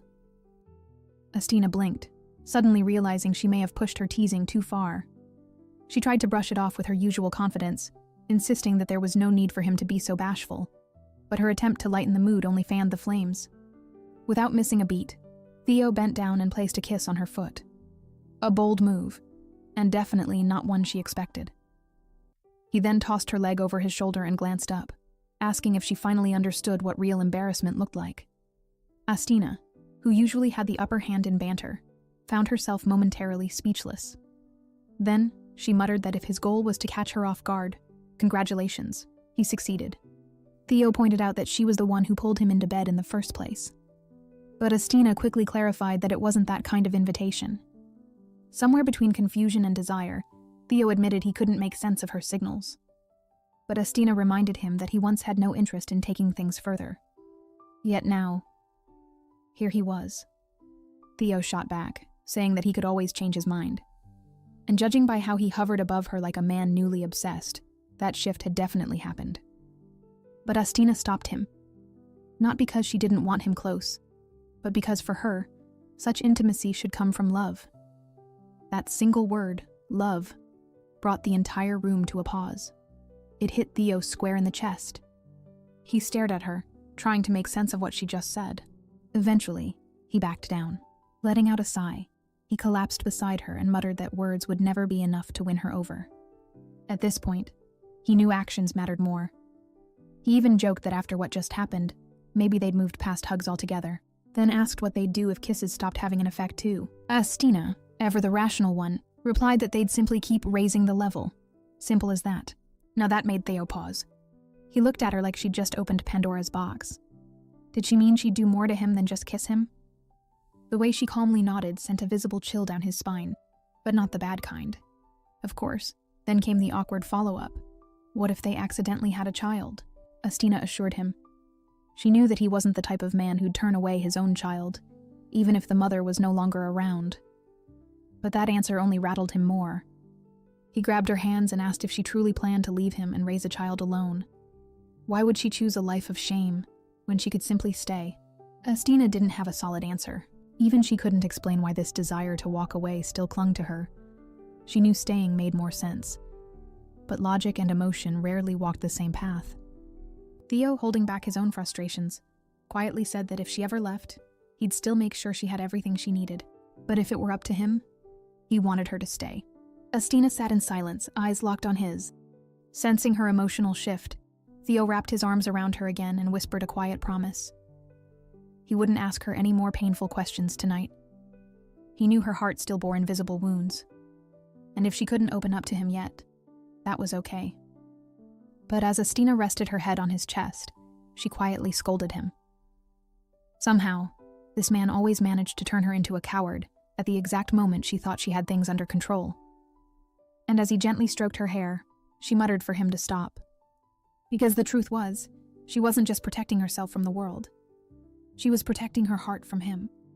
The day of their journey to the capital finally arrived. Hyzen asked what had made Arthur change his mind about joining the trip at the last minute. Arthur, with the casual stubbornness of a teenager, said he simply felt like it. But Hyzen had a theory. He quipped to Astina that if she started paying Arthur more attention than Jesse, maybe he wouldn't have to suffer as much. Astina, amused but sharp as ever, replied that her affection remained fully reserved to Hyzen. After all, Hyzen was her special first student. That, of course, made his big bear heart melted in an instant. With logistics out of the way, Astina announced that she would ride with her husband in the cage-style carriage designed for his beast form. Once Theo returned to his human state, they'd switch to a regular carriage, and Arthur could tag along. Jessie, hearing this, felt visibly relieved.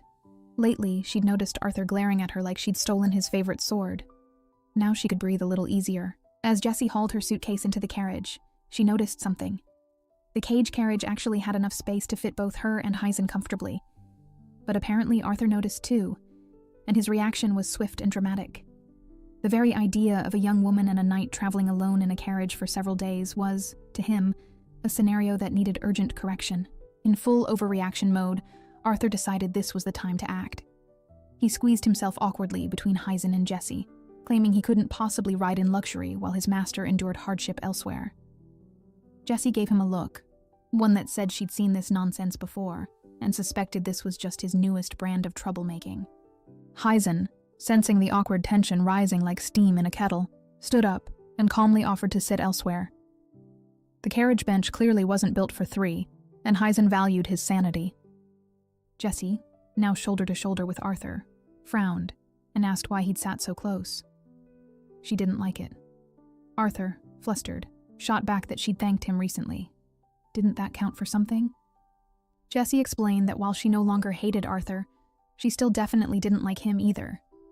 The world of emotions, she concluded, was clearly lost on him. She added that they'd both be better off if they just stayed out of each other's business. Arthur, stung but stubborn, spun away and claimed that's exactly what he wanted too. From his new seat, Hyzen watched the scene unfold and silently concluded that this little exchange was more uncomfortable than the wooden bench he was now sitting on. Several days into the trip, the group stopped at a rest area. Astina noticed Arthur had been missing longer than expected. Concerned, she made her way to find him. Hyzen offered to go with her, but Astina waved him off. She could handle one dramatic boy on her own. When she finally found him, Arthur nearly jumped in surprise at her sudden appearance. His clothes were covered in dust and dirt, and when she asked what happened, he brushed it off, saying he simply tripped on the road. Astina suggested they return to the camp, but Arthur paused, surprised. Had she really come looking for him because she was worried? The question hung in the air, and Arthur looked genuinely confused. After all, he had a habit of being difficult, saying the wrong things, and constantly pushing people's buttons. And yet, despite all of that, people still showed him kindness. Astina and Arthur had just begun heading back to the camp when she suddenly halted. A sharp noise sliced through the quiet, metal clashing against metal. Her instincts flared. Without a word, she turned and bolted through the trees, sprinting toward the camp with all the force her legs could muster. Arthur, not about to be left behind, chased after her. Back at the campsite, chaos had already erupted. Hyzen and Jessie were locked in a heated battle, fending off a surprise ambush. A group of rough mountain bandits had targeted them, clearly unaware they'd picked the worst possible group to mess with. Hyzen quickly realized these weren't professional killers. They were just desperate outlaws, likely looking for an easy raid. Unfortunately for them, they'd stumbled onto a traveling group where everyone could fight back. But then he heard it, a dull thud, followed by the distinct scrape of an axe. The bandits had made it to the cage carriage. Meanwhile, Astina burst out of the forest line like a storm, her voice cutting through the clamor as she yelled for the thieves to back away from the carriage immediately. Her tone wasn't just angry, it was a warning. If they didn't want to end up sprawled in the dirt, they'd better take their hands off the carriage and rethink their life choices. Naturally, the bandits didn't listen. One of them, clearly thinking more with greed than sense, decided that capturing Astina alive would fetch a better price. But he never got the chance to finish that thought. A swift blow to his face, delivered by the hilt of a sword, sent him crashing to the ground. That's when it began to dawn on the attackers. This wasn't a group of soft nobles or helpless travelers. Even the coachman probably had a few battle scars under his belt. Still, the bandits were stubborn. Their leader, unwilling to retreat empty-handed, rallied his men and ordered them to seize Astina. Arthur, now surrounded and clearly outnumbered, quickly shouted for Hyzen to regroup. The situation was tipping. Then everything stopped. A ferocious, guttural roar erupted from the direction of the cage. Everyone froze. Astina dashed to the carriage, panic flickering in her voice as she called out to Theo, not to let him out, but to stop him. But it was already too late. With a mighty crash, the door of the cage shattered into splinters, and out leapt a massive wolf, the Archduke in his full, terrifying glory. The robbers took one look at the beast and instantly scattered. All bravado vanished. But Theo automatically paused and sat the moment he heard his wife's command. That was when the leader of the bandits, clearly too reckless for his own good, saw an opportunity. A trained monster like that, worth a fortune. He lifted his weapon and roared as he lunged forward. But Theo moved faster.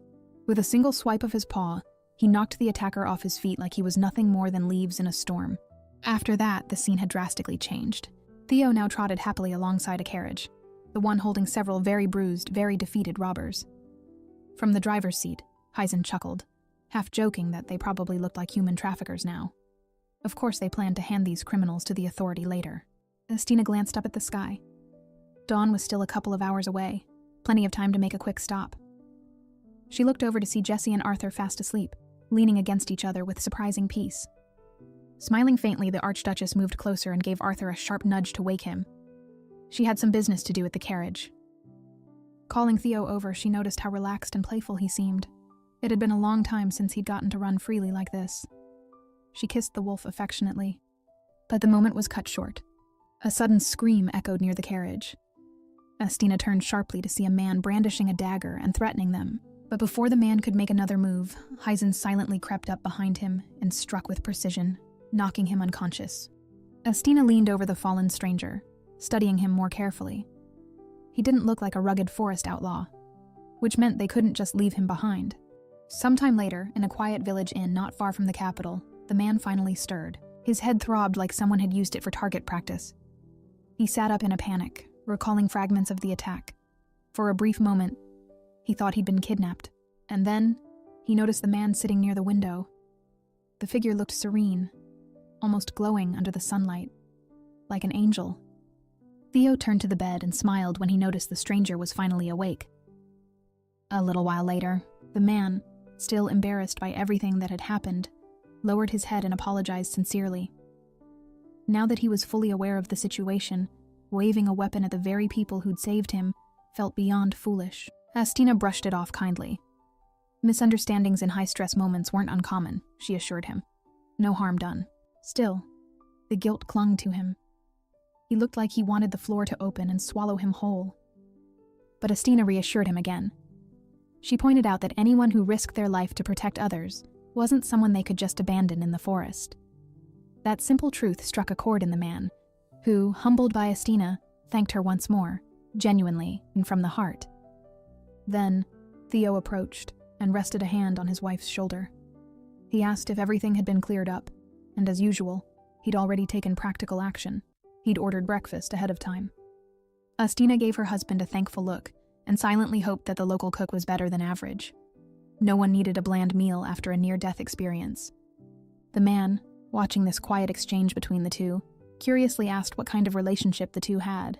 Theo calmly answered that they were friends, while Stina, not missing a beat, clarified that they were husband and wife.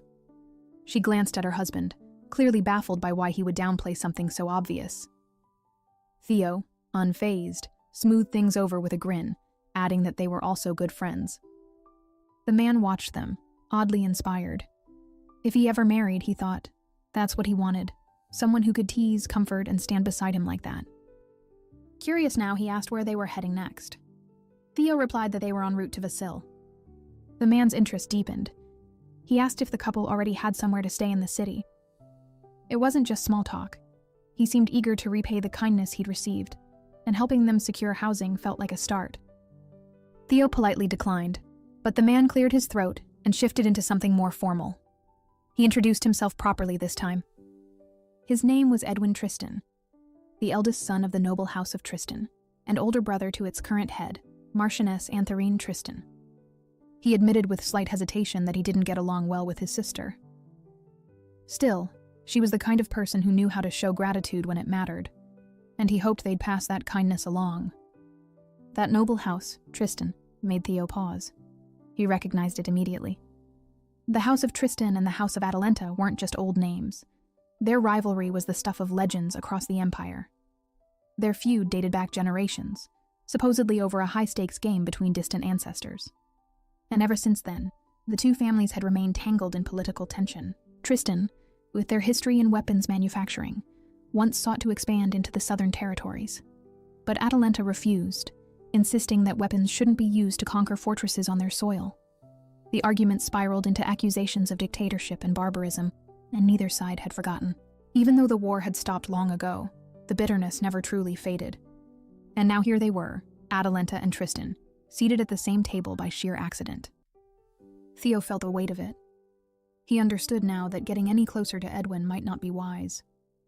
Edwin, unaware of the storm beneath the surface, offered them a letter, an official proof that would grant them access to the Tristan estate, and a formal reward.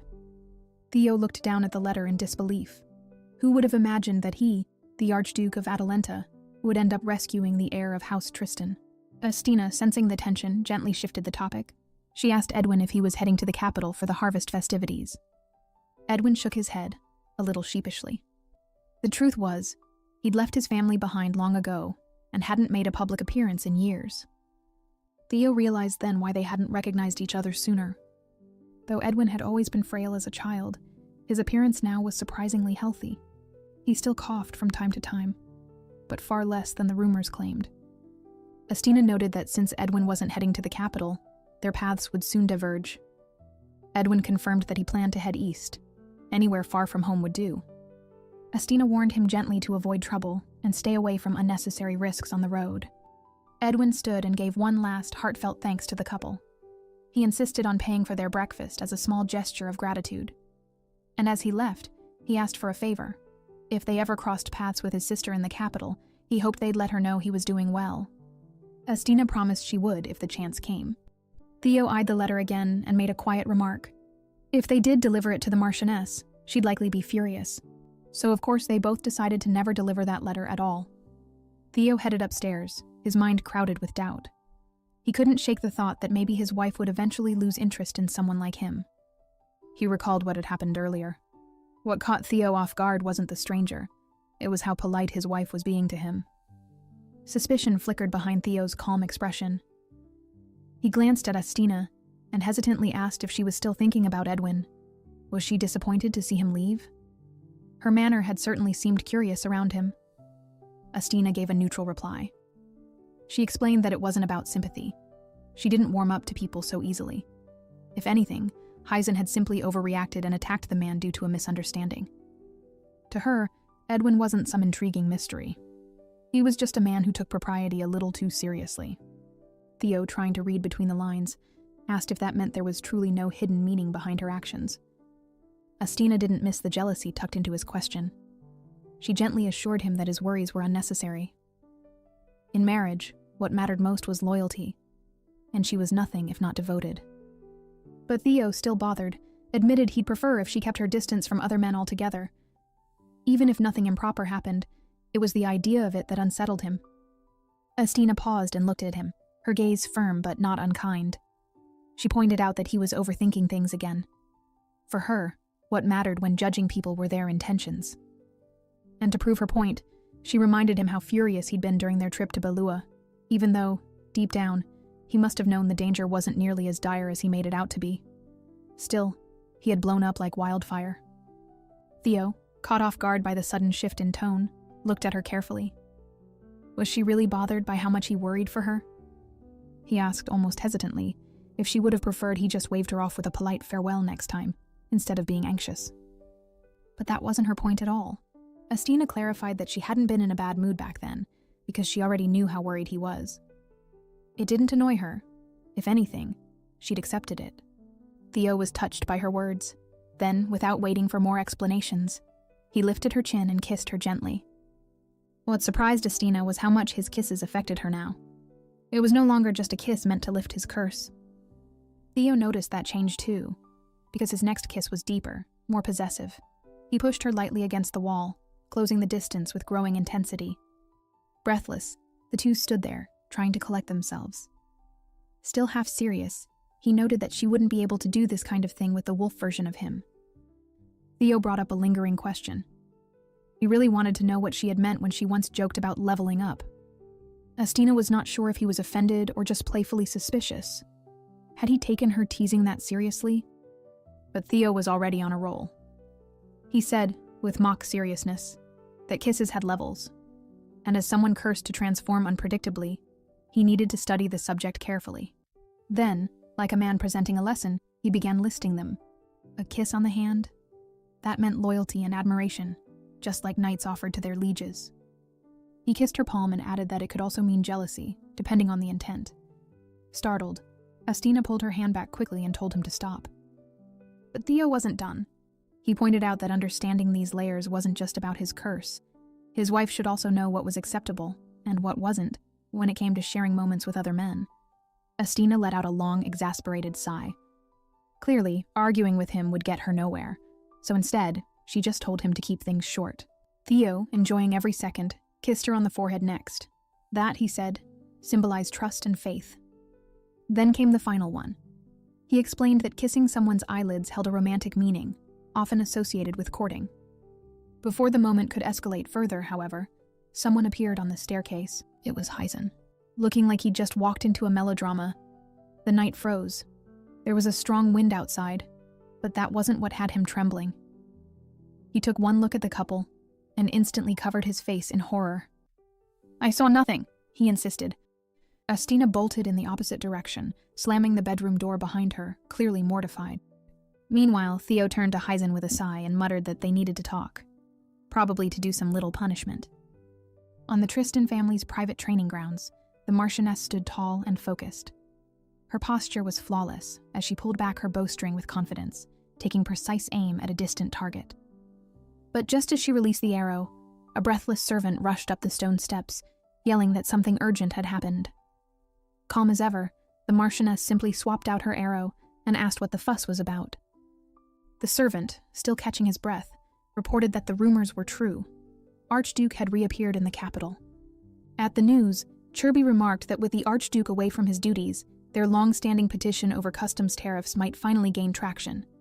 In fact, there were plenty of political opportunities to seize while Atalenta's influence was momentarily weakened. But the Marchioness had other plans. She turned to Chirby, her loyal attendant, and declared that the true moral mission of the Tristan family was more than political gain. It was about crushing the Atalanta fair and square. As she headed back toward the estate, she added that she wasn't going to sit around hoping for some ancient curse to do the job. If something needed to be done, she would see to it herself. Thinking back to the last time she saw the Archduke, recalled not just his striking looks, but his refined manners. That man, despite everything, was hard to dismiss.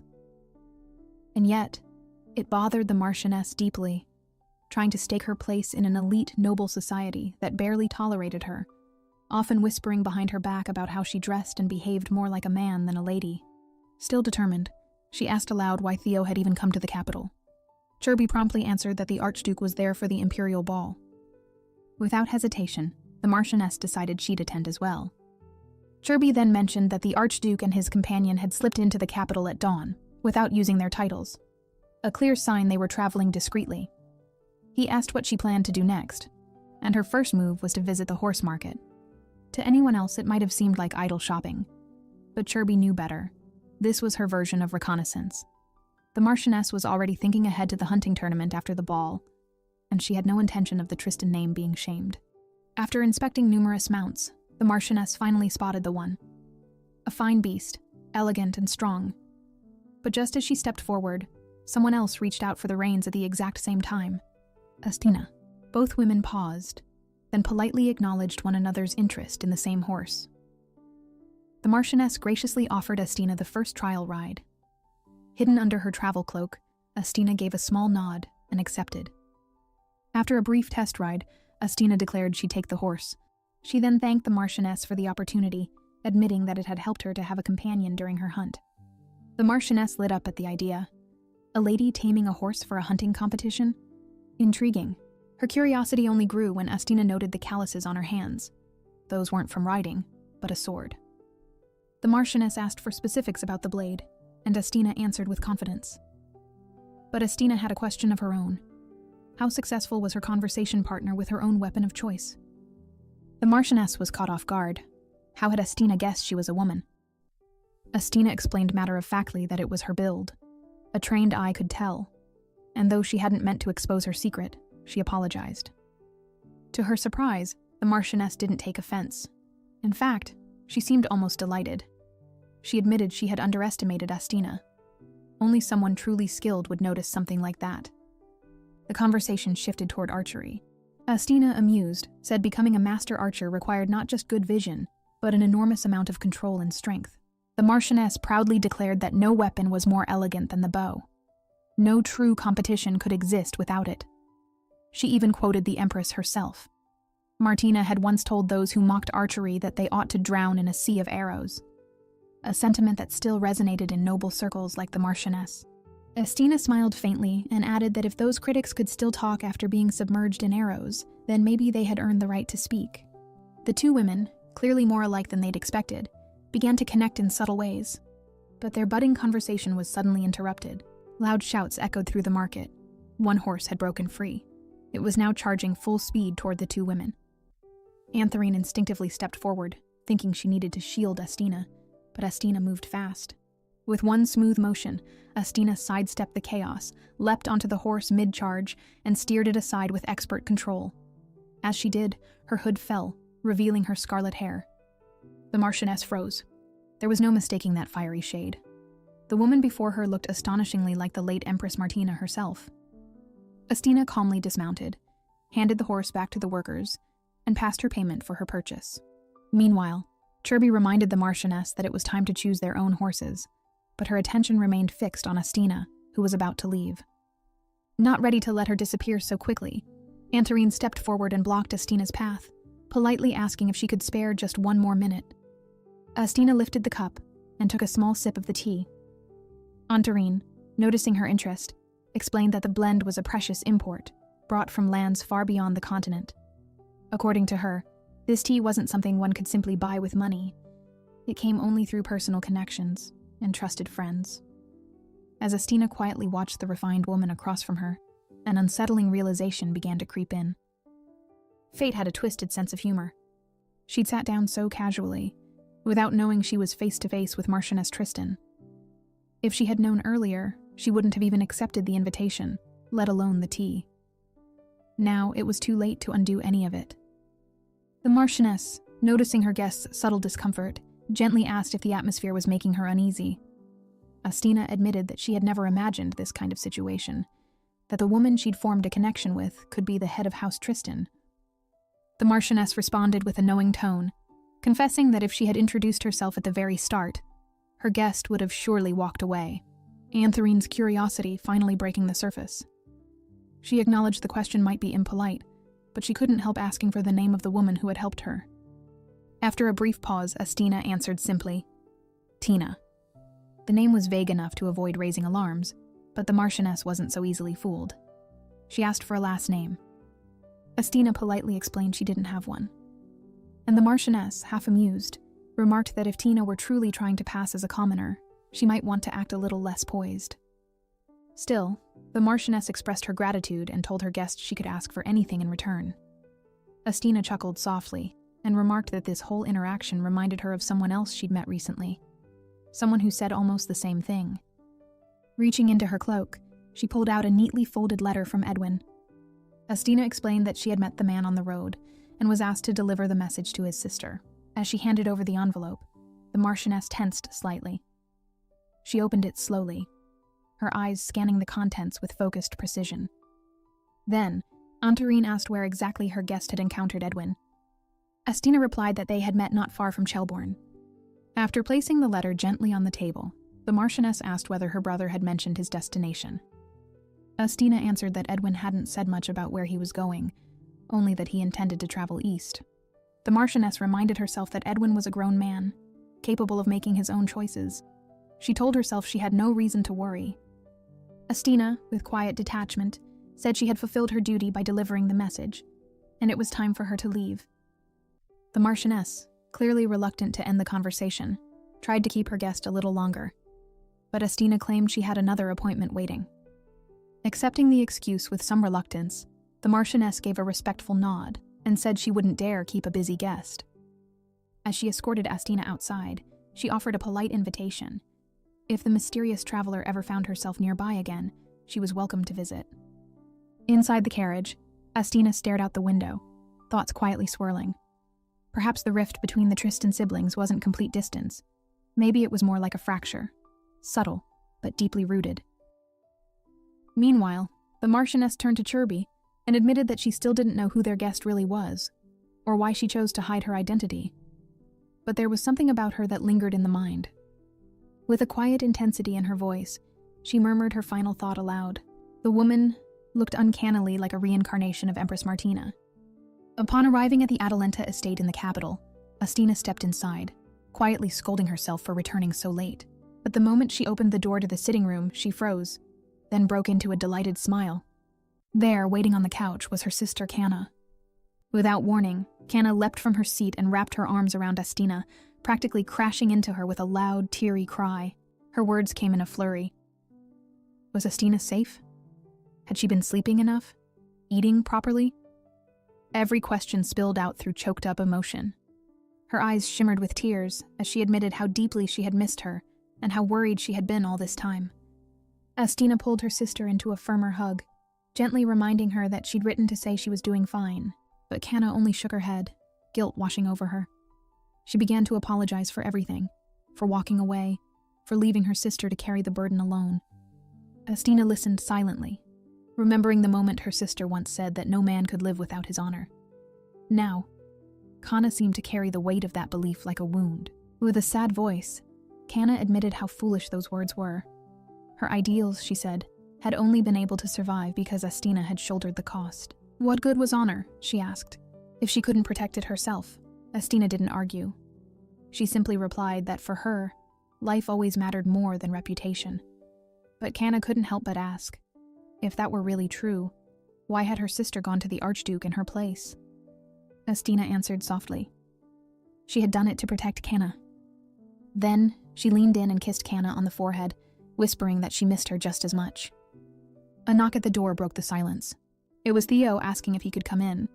Canna, still wiping her tears, nodded toward her sister and gently urged her to let him enter. The Archduke stepped inside but paused quickly, sensing the emotional weight in the room. He hesitated, suggesting maybe it would be better to return later. But Canna turned to him with a determined look. There was something she needed to say. With trembling words, Canna asked if he truly intended to treasure her sister. Astina tried to diffuse the tension, insisting there was no need for such a question. But Theo didn't flinch. He walked over, knelt before Canna, and replied that Astina had already become precious to him. That statement only made Canna cry harder. She explained, between sobs, that her sister formed bonds so easily and was always too kind to others, so she worried. Still, she looked him straight in the eye and gave her warning. If he ever made her little sister cry, she would not forgive him. Theo, now smiling gently, swore he would give Astina no reason to shed tears, at least not from pain. From the side, Astina watched the dramatic scene unfold. She appreciated the gesture, but she couldn't help noticing he was laying it on a little thick, like a man playing the role of perfect husband, just a bit too well. Rising to his feet, Theo announced that he had prepared something special for the two sisters. Soon after, Canna was practically dragging her sister into the heart of the capital, filled with excitement. The two strolled around for a while before settling into a cozy pastry shop, their arms full of bags and laughter echoing around them. As they enjoyed the treats, Canna made a teasing comment about how thoughtful Astina's husband was. Astina admitted he treated her kindly, but she reminded her sister that it was because she was helping him lift his curse, a partnership, more than anything. But Canna wasn't convinced, saying he could have just repaid her with money or a nice gift if that were the case. Astina stayed quiet for a moment, absently picking at her tart. The thought wouldn't leave her. Was this fate? A man born with King Theodore's face, now married to a woman carrying the memories of Empress Martina. Even now, she couldn't quite decipher what the gods intended by throwing them into such a strange bond. As she stared down at her dessert, she wondered if Theo truly held her in his heart. Canna, of course, thought her sister was being too analytical. She reminded Astina, rather cheerfully, that many women would kill for a love that felt this destined. Love like that, she said. It was so powerful, so romantic. It felt impossible to resist. It wasn't something you could fight. It just was. Astina, ever the realist, replied that the happiest people were the ones who lived normal, uneventful lives, the kind who didn't get caught up in faded romances or ancient curses. But as they left the pastry shop, Canna turned to her with a knowing smirk. Of all people, Astina was the last one who could claim to live an ordinary life. And honestly, that was part of what made her fascinating. The ballroom shimmered with candlelight and hushed curiosity. All around, the nobility whispered the same question. Would Archduke Atalanta appear tonight? Or were the rumors of his curse being lifted just more capital gossip? Some claimed he had already arrived in the city days ago, but not a single soul had seen him in public. The mystery only fueled the chatter. Then a steward made the formal announcement. The Archduke and Archduchess have arrived. Stina, arm in arm with her husband, entered the hall with practiced grace. It had been a long time since she stood under such intense scrutiny, and frankly, it was exhausting. Theo, walking beside her, noticed something in her expression shift. He quietly leaned closer, concerned. But Astina kept her composure. Dressed in finery that sparkled under the chandeliers, she admitted that with how much effort she put into her appearance tonight, this level of attention didn't feel like pressure. It felt like part of the performance. Still, her mind wasn't on the ball or the crowd. Lately, she found herself thinking more and more about Theo, about the way he looked at her, spoke to her, touched her hand like it meant something. Was it all real, or just part of their carefully crafted image? Before the question could settle, the air shifted again. The room fell into a stunned silence as another announcement was made. Emperor Eseled was entering the ballroom, accompanied by Prince Primo and Princess Isis. The emperor, long absent from public view due to illness, slowly made his way to the throne. His presence alone was enough to ignite murmurs among the nobles. Many guessed he was finally about to name Prince Primo as his successor. But the emperor had other plans. With a calm, steady voice, he explained that he had recently found his own son, long lost from the palace during childhood. Gasps swept through the room. A secret royal? The emperor added that, due to health complications, the prince would not be taking the throne. Even so, he remained a full member of the imperial bloodline. Then, with a small gesture, he motioned toward the side and welcomed Benjamin to introduce himself. Theo blinked in surprise, the name ringing somewhere in his memory. Astina stood still, barely processing it. Before either of them could dwell on it, the emperor raised his hand and declared the beginning of the ball. The music resumed, and couples began to move toward the dance floor. Astina, not ready to linger on royal mysteries, smoothly changed the subject. It was a ball, after all, and it was time to dance. Theo bowed toward her and asked if she would honor him with a dance. She accepted, and the two made their way onto the floor. As they spun into rhythm, Theo half joked that they probably should have practiced this in advance. But Astina moved effortlessly, and he quickly realized he was the one trying to keep up. She didn't brag. She simply explained that nothing came naturally. She had to train hard for every bit of grace she now carried. Then a flashback. When Martina first received her title, she was overwhelmed. Her shoes pinched, her skirts dragged, and her posture had to remain flawless through it all. But she endured it. For someone.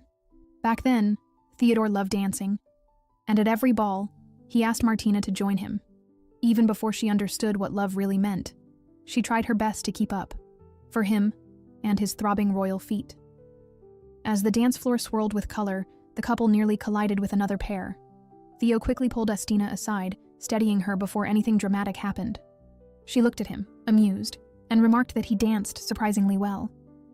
He grinned, explaining that the Atalanta family had some very intense methods when it came to training heirs.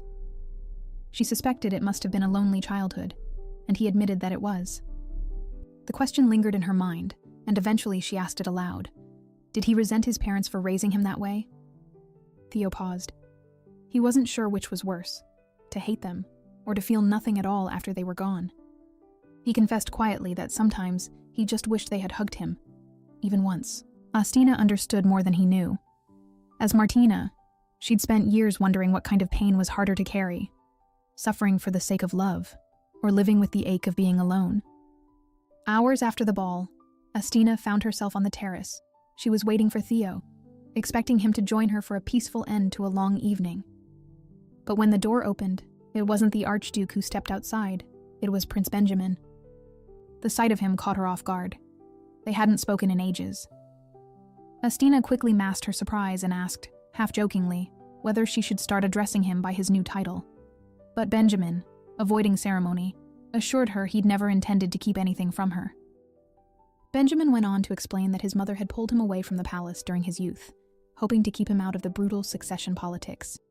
Astina, thoughtful, asked the obvious question. If he was so carefully protected, what made him return now?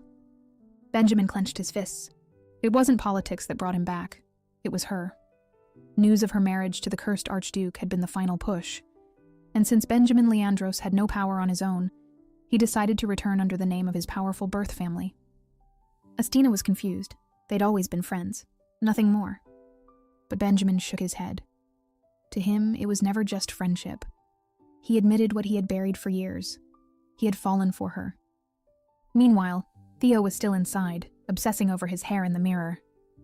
Unaware of the conversation outside, he was too focused on whether his formal look had held up after the dance, or if his face looked mature enough to please his wife. Back on the terrace, Astina struggled to respond. It wasn't just the sudden confession. It was the strange familiarity of it all. Benjamin was a descendant of Elsier, her closest companion in her first life. And once again, fate had placed her in the middle of a past she thought she'd left behind. To her, it felt surreal. But Astina didn't waver. She told Benjamin plainly, this couldn't happen. It was madness to even think of it. Benjamin wasn't surprised. In fact, he said he'd expected this outcome. That was why he'd hidden his feelings for so long. Astina explained again, gently but firmly, that she couldn't return his affection, not just because she was married, but because she didn't feel the same, not even once. Benjamin, clinging to the words he'd heard about her divorce plan, insisted that if the Archduke was forcing her to stay, he would help her escape. But Astina immediately clarified. This wasn't about Theo. Her decision had nothing to do with pressure or force. It was simply how she felt.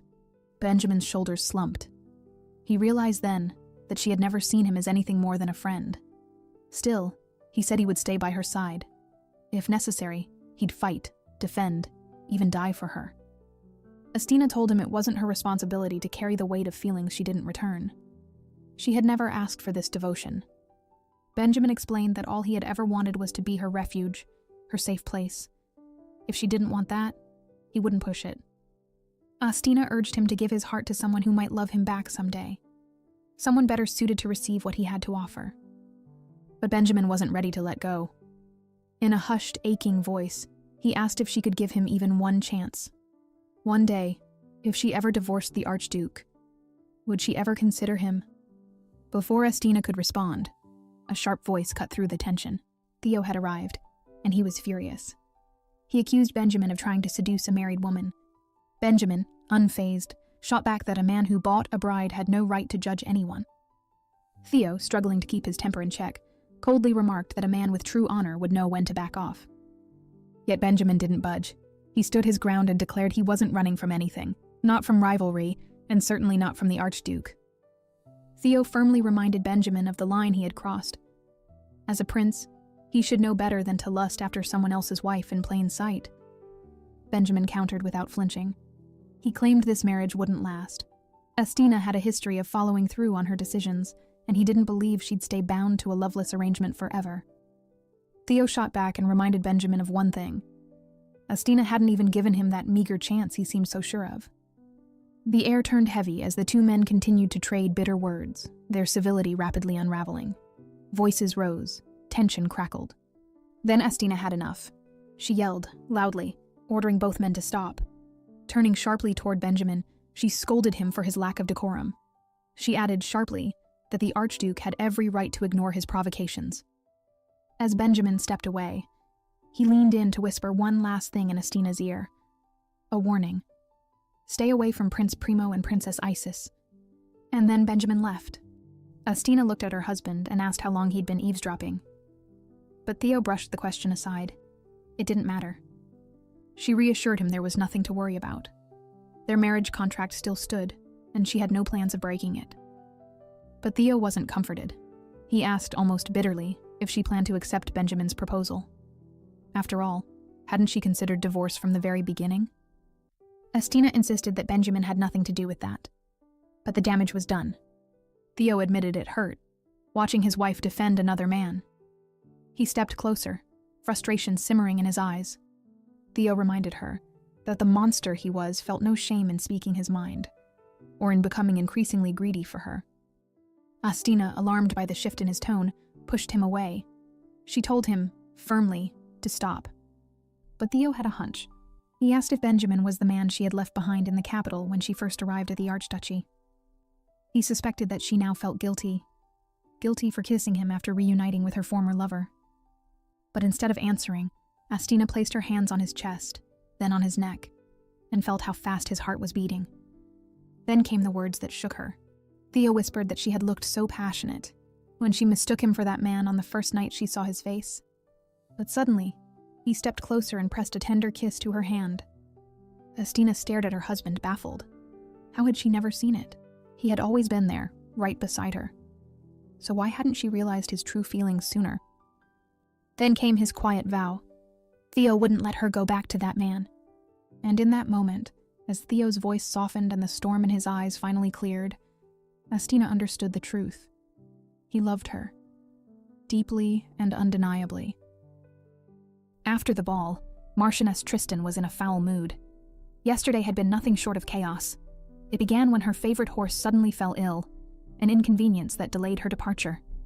As if the universe was playing a cruel joke, a renowned opera singer happened to perform that same evening, drawing half the city into the streets.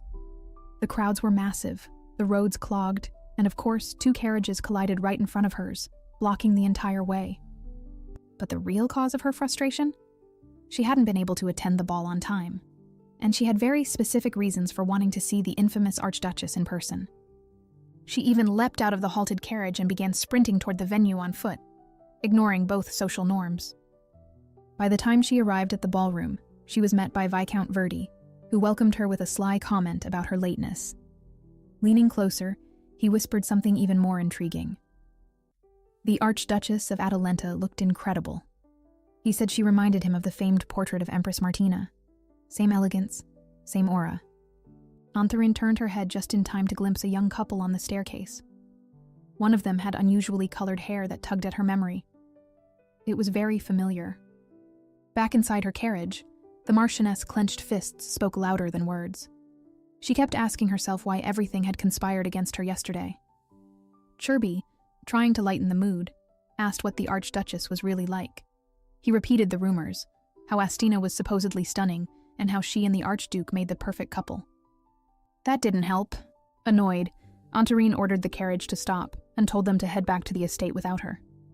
She needed space and quiet, and something to keep her from punching carriage walls. Spotting a bookstore nearby, she decided a good book might ease her mood. But as soon as she stepped into the shop, her eyes landed on a familiar figure by the shelves. Astina. The Archduchess stood there browsing books, seemingly lost in thought. And judging by her distant expression, she wasn't just picking out titles. She was battling something internal. Quietly, Astina was coming to terms with the reality of Theo's feelings for her. She knew the memories she carried. Martina's memories weren't something Theo could share. And she wondered if it made her look selfish, clinging to a man who didn't even know what he meant to her past. Just then, a voice broke through her thoughts. The Marchioness asked gently if she was all right. Astina straightened up, mildly startled. Antharine apologized for scaring her. She had only been concerned that Astina looked pale. Recognizing her immediately, Astina kept her tone calm and said she'd simply been deep in thought. She thanked the Marchioness for her concern, trying to remain composed. Leaning slightly against the shelves, the Marchioness smirked and noted that it was nice to see Astina again. Astina was surprised the Marchioness recognized her. She'd tried to hide her face well during their previous encounter. But Antharine gave a playful wink and remarked that she'd be a terrible noble if she couldn't recognize beauty when she saw it. The subject shifted quickly. The Marchioness commented on the books Astina had selected, assuming she had a personal interest in history. Astina clarified they were for her sister, who was studying for upcoming exams. She added with some regret that her own studies had been interrupted by marriage. When asked about her own interests, Astina admitted she was more drawn to strategy and military tactics. Antharine, amused, admitted she was pulled into that world by none other than Empress Martina. That caught Astina's attention. The Marchioness then mentioned a curious find. A document written in the ancient Quilinian language had recently been discovered in Blanchet's castle. It was unusual, since Blanchet never used that dialect. Some dismissed the document as nonsense, but it had everyone buzzing. That detail sent a quiet jolt through Astina. If a hidden document had been found in Blanchet's estate, it could belong to Theodore. So, Astina asked if it listed an author's name. Antharine answered it was signed Char. Nearby, Canna had been browsing her own shelf but couldn't help overhearing. She glanced over and raised a brow. Her sister chatting with a handsome friend? That was new. Approaching casually, Canna tapped Astina on the shoulder and asked who she was talking to. The Marchioness greeted Canna with a graceful smile and introduced herself properly. Antharine Tristan. She mentioned how much Astina had helped her. Canna barely held back her skepticism. Since when did a Tristan ever thank an Atalanta? Still, Canna gave a polite curtsy and mentioned that she and her sister had a tight schedule. They really should get going. But the Marchioness wasn't ready to say goodbye. She watched them carefully, uncertain when they'd meet again. As the sisters prepared to go, the shopkeeper suddenly asked where the books should be delivered, to the estate of Atalanta or their residence in the capital. That's when it hit the Marchioness. The woman in front of her was none other than Archduchess Astina van Atalanta. Trying to recover quickly, Astina offered a formal introduction, admitting she'd recently married the Archduke. She apologized for keeping her identity hidden. But the Marchioness waved it off. She understood. Astina must have been startled during their first meeting too. Then came a moment neither of them expected.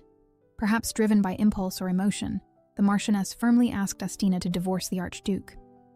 Antharine even pressed her hand to her chest and admitted she could make Astina happier herself. After a second of silence, the Archduchess let out a polite laugh and said it was a bold joke. Antharine, realizing how reckless the confession had been, mumbled that she may have misspoken a little. As they left, Astina smiled genuinely and said she had enjoyed herself. She hoped that next time, Antharine would at least say hello if they crossed paths again. Left behind, the Marchioness stood fuming. How could the Archduke have managed to marry someone so perfect and amazing? In her mind, she cursed the one thing standing between her and a friendship with Astina, her husband. Walking away from the shop, Astina gave Canna a quick summary of how she met the Marchioness. But before they got too far, Antharine caught up to them once more. The Marchioness handed Astina a parting gift, a book titled How to Get a Different Husband, adding that it was the latest trend nowadays. Back at the Atalanta estate, Theo stepped into the office, casually asking if his wife had enjoyed her outing. But the warmth in his gaze betrayed a deeper truth. He'd missed her terribly. Astina noticed it. It was there in his voice, in the way he looked at her, like she was the only thing that made sense to him. And what truly puzzled her was how she hadn't seen it before. Those feelings were never hidden. But realizing it now wouldn't change the choices she had already made. Theo leaned in slightly, eyes narrowing with curiosity. He pointed out something different. Her glasses. He admitted he had never seen her wear them before.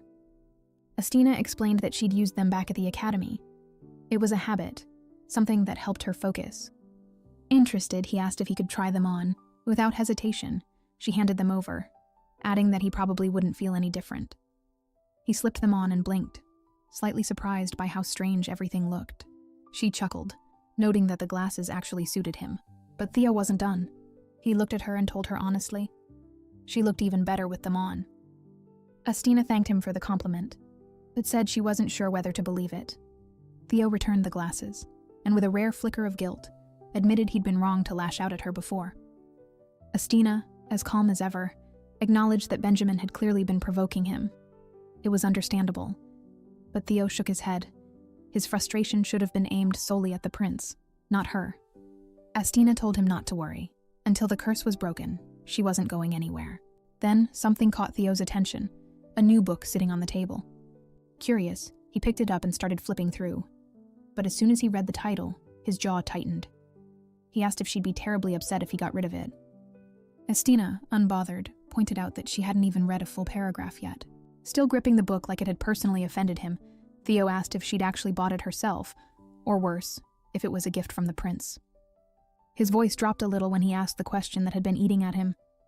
Was Benjamin the man from her past? The one she left behind when she moved to the archduchy? Astina paused. Her reply came flatly. He didn't need to know the answer, and besides, that man was already gone. Theo stood frozen. The response caught him completely off guard. But before he could ask anything else, Astina raised her head, changing the subject abruptly. She asked what kind of books he liked. Then she kept going, question after question, one after the other. It was sudden, intense, almost overwhelming. Theo held up his hands in surrender, laughing nervously. He asked her to slow down, reaching out and gently taking her hand to steady the moment. Looking at her, he admitted something honestly. What he really wanted was to know more about her. He kept her hand in his, almost hesitantly, and asked what kind of man she liked. Astina gave a vague answer. She didn't really have a type. Still curious, he asked about her preferences. Did she like a certain hair color? Almost without thinking, she answered, "Black hair." The words slipped out before she could stop them. Realizing her mistake, she quickly pulled her hand away, flustered. She told him to forget what she said and stood up abruptly, announcing that her tasks for the day were finished. Theo watched as she left the room, but even after she was gone, he remained still. Meanwhile, Astina stepped into the hallway and slammed her palm against the wall in frustration. She couldn't believe she'd slipped like that. Her thoughts, her feelings, all laid bare with one careless sentence. She wasn't just disappointed in the moment. She was disappointed in herself. Back in the office, Theo sat alone. Something strange twisted in his chest. The man he had been so jealous of was already dead. And yet somehow that fact didn't bring him peace. It felt like standing over a grave that refused to stay buried. Just then, a knock came at the door. It was Oliver, his butler. Theo didn't look up. He simply said he had a small favor to ask. On the final day of the banquet, the atmosphere buzzed with excitement. Nobles from every corner of the capital lined up, eager to exchange pleasantries with the elusive Archduke and Archduchess. After all, sightings of the couple at public gatherings were rare, almost mythical. Astina, ever graceful, hid a satisfied smile behind her fan. Watching the eager faces crowd around them, she realized something important. After today, perhaps people would finally stop calling her husband Pteroid the Beast. Just the thought of it felt like a quiet personal victory. But their brief moment of calm didn't last long. A familiar voice cut through the crowd, arrogant and amused. The couple turned to find none other than Prince Primo and his sister, Princess Isis, making their grand entrance. With a sly grin, the prince commented how difficult it was to finally meet the infamous Archduke. Primo's eyes lingered a bit too long on Astina. He made a pointed remark about finally seeing the Archduke's beautiful wife in person, clearly enjoying the effect of his words. Astina responded coolly, noting that she and her husband had been enjoying their honeymoon in peace. There would be plenty of time for polite chatter now that they were back in the capital. Then, patting Theo's shoulder like an old friend, though no one ever recalled them being close, Primo casually shifted to politics. He asked if the rumors were true about the Archduke finding more coal deposits in Atalenta's territory. Of course, Primo wasn't subtle. He was sizing Theo up like a prized chess piece, one he wouldn't mind having on his side. So, Theo deflected with a smile. He claimed that as a noble of the Empire, he could only act within the bounds of the law. It was a diplomatic way of saying no, without actually saying it. Astina quietly observed her husband's carefully measured words. She recognized that phrase, within the law. Emperor Elsier had long ago set a strict rule. Territories were forbidden from meddling in royal succession matters. That very law now protected Theo from being dragged into imperial games. Primo, unfazed, muttered that the Archduke always seemed to land on his feet. Then came the not-so-subtle jab. He called the first Empress too generous. Theo laughed it off, saying Empress Martina had conquered an entire continent single-handedly. Surely ambition like that wasn't born of kindness alone. But Primo wasn't convinced. With an eyebrow raised, he claimed that Martina must have had help, namely, from Emperor Elsier. To him, the idea of one woman shaking the foundations of an empire was a bit too much to swallow. Astina barely kept her composure. She had heard that kind of talk far too often while living as Martina. And now, to hear it from Elsier's own descendant was exhausting, to say the least. Thankfully, Princess Isis mercifully interrupted, reminding her brother that he needed to get ready.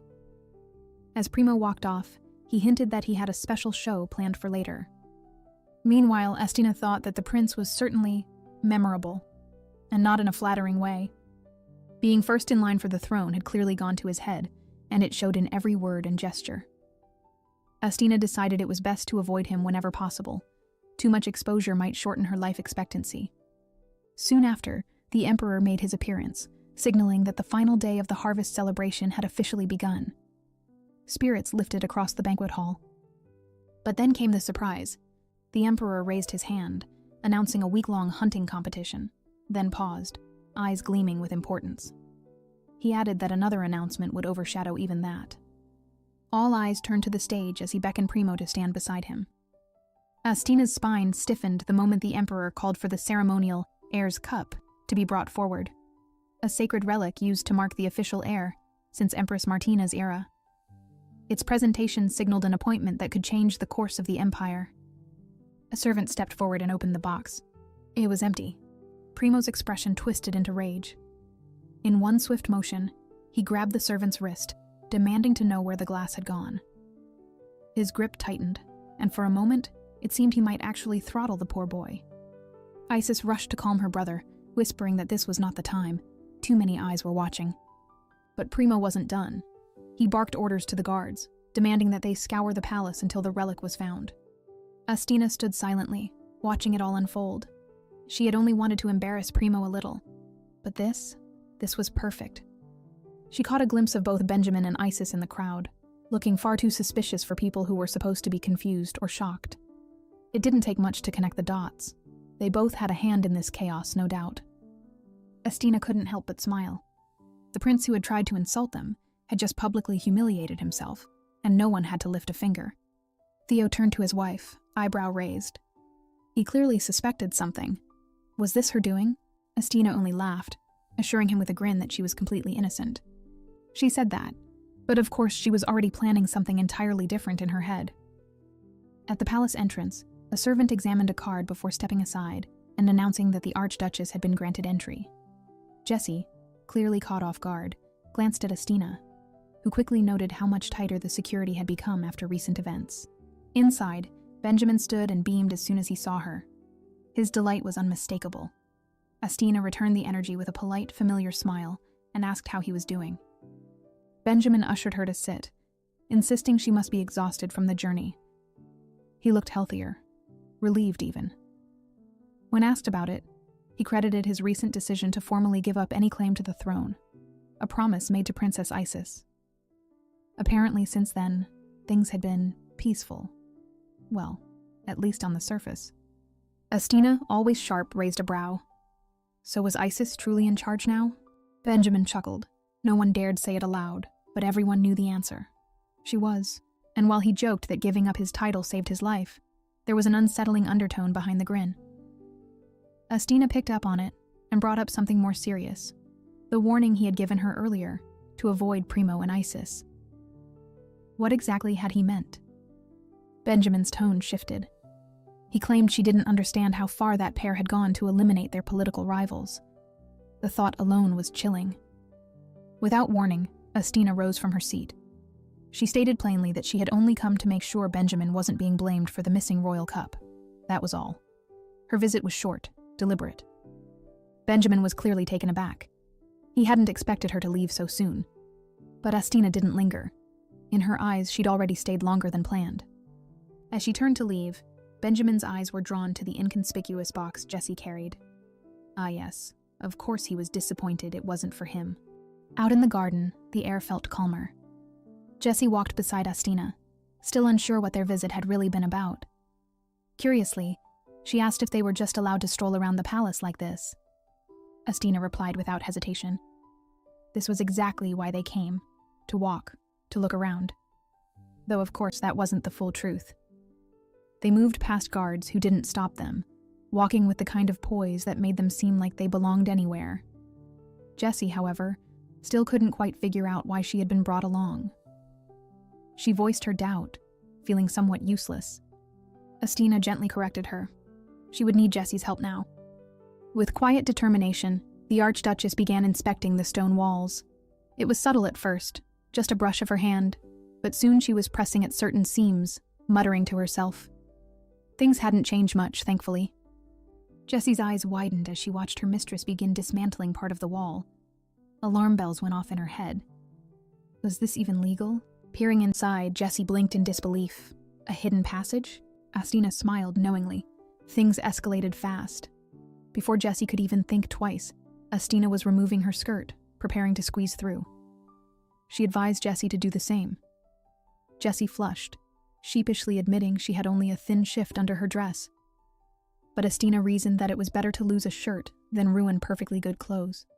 They stashed their garments in the bushes, ducked inside, and were immediately enveloped by damp, earthy darkness. Jessie muttered about how awful it smelled. The air was thick with mold and moss. Clearly no one had used this passage in ages. Astina lit a candle she had stashed in the box earlier. Jessie was, once again, amazed by how prepared her mistress always seemed. It was like she had done this before. Astina, walking ahead, explained that this passage had likely remained untouched since the fall of the Richardrow royal family, once a mighty force that ruled the capital of Vasile. If their dynasty hadn't collapsed, even Martina might not have conquered them. That was how powerful they had been. Jessie, half out of breath and fully confused, asked how Astina even knew about this tunnel. Astina stopped and looked her dead in the eye. Did Jessie really want to know? Instant panic. Jessie shook her head and backed off. Curiosity suddenly seemed like a very bad idea. Astina let it go with a soft chuckle. She claimed it was all thanks to her studies at the academy and a personal fascination with old texts. The truth, of course, was more complicated. As they pressed deeper into the tunnel, Jessie asked again why they had come all this way. Before Astina could answer, a strange sound echoed. Think of an eye. Astina yanked Jessie aside, just in time to avoid a volley of arrows shooting from hidden traps. Jessie gasped as they narrowly dodged them, frozen in place while the arrows clattered against the stone. Astina held her close. She had completely forgotten about the old traps. Some things, it seemed, hadn't been forgotten by the tunnel after all. Eventually, they reached a worn wooden door. Beyond it was a storage chamber, dim, dusty, and packed with relics. Jessie looked around with wide eyes, taking it all in. Astina waved her over and carefully positioned her in a specific corner of the room, telling her to stand still and not move. Jessie complied, still overwhelmed. Astina, meanwhile, scanned the tables, rifling through old items with deliberate speed. She was searching for something, and soon enough she found it. At last, buried under layers of dust, was a box. She opened it carefully, almost reverently.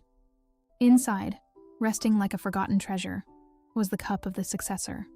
Holding the cup in her hands, Astina smiled with quiet triumph. She had it now, and it was time to go see the Emperor. Sometime later, the Emperor entered the reception room with Princess Isis in tow. Astina stood gracefully and offered a formal curtsy, though it didn't take much effort to see that her sudden visit wasn't exactly welcomed. The Emperor wasted no time with pleasantries, and asked directly why she had come unannounced. Sensing the tension, Astina offered a calm apology and explained that she'd studied at the Blanchet Academy before her marriage, where she became friends with Prince Benjamin. Officially, she said, this was just a friendly visit, but of course there was more. Without another word, Astina opened a small casket and revealed a gleaming golden cup. As she placed it on the table, both the Emperor and Princess Isis were visibly stunned. Astina explained that, while organizing her husband's warehouse, she had stumbled upon this cup, which, to the untrained eye, looked identical to the missing heir's cup. The Emperor's brow furrowed, but Astina reassured him. This wasn't the stolen cup. It was a completely separate one. Still, that didn't ease the confusion. Isis pointed out that if this was merely a replica, then what was the point? Astina, ever composed, explained that during her time at the academy, she had come across an old document. It told of a king who once had twin sons, and in celebration, had 2 identical golden cups made, one for each heir. The resemblance between this cup and the missing heirloom was uncanny. Could this really be the other half of a forgotten royal set? The Emperor, now clearly intrigued, asked for more details. Astina shared the story. After a long and bitter war, the elder twin became king, while the younger was exiled to a distant eastern tower. The victorious brother kept one cup as the royal symbol, while the second was hidden away to erase the loser's legacy.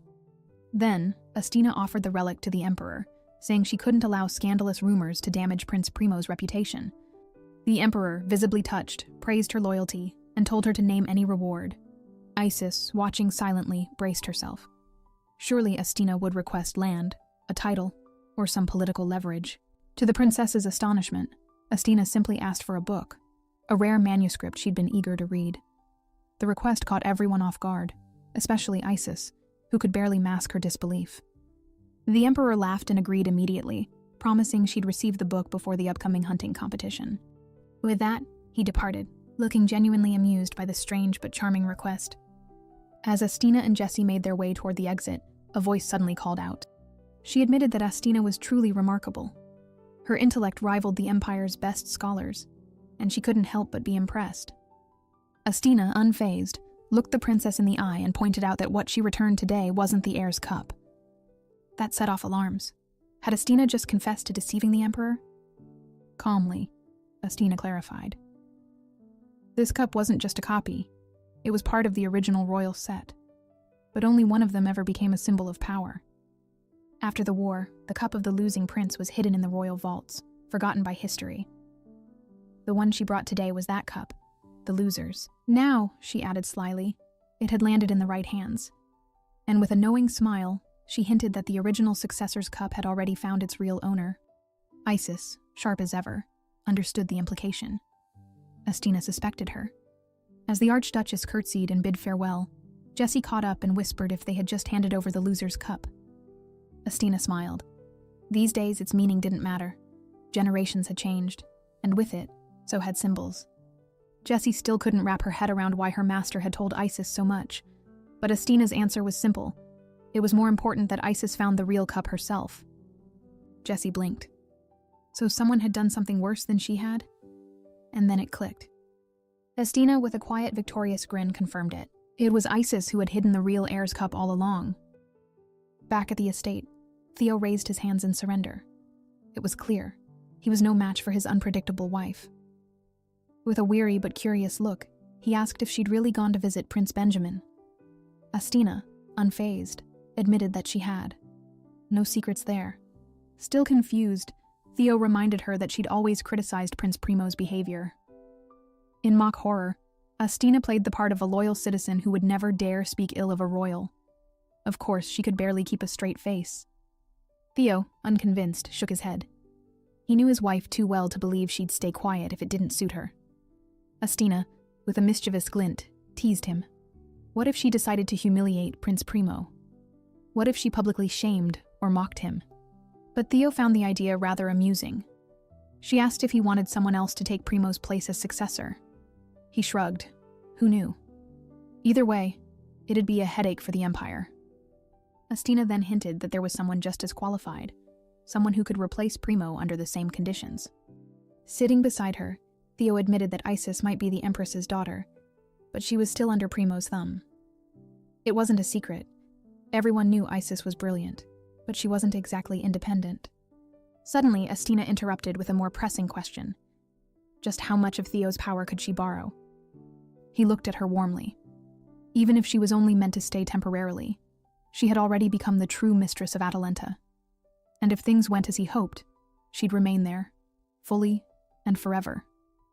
Whatever she wished for, planned or dreamed of, he'd make it hers. Her happiness, after all, would be his as well. Just then, a knock came at the door. A servant informed Astina that the book she had requested from the emperor had arrived. Astina jumped up from her sit, saying she'd see him later that evening.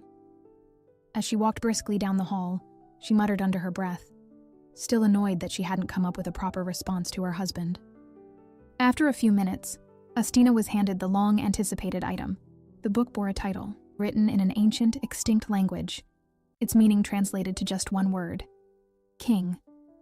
Suddenly, memories flooded back. Astina remembered the night she'd been trapped with Waldo. He had scribbled something endlessly in his diary. Now, holding it herself, Astina realized she'd found that exact piece. As she flipped through the pages, her mood rapidly soured. At first glance, the text looked like a confusing mess of gibberish. But she recognized the encryption method, an old technique used to hide military secrets. And as she read further, she stumbled upon a detailed account of that humiliating night with Waldo. Fury boiled inside her. Just as she suspected, this wasn't a gift. It was a trap. A full archive of her worst memory, disguised as a scholarly treasure. Clenching it, Astina was filled with both anger and relief. Thank the stars she had gotten to it first. If anyone else in the academic world had decoded these written words, her shame would have gone public in the worst possible way. She was still trembling when a knock sounded again. A maid entered with tea and paused, clearly alarmed by Astina's pale face and shaking hands. Astina quickly assured her she was fine.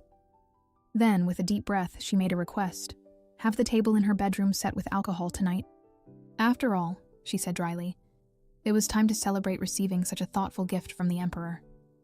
Theo ran a hand through his newly dyed black hair, staring at his reflection with a mix of hope and anxiety. Checking himself one last time in the mirror, Theo wondered if Astina would like this new look. He certainly hoped so. Oliver, ever the loyal aide, asked what time he planned to return. Theo promised he'd be home before midnight. His wife had asked to meet that evening, and he had no intention of missing it. Afterwards, the Archduke entrance at the high-end salon caused a stir. People gasped and complimented the new dark hair. One man even boldly predicted this would spark a new trend. Another, however, claimed the Archduke now looked eerily like King Theodore, the last ruler of a fallen kingdom. Theo found that comparison less than flattering. With a half-hearted laugh, he muttered that he'd prefer to pretend this conversation never happened. Later that night, Theo returned home with a quiet sense of anticipation. He checked with Oliver. Flowers, music, everything was in place. Now all he wanted was to see his wife. But as he stepped into the bedroom, his romantic plan crumbled instantly. The room was a mess. The table had been wrecked, wine bottles were everywhere. And Astina? She was confidently striding along the balcony railing like it was a performance act. His heart leapt in panic. Shouting her name, Theo ran toward her, afraid she'd fall. When she turned around, she looked utterly stunned to see him standing there. Then she grinned and stumbled into his arms. Yes, she was absolutely drunk, and very, very affectionate. Throwing her arms around his neck, she called him a fool, but in the same breath, she called him her king. Theo froze. That one word sent his heart into full chaos. Maybe this was the dream. She kissed him, passionate and bold. Then she pulled away and tilted her head, as if she was trying to figure out whether he was real. Theo, stunned and flustered, scooped her up and carried her inside. He laid her gently on the bed, determined to stay composed despite the complete emotional ambush he just received. But Astina wasn't done. She tugged at him to stay, asking him to lean down just a little more. His name slipped from her lips in that soft and sweetest tone. My Theo.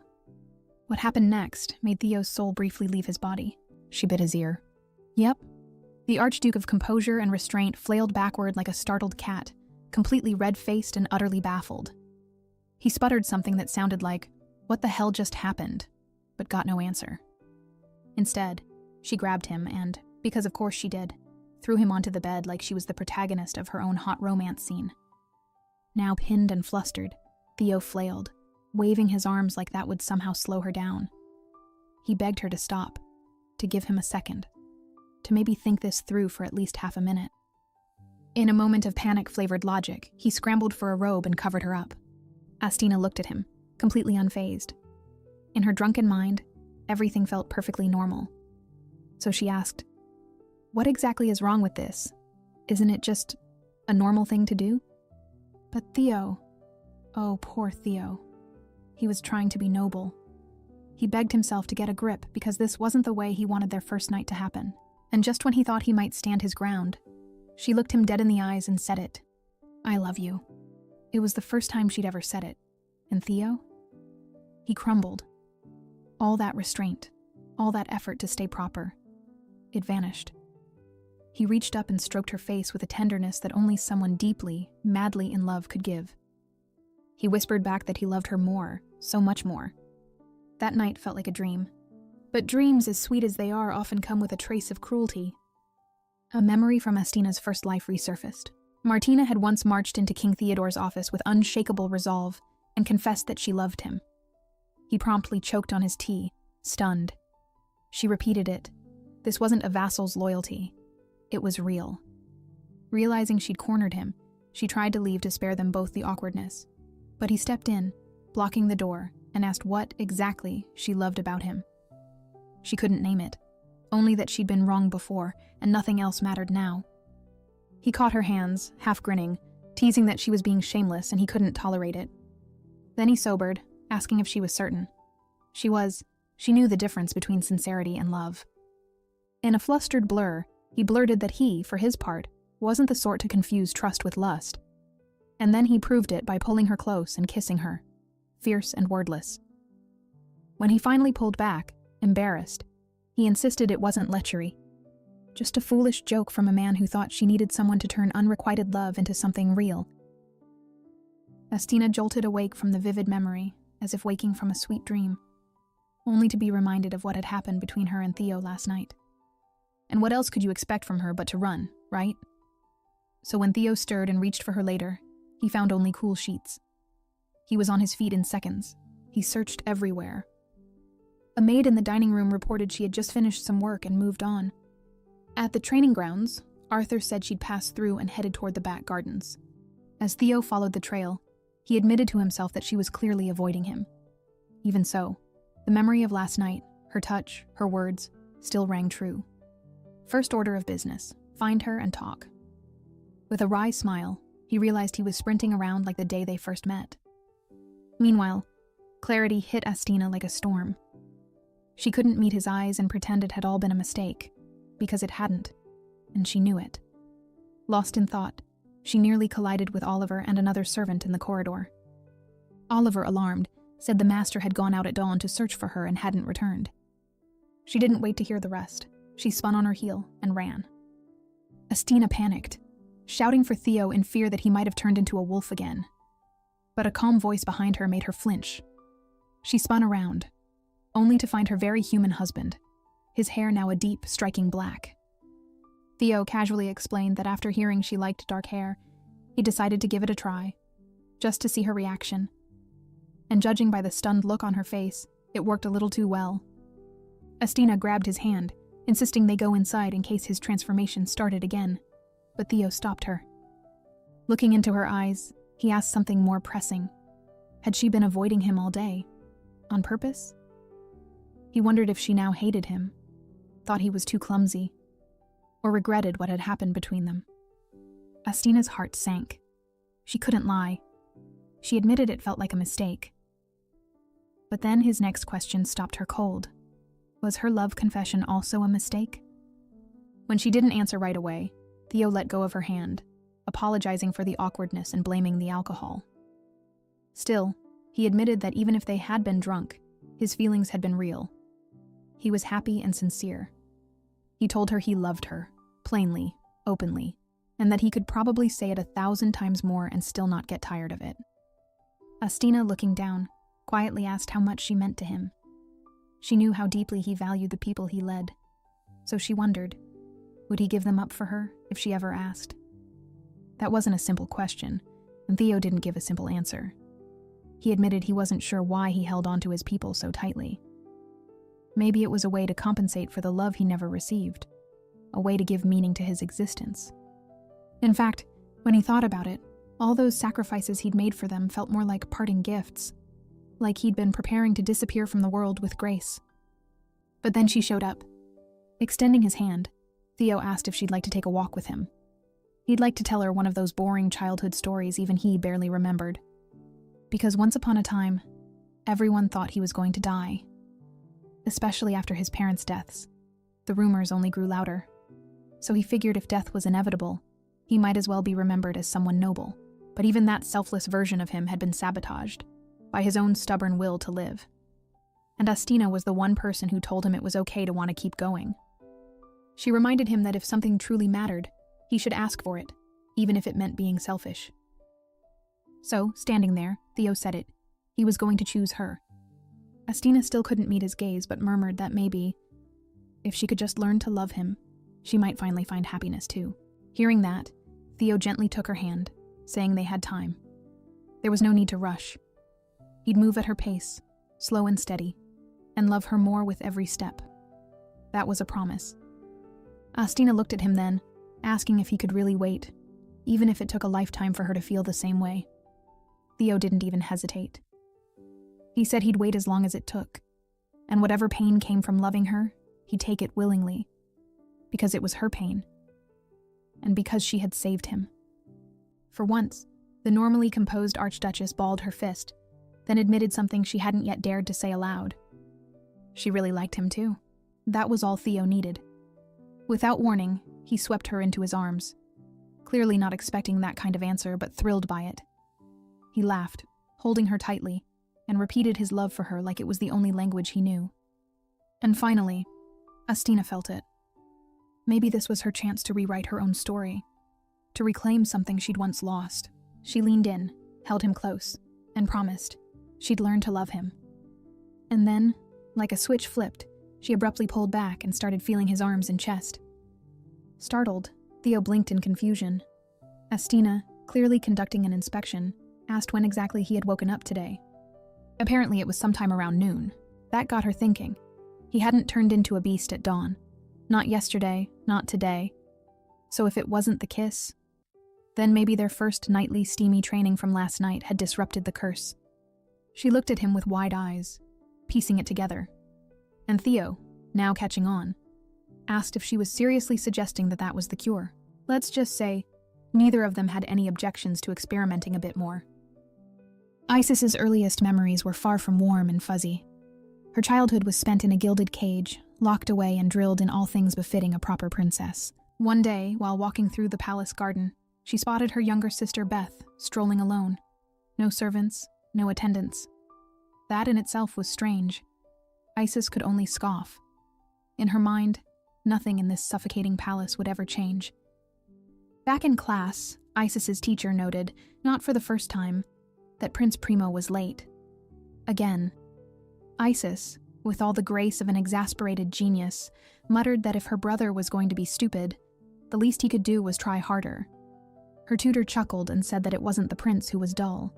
It was Isis who was simply too sharp for her own good. Fair enough. Still, Isis wasn't amused. She remarked dryly that if someone like Primo ever became emperor, the nation might as well start preparing for its funeral. Then came an unexpected interruption. Beth peeked shyly through the door. Isis, in no mood for family bonding, snapped at her to leave. But Beth just blinked, confused, asking why she wasn't allowed to be near her own sister. That struck a nerve. Isis coldly responded that if Beth was dumb enough to think they were real sisters, then all her studying would be for nothing. The tutor gently pointed out that Beth only ever appeared when Primo wasn't around. Isis confirmed that, if she hadn't, she'd probably be dead by now. Then, the teacher reminded Isis that she had an exceptional presence. But she also warned her never to let that be seen. Not by strangers, and not even by her own mother. It was only by dimming her light that Isis would survive. Years passed, and blood spilled across the palace floor. Empress Isabel had begun purging anyone who even remotely threatened her son's future. People whispered about Beth's younger brother, once hailed a prodigy, who had vanished without a trace. Everyone had their theories. One day, while walking the palace corridors, Isis noticed Beth in the courtyard. From then on, she found herself secretly watching her sister more and more, just to confirm she was still alive. It became a quiet comfort. Eventually, Isis reached her breaking point. She grabbed Beth by the wrist and demanded to know what she was doing there. Beth, cool as ever, said she was simply taking a walk. That only made Isis more frustrated. She asked what time Beth usually snuck out of her room, how often, and how long she stayed out. Beth, as if discussing the weather, explained that it took exactly 20 laps from the garden to the back courtyard for the sun to go down. That's how she passed the time. And just like that, Isis ordered her to come with her. Soon the two were sitting in Isis's private chambers, sipping tea, an unthinkable scene just a few years prior. Beth, still confused, asked why she was even allowed here. Isis explained that the foundation of their status was the same. In this palace, there were people who could rule, and people who could be discarded. Then Isis posed a cryptic question. Did Beth know why they could now share tea together? Because just like her, Beth had been abandoned, left behind, and that truth had set them free, together. Beth laughed, not bitterly but with real understanding. She already knew. As their quiet meetings continued, more eyes began noticing Beth. Isis felt torn. She was thankful for her sister's gentle presence, and terrified of what it might cost. But she couldn't stop. Those days together were the most peaceful she had ever known. Of course, peace doesn't last long in a palace built on bloodlines and backstabbing. One day, Prince Primo ran into Beth in the hallway. He gave her a look like he was trying to match a familiar face with a half-forgotten memory. Once he realized who she was, he shrugged and casually said that with so many royal siblings scattered around, it was impossible to keep track. In fact, he added, it wouldn't be surprising if a few of them were fakes. Before things could spiral, Isis stepped in. She saw exactly what Primo was doing, and didn't hesitate. She snatched his wrist and told him to stop. Primo, annoyed, claimed he was just trying to play with his little sister, and didn't see why Isis was interfering. But Isis wasn't backing down. She made it clear. His words weren't just a jab at Beth. They were an insult to the dignity of the entire imperial family. She even wondered aloud, how could someone like Primo, born with such noble blood, be so fundamentally lacking in nobility? His answer? A slap. She called him a fool, incapable of mastering even his emotions. So he threw her to the floor through another hard slap. Fuming, Primo leaned in, practically growling that it would be easier to snap her neck than tolerate her defiance. It was only when a servant warned that far too many people were watching that Primo pulled back. But not before declaring that Isis should be locked away. Anyone who dared feed her would be punished severely. One brave maid hesitated, asking what would happen if something went wrong. Primo didn't even blink. "Let it," he said, eyes full of venom as he looked at both sisters. The next day, Isis sat alone in her room, nursing more than bruises. Then, soft knocks at the door. When she opened it, she was stunned to find Beth sitting calmly outside the rain. Panicked, Isis pulled her inside. Beth reassured her. No one saw her. She'd learned the guard's schedule from all her little walks. Isis told her to leave, fearing Primo's wrath, but Beth only smiled and handed over a small bundle. Inside were warm, freshly baked buns. Isis protested. Beth couldn't keep doing this. It would only stoke Primo's anger again, and they had barely survived the first time. But Beth, tears welling up, gently pressed her palm to her sister's cheek and whispered that it was her fault Isis was in pain at all. After the punishment was lifted, Isis fell ill. But those days weren't lonely. Beth came every day to care for her.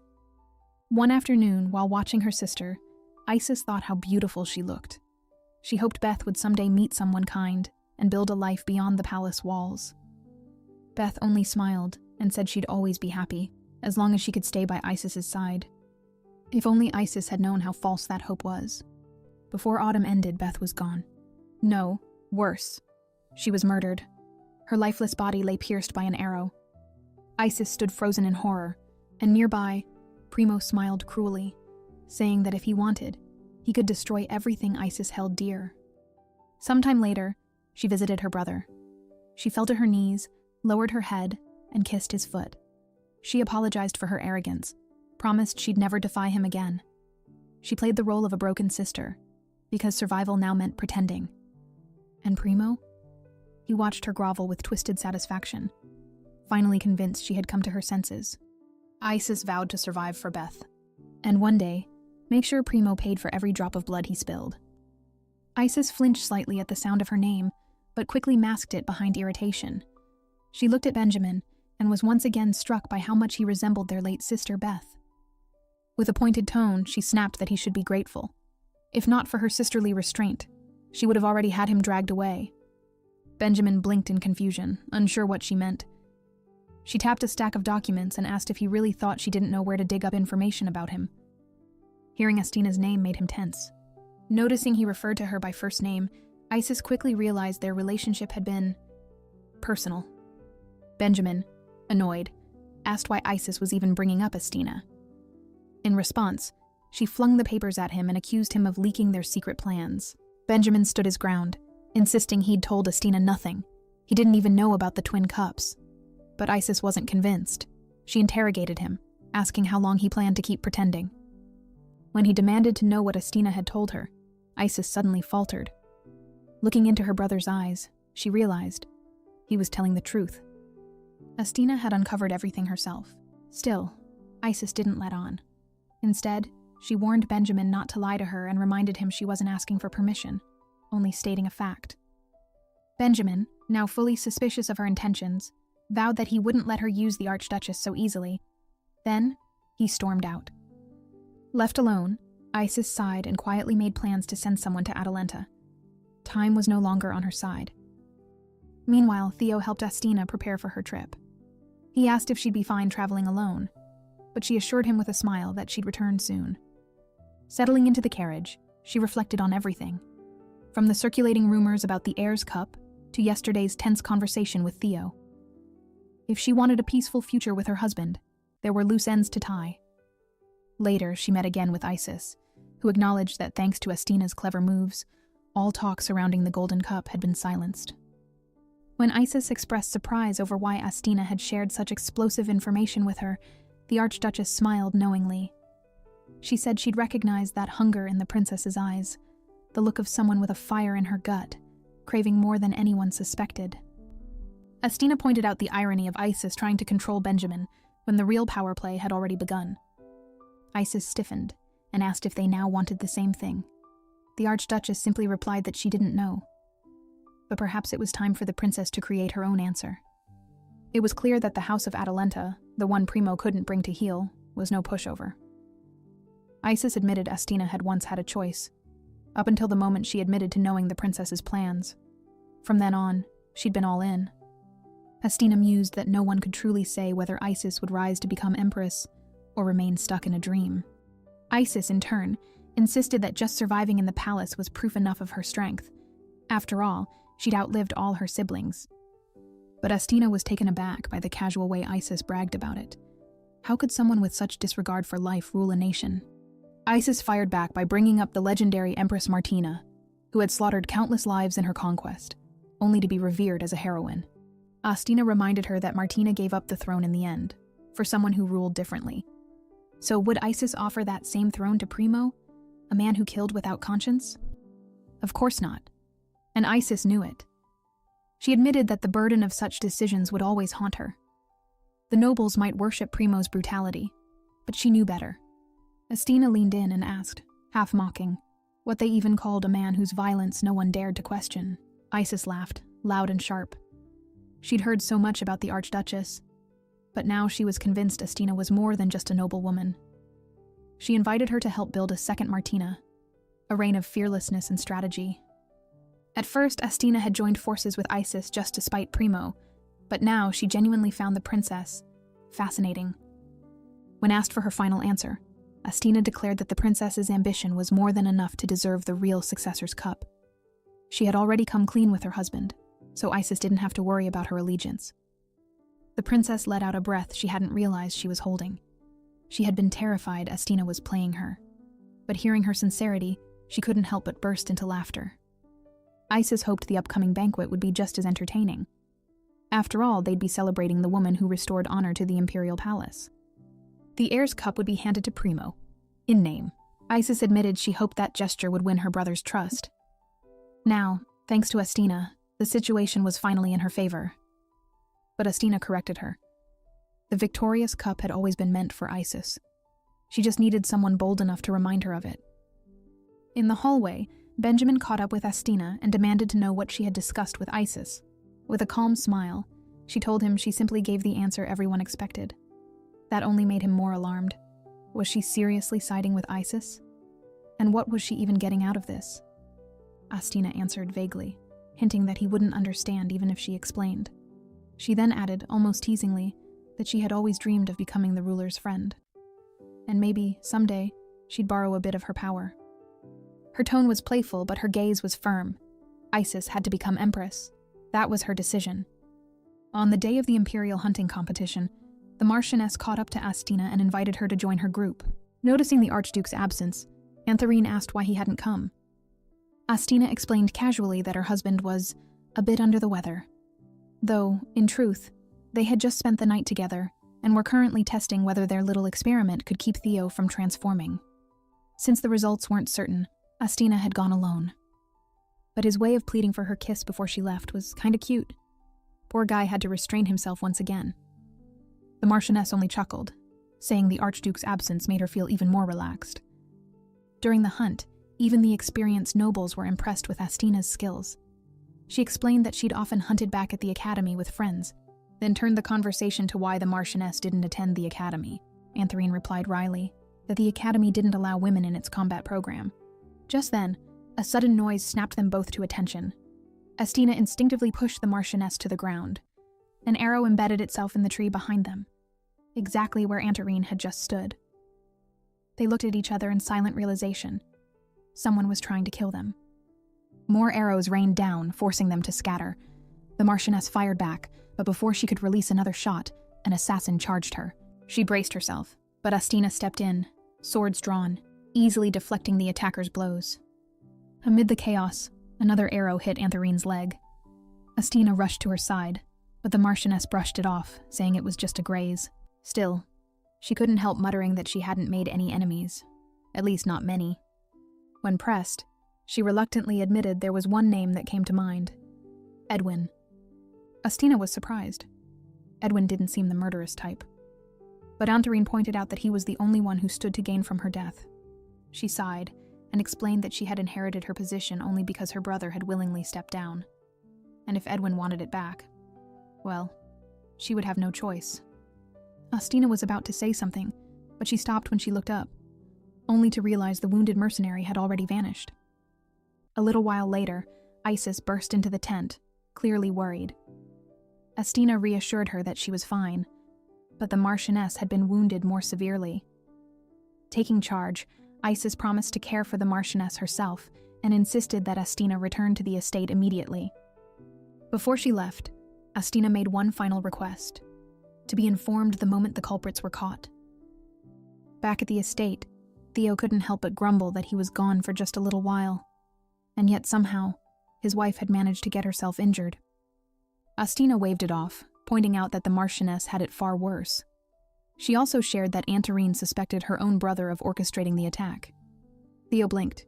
He remembered meeting the man at the inn, but he didn't exactly scream dangerous assassin. Astina agreed. Then, as she flipped her hair off her shoulder, Theo continued applying ointment to her barely there wound. But it tickled her. So, she cheekily licked his finger and remarked that it tasted bitter. Theo blushed hard and hid his face, muttering that Astina was being cruel to him. Astina, of course, thoroughly enjoyed teasing her adorable husband. Changing the subject, Astina glanced at her husband's hair. The dark dye had washed out, revealing the familiar silver beneath. Theo offered, a bit sheepishly, to dye it again if she preferred it. But Astina leaned closer, smiled, and said she'd just learned to love silver more. That tender moment quickly escalated into a passionate kiss, until Theo pulled back, awkwardly reminding her that they were still supposed to be testing the nighttime transformation effect. Astina, however, had other plans. With a bold grin, she pushed her husband onto the bed and cheekily declared that their experiment was already in progress, and maybe it should never end. After all, if staying close kept the curse at bay, why not make it a routine? The next day, Astina woke up late. She'd missed her morning workout. But as she glanced at her peacefully sleeping husband, she decided that this slower pace wasn't so bad after all. Last night had surprised her. She'd always assumed Theo was a shy, reserved man who needed careful handling, but clearly she had underestimated him. Suddenly, Theo pulled her into a tight embrace. He mumbled that nothing made him happier than falling asleep and waking up beside her. She sat up with a wince, her body still a bit unaccustomed to such intensity, and shot him a suspicious look. Wasn't he supposed to be inexperienced? Theo blushed, admitting that during her outing he may have studied a few books, just for educational purposes. Confused, Astina pointed out that reading books was different from real life, which prompted Theo to remind her that it wasn't their first time after all. Back then, they had done it several times too. So yeah, last night, he knew what to do. She stared in disbelief, admitting to herself that she didn't remember their first night at all. Anyway, Astina tried to tease him more. She suggested they take a bath together, adding that he didn't have to agree if he didn't want to. Theo, now thoroughly flustered, couldn't seem to form a proper answer, but of course, he shyly admitted he did want to. Astina softly laughed at his reaction as he quickly corrected himself, saying he'd call a maid right away to help them prepare for the bath. After some time, a knock interrupted their moment. A maid entered, announcing a message from Marchioness Tristan, who planned to visit that afternoon.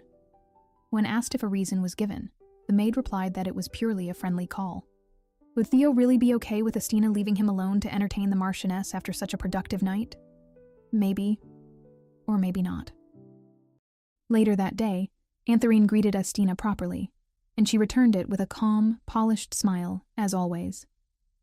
However, the maids were sneaking glances from behind Astina, pretending to stay bowing while obviously watching. After all, A Tristan stepping into Atalanta territory wasn't exactly an everyday sight. As they walked, Astina asked about Antharine's injured leg, and the Marchioness brushed it off in a composed way. The wound wasn't deep, just painful. She had to chew on pain-relieving herbs every few hours, which already sounded miserable enough. But other than that, she was fine. The topic quickly shifted. Astina asked if she had contacted her brother. Antharine didn't dodge the question.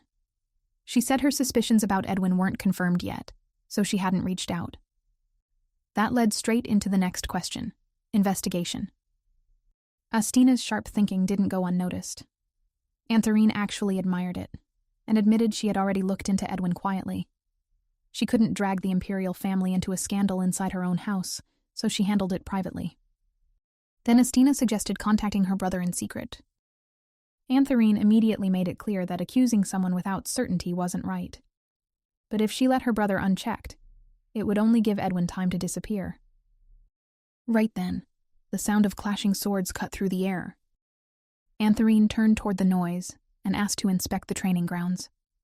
When they arrived and saw Arthur and Jessie training, her interest sparked immediately. She looked at them curiously and asked if they were trainees. That moment triggered Astina's internal alarm system. Arthur and Antharine were not a good mix. History, grudges, and old conflicts were just waiting to explode.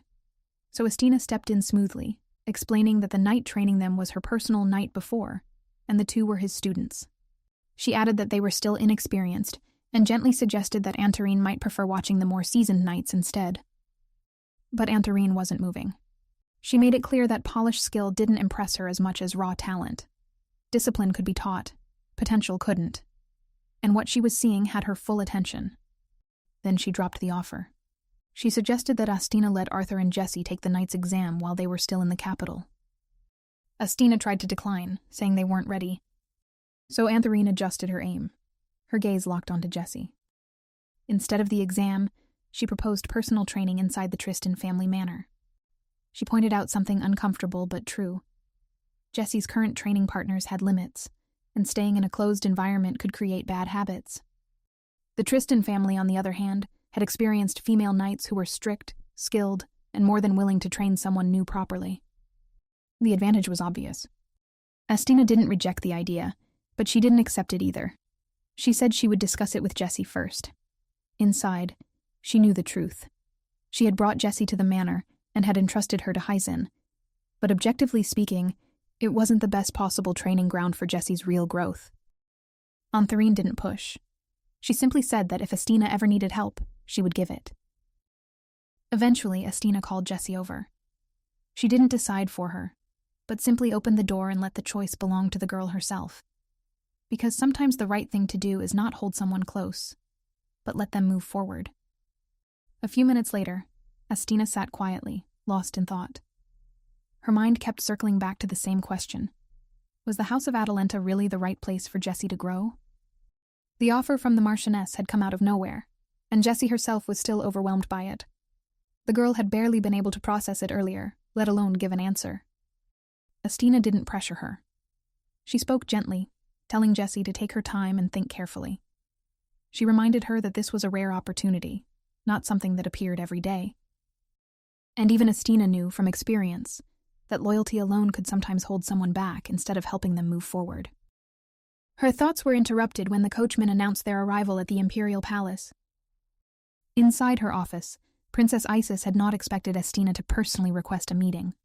The surprise was obvious, but she kept her composure. There were many things they could have talked about, but Astina went straight to the point. She brought up the series of incidents that happened during the hunting competition and explained that those events were the reason she had come. Then she looked Isis directly in the eyes and asked about her motive. At first, the princess looked genuinely confused. So Astina clarified. She told her she was talking about Marchioness Antharine Tristan. That changed everything. The princess tapped her finger slowly against the table, her expression shifting into something thoughtful and calculating. She asked how Astina had figured it out. Astina answered that she had only guessed. That answer alone earned Isis's respect. She even admitted it was her loss for underestimating her. With Atalanta backing her and the Tristan family standing as enemies, Isis openly revealed her intention. She had planned to remove a possible threat, someone who might side with Prince Primo in the future. Astina stared at her and asked directly if that was why assassins had been sent after Antherine during the hunt. The princess didn't deny it. She only said that if murder had truly been her goal, she would have sent far more assassins than that. Then she explained her plan in full. All suspicion would naturally fall on Antharine's older brother. The Tristan family would turn inward, consumed by distrust and internal conflict. Antharine would be too busy searching for a traitor within her own house to interfere with political matters. The real goal had never been death. It had been chaos. She also admitted that she hadn't expected Astina to be connected to Antharine, let alone to save her that day. Astina understood the logic behind the plan, but she felt no gratitude toward it. She knew exactly what Isis had tried to do, eliminate a potential rival before they could grow. Seeing the troubled look on Astina's face, the princess asked if she understood her reasoning. Astina answered without hesitation, and declared that Marchioness Tristan would never side with Prince Primo. Isis studied her carefully and asked how she could be so sure. Astina replied that if Antharine ever spoke to Primo privately even once, she would withdraw her support immediately. The reason was simple. Antharine was a devoted follower of Empress Martina. She added just enough emphasis to make her point impossible to ignore, and it worked. Even the princess had to admit, at least to herself, that her brother had a talent for saying the wrong thing at the worst possible time. If anyone could destroy his own image in a single conversation, it was him. Astina then made her request. She asked the princess to refrain from harming the Marchioness again. However, the princess challenged her, questioning whether Astina could truly swear that Tristan would never become an obstacle in the future. Astina answered with confidence. She said Antharine would not only avoid becoming an enemy, but would likely become a dependable ally, because she intended to turn her into one.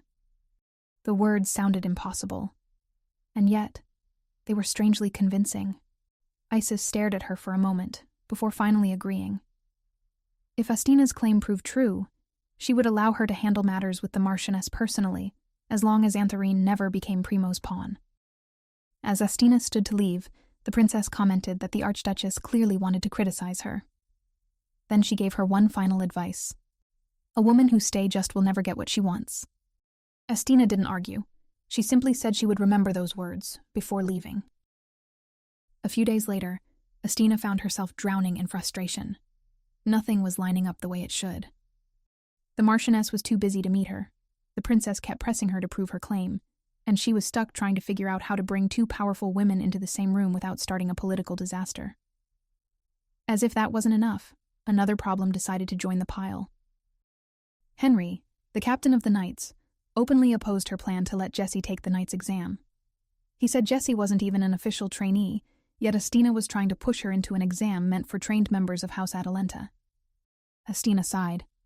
At that moment, it felt like even her own house was working against her. He continued, explaining that only the best trainees had been selected for the upcoming exam. Some had trained for years just to earn a chance, and now the ones who were excluded because of Jessie were feeling discouraged and bitter.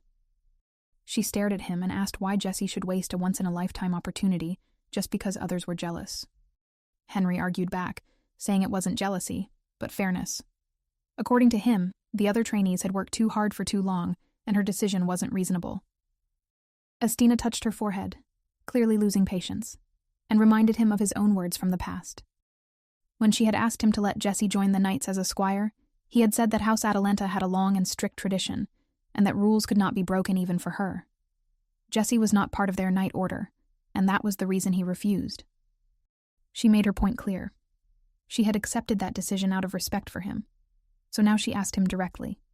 What right did he have to decide whether Jessie could take the exam?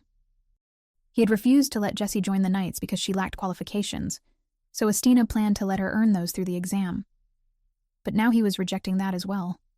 She asked him plainly if Jessie's background was the real issue. Henry insisted that it wasn't only her status. He said Jessie simply wasn't prepared and had only recently started learning swordsmanship.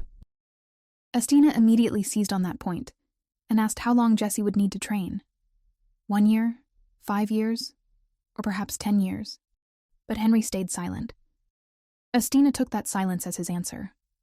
She told him directly that the real problem was not Jessie's skill, but the fact that she was a commoner woman. He simply did not want someone like her inside House Atalenta's night order. Henry still refused to change his stance, so Estina ended the conversation. She said she would pretend it never happened and dismissed him. Before leaving, Henry warned her that if rumors spread about special treatment for Jessie, the reputation and authority of the Knights would be damaged. As she watched him walk away, Estina realized something simple and bitter. He still didn't understand what he should actually be ashamed of. Not far away, Jessie was dealing with a problem of her own. Several trainees surrounded her, blocking her path and pressing her against a wall. She stayed calm and asked them to move aside. One of them poked her forehead and demanded to know if she understood how many hours they had trained like dogs just to qualify for the exam.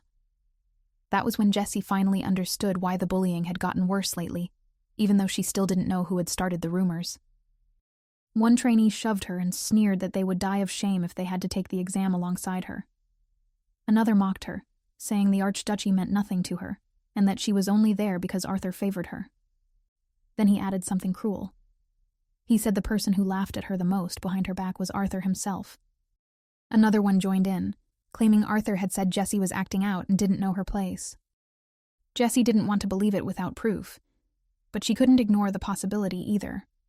Arthur was rude, arrogant, and careless with his words. He also knew about her plan to take the knight's exam. When they added that Arthur had been the one who told them about the exam, and had hoped Jessie would refuse it for the sake of Atalenta's reputation, doubt slowly settled into her chest. She couldn't understand why he would say those things. She truly believed their relationship had been getting better lately. She stayed silent and endured their taunts until one of them demanded to know if she planned to ignore them completely. Then a voice rang out behind them, asking what they thought they were doing. The trainees turned around and went pale when they saw Arthur standing there. Before Arthur could say anything, Jessie ran past him at full speed. Arthur stood there, stunned for a second, then demanded to know what they had done to her. Everyone denied doing anything to Jessie, but Arthur didn't buy it. Certain that Jessie wouldn't run off without a reason, he shouted that he'd deal with them later and immediately ran after her. After some time, he finally found her in the back garden, sitting alone on a bench. Still out of breath, he sat beside her and joked that he never imagined a girl could run that fast. That was a mistake. Jessie jumped up and shouted at him to stop. She accused him of always talking about what girls could and couldn't do, and yelled that it was obvious he didn't want her there because she was a woman. Arthur was completely confused. He asked if the trainees had said something to upset her. Seeing the tears in her eyes, he tried to explain that he only wanted to warn her that becoming a female knight would be extremely difficult. Jessie demanded that he admit the truth, that her presence annoyed him. Arthur grabbed her arm and insisted she was wrong, but she pulled away before he could finish.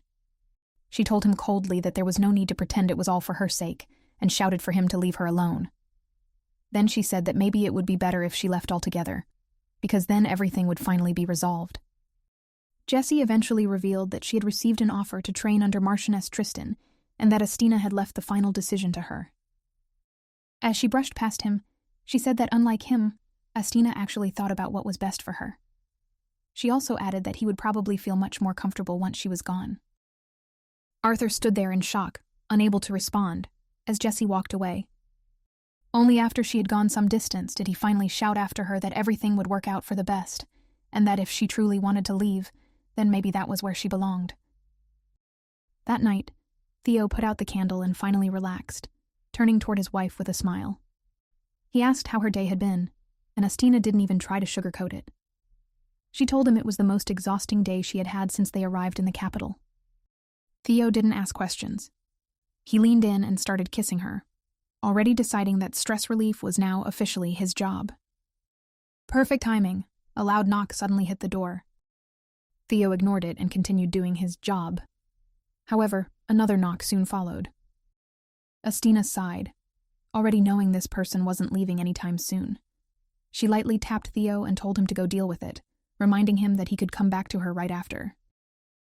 Theo, clearly annoyed, dragged himself toward the door, silently cursing whoever had the audacity to interrupt a married couple's bedroom in the middle of the night.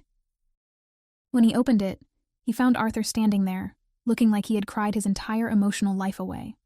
Red eyes and a completely wrecked expression.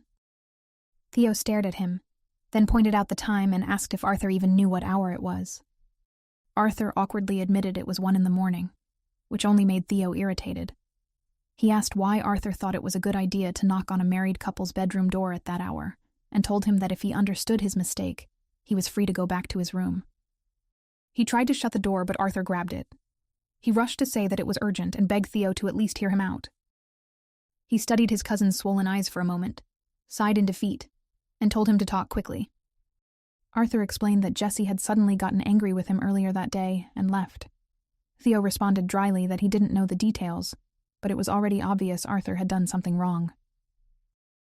Arthur protested, saying Jessie had been bullied by other trainees, but somehow she ended up angry at him instead. He admitted that he wanted to give her a chance to apologize for her mistake, but he didn't even know what to say to her. Theo didn't soften. He told Arthur bluntly that no matter the reason, he was still at fault. Then he gave simple advice. Think about what he did wrong, come back tomorrow and talk to her properly. With that, he shut the door. Theo stood there for a second, shaking his head and sighing, wondering how long his cousin planned to stay that immature. When he returned to Astina, he muttered that Arthur was living proof that men might all be devils by nature. That comment made Astina laugh. She wrapped her arms around him, kissed his forehead, and told him she would summon both Arthur and Jessie the next day to deal with the situation properly. She said she would talk to them separately, since it involved Jessie, and she couldn't ignore something like that. Theo joked that if Arthur caused too much trouble and refused to listen, she could just hit him. Astina immediately refused, promising she wouldn't hit Arthur, which only made Theo laugh even more. With the interruption gone and the problem temporarily parked for tomorrow, they went back to what they were doing before the knocking ever happened. The kissing resumed, and this time, there were no interruptions. When they finally pulled back, Theo admitted that he might actually be getting addicted to her kisses. He placed a gentle kiss on her forehead and told her how much he loved her. And as he looked at Astina, smiling sweet at him, he quietly wished for the day she would say those same words back to him. At the same time, Jessie was fast asleep when a strange knocking sound suddenly came from her window. Half asleep and already annoyed, she opened it, ready to scare off whoever was ruining her night, only to freeze when she saw Arthur standing below, waving at her like this was a normal, reasonable thing to do in the middle of the night. He asked if he had woken her up. Jessie just stared at him in disbelief, and reminded him that normal people were sleeping at this hour. Arthur casually admitted that he wasn't sleepy at all, and just assumed she would still be awake, because apparently, logic had already left the building. After sneaking downstairs, Jessie demanded to know what was so important that it required a dramatic visit. Then she noticed Arthur's red, swollen eyes and immediately softened. She asked if the Archduke had scolded him. Arthur admitted that he had been angry earlier, especially because Jessie had fought with the other trainees, but somehow ended up mad at him instead. Jessie asked if he really still didn't understand why she had been upset. Arthur awkwardly confessed that he didn't.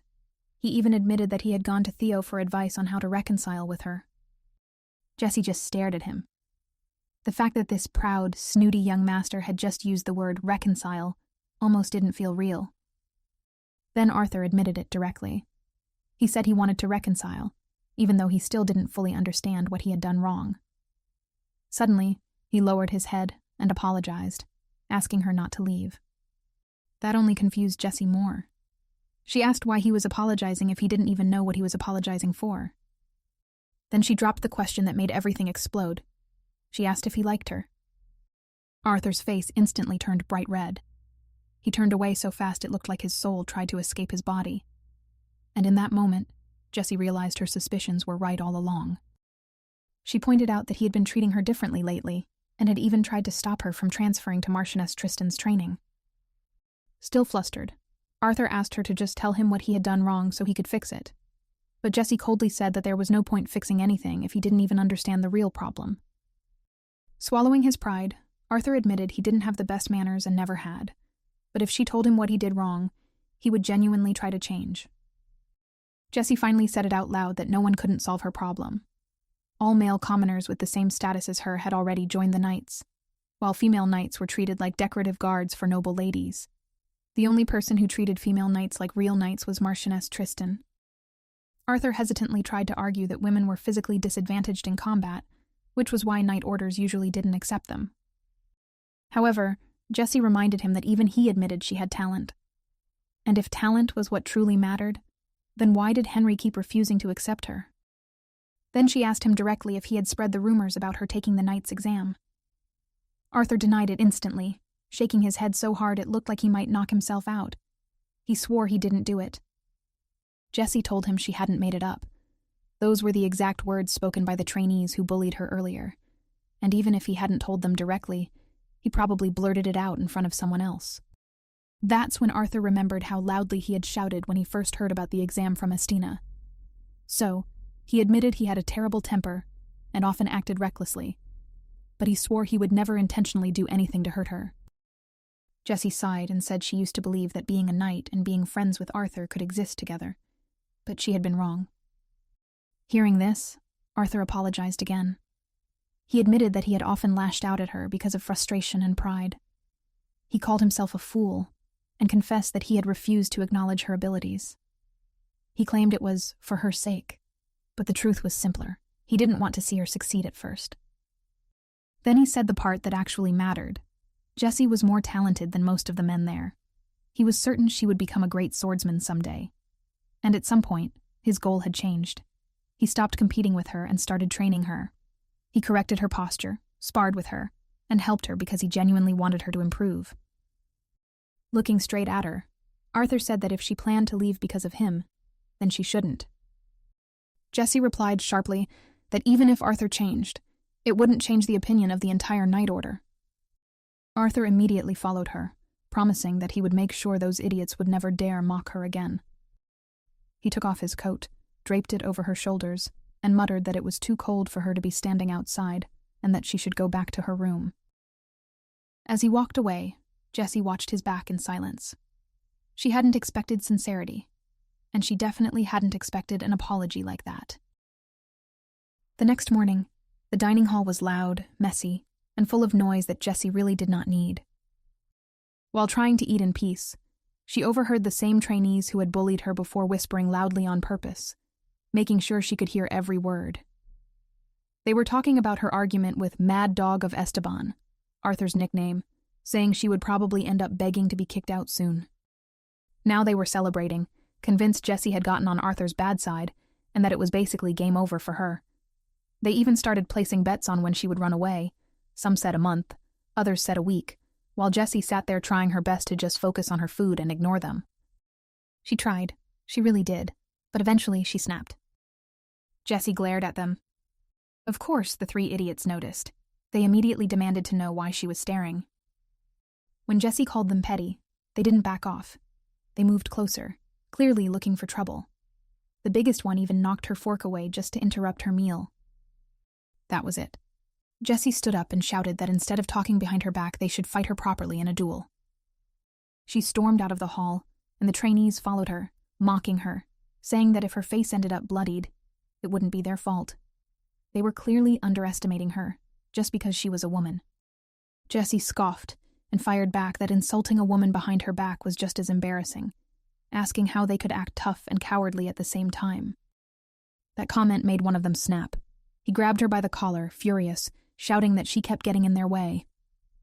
Jessie was fully ready to swing her fist straight into his smug face, when suddenly, a loud voice echoed through the area. Someone shouted that the Mad Dog had gone crazy and was trying to chop something off from the captain. He screamed for someone to call the Archduke immediately. Meanwhile, Arthur was standing over Henry, who was tied down, holding a dagger like he was in a very good mood. Casually pointing the blade at Henry, Arthur asked if the rumors were true, that people without a manhood were unfit to join the Knights of Atalanta. Then he added, in the most unhinged way possible, that if he cut Henry's off, would Henry still be qualified to stay captain? Henry, shaking with rage and fear, shouted at Arthur to untie him and speak like a man. He yelled that he had always treated Arthur like a brother. Arthur's answer was cold and simple. That was exactly why he was giving him a chance to apologize. No one dared to move. Some knights watched in horror. Others straight up looked away. Nobody wanted to be the hero in this situation. When Jessie rushed in with the others, she froze in shock at the sight of Arthur pressing the dagger closer to Henry's third leg and shouting for him to say it, to say that people without it could join the knights. Arthur smirked and added that if Henry refused, he would be the first one kicked out. Henry desperately tried to justify himself, shouting that a knight's duty was to protect ladies, and that was why he could not allow women to wield swords. Arthur immediately shot back, mocking him. If he respected the ladies so much, why had he treated Jessie the way he did? He knew she was being bullied, and he did nothing to stop it. Henry argued that respectable maidens should be treated with dignity, and that a girl holding a sword could not be called a lady. Arthur didn't hesitate. So she couldn't be treated like a lady because she held a sword, but she also couldn't join the knights because she was a lady. The logic collapsed in on itself.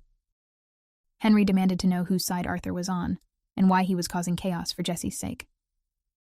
Arthur answered plainly. He admitted he had been stupid before, and he had repented for it. But Henry still had to face the consequences of his prejudice. Realizing Arthur wasn't backing down, Henry finally broke.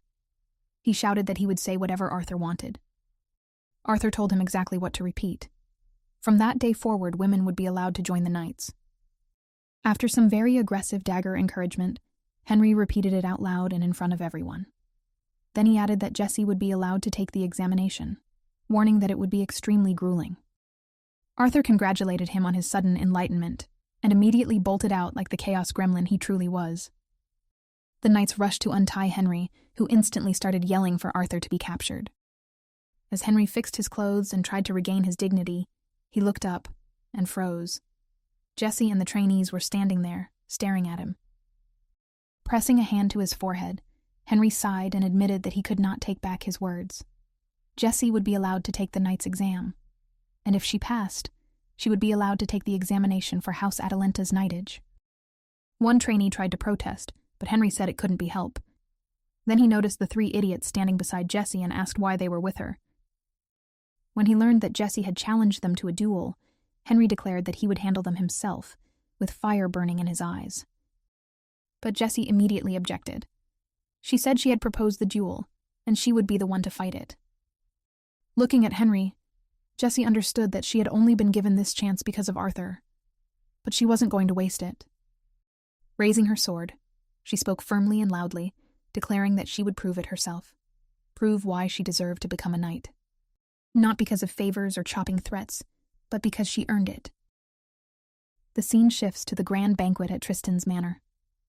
Marchioness Antarine greets Astina warmly and openly admires her red hair, calling it the most beautiful she has ever seen. She is pleased that Astina accepted the invitation, because this banquet is not just a social gathering, but a public statement meant to show noble society that House Tristan has strong ties with the archducal family. With practiced elegance, Antarine gestures toward a nearby group of nobles and offers to introduce Astina to her acquaintances. When they enter a more private chamber, the Marchioness formally announces the arrival of the Archduchess. Astina introduces herself with perfect courtesy and greets the guests politely, immediately drawing attention from several noblemen who approach her with curiosity. They eagerly ask if she is truly the woman who saved the Marchioness's life during the assassination attempt. One rude nobleman suddenly laughs and says that if the Marchioness truly struggled against assassins, then they must not have been ordinary opponents, adding a cruel joke that people initially thought Antarine might not be remembering things correctly because she lost so much blood. Another nobleman tries to soften the mood by saying that Astina is one of the rare women worthy of true respect. Astina responds with a polite smile and calmly explains that nothing heroic happened, saying that the assassin simply fled the moment she stepped forward. However, the same rude man interrupts again, mocking that most ladies would have run away first, making exaggerated scared faces and pretending to scream like a frightened noble lady. Laughter follows from the group, including Antarine herself. Eventually, Antarine adds that the Archduchess is clearly different from ordinary noble ladies, saying she is nothing like those women who cannot protect themselves and only know how to powder their faces. Another man comments that aside from the Marchioness herself, he has never met a lady so knowledgeable in military tactics. Antarine bows respectfully and says it is an honor to hear such praise, adding that she will continue to improve her training. Astina quietly observes the exchange and feels her thoughts settle into a familiar realization. Even after 100 years since her previous life, the world's view of women has barely changed. Respect only exists when women act like men, and strength is only accepted when it looks masculine. Turning to Antarine, Astina calmly tells her that she has become an excellent marchioness and respectfully calls her my lady. She then politely excuses herself, explaining that the long carriage ride has made her feel nauseous and that she needs some fresh air, promising to greet the remaining guests later. As Astina leaves, the noblemen exchange puzzled glances and begin whispering among themselves, wondering if the Archduchess and the Marchioness are truly on good terms. The rude nobleman immediately blames it on women's emotions. Although Antarine is clearly insulted, she hides it behind a graceful smile and excuses herself, saying she will speak with the Archduchess privately. On the balcony, Astina stands quietly in the cold night air and reflects on Antarine's life. She thinks about the years Antarine spent shaping her public image, surviving in a male-dominated society, and becoming strong enough to exist in a world that was never built for women. A woman who wears pants must abandon softness. A woman who holds power must accept hatred, and a woman who wants authority must accept criticism. When Antarine joins her on the balcony, she asks if Astina will judge her too and what she should do. Astina answers honestly by asking, which is more painful, being hated by everyone or hating yourself? She tells Antarine that her sin is her talent, because being talented made her want achievement, being knowledgeable made her want wisdom, and knowing more only made her want more. She adds that if Antarine had known nothing, she would have wanted nothing. Antarine tries to deflect with bitter humor, that the only thing she lacks is a third leg, but her voice changes as she recalls about her father's deathbed. Even in his final moments, he waited for his son Edwin to return before choosing an heir, refusing to decide without him. She talks about the treatment she endured before gaining her position, the humiliation, the dismissal, and the constant comparisons. Astina does not scold her or lecture her. Instead, she simply nods and tells her to hold firmly onto her place and never feel sorry for herself, because the moment she begins criticizing herself, she will lose everything she fought for. Antarine claims she has no regrets, but Astina sees through it and asks why she followed her to the balcony. For a moment, Antarine cannot answer.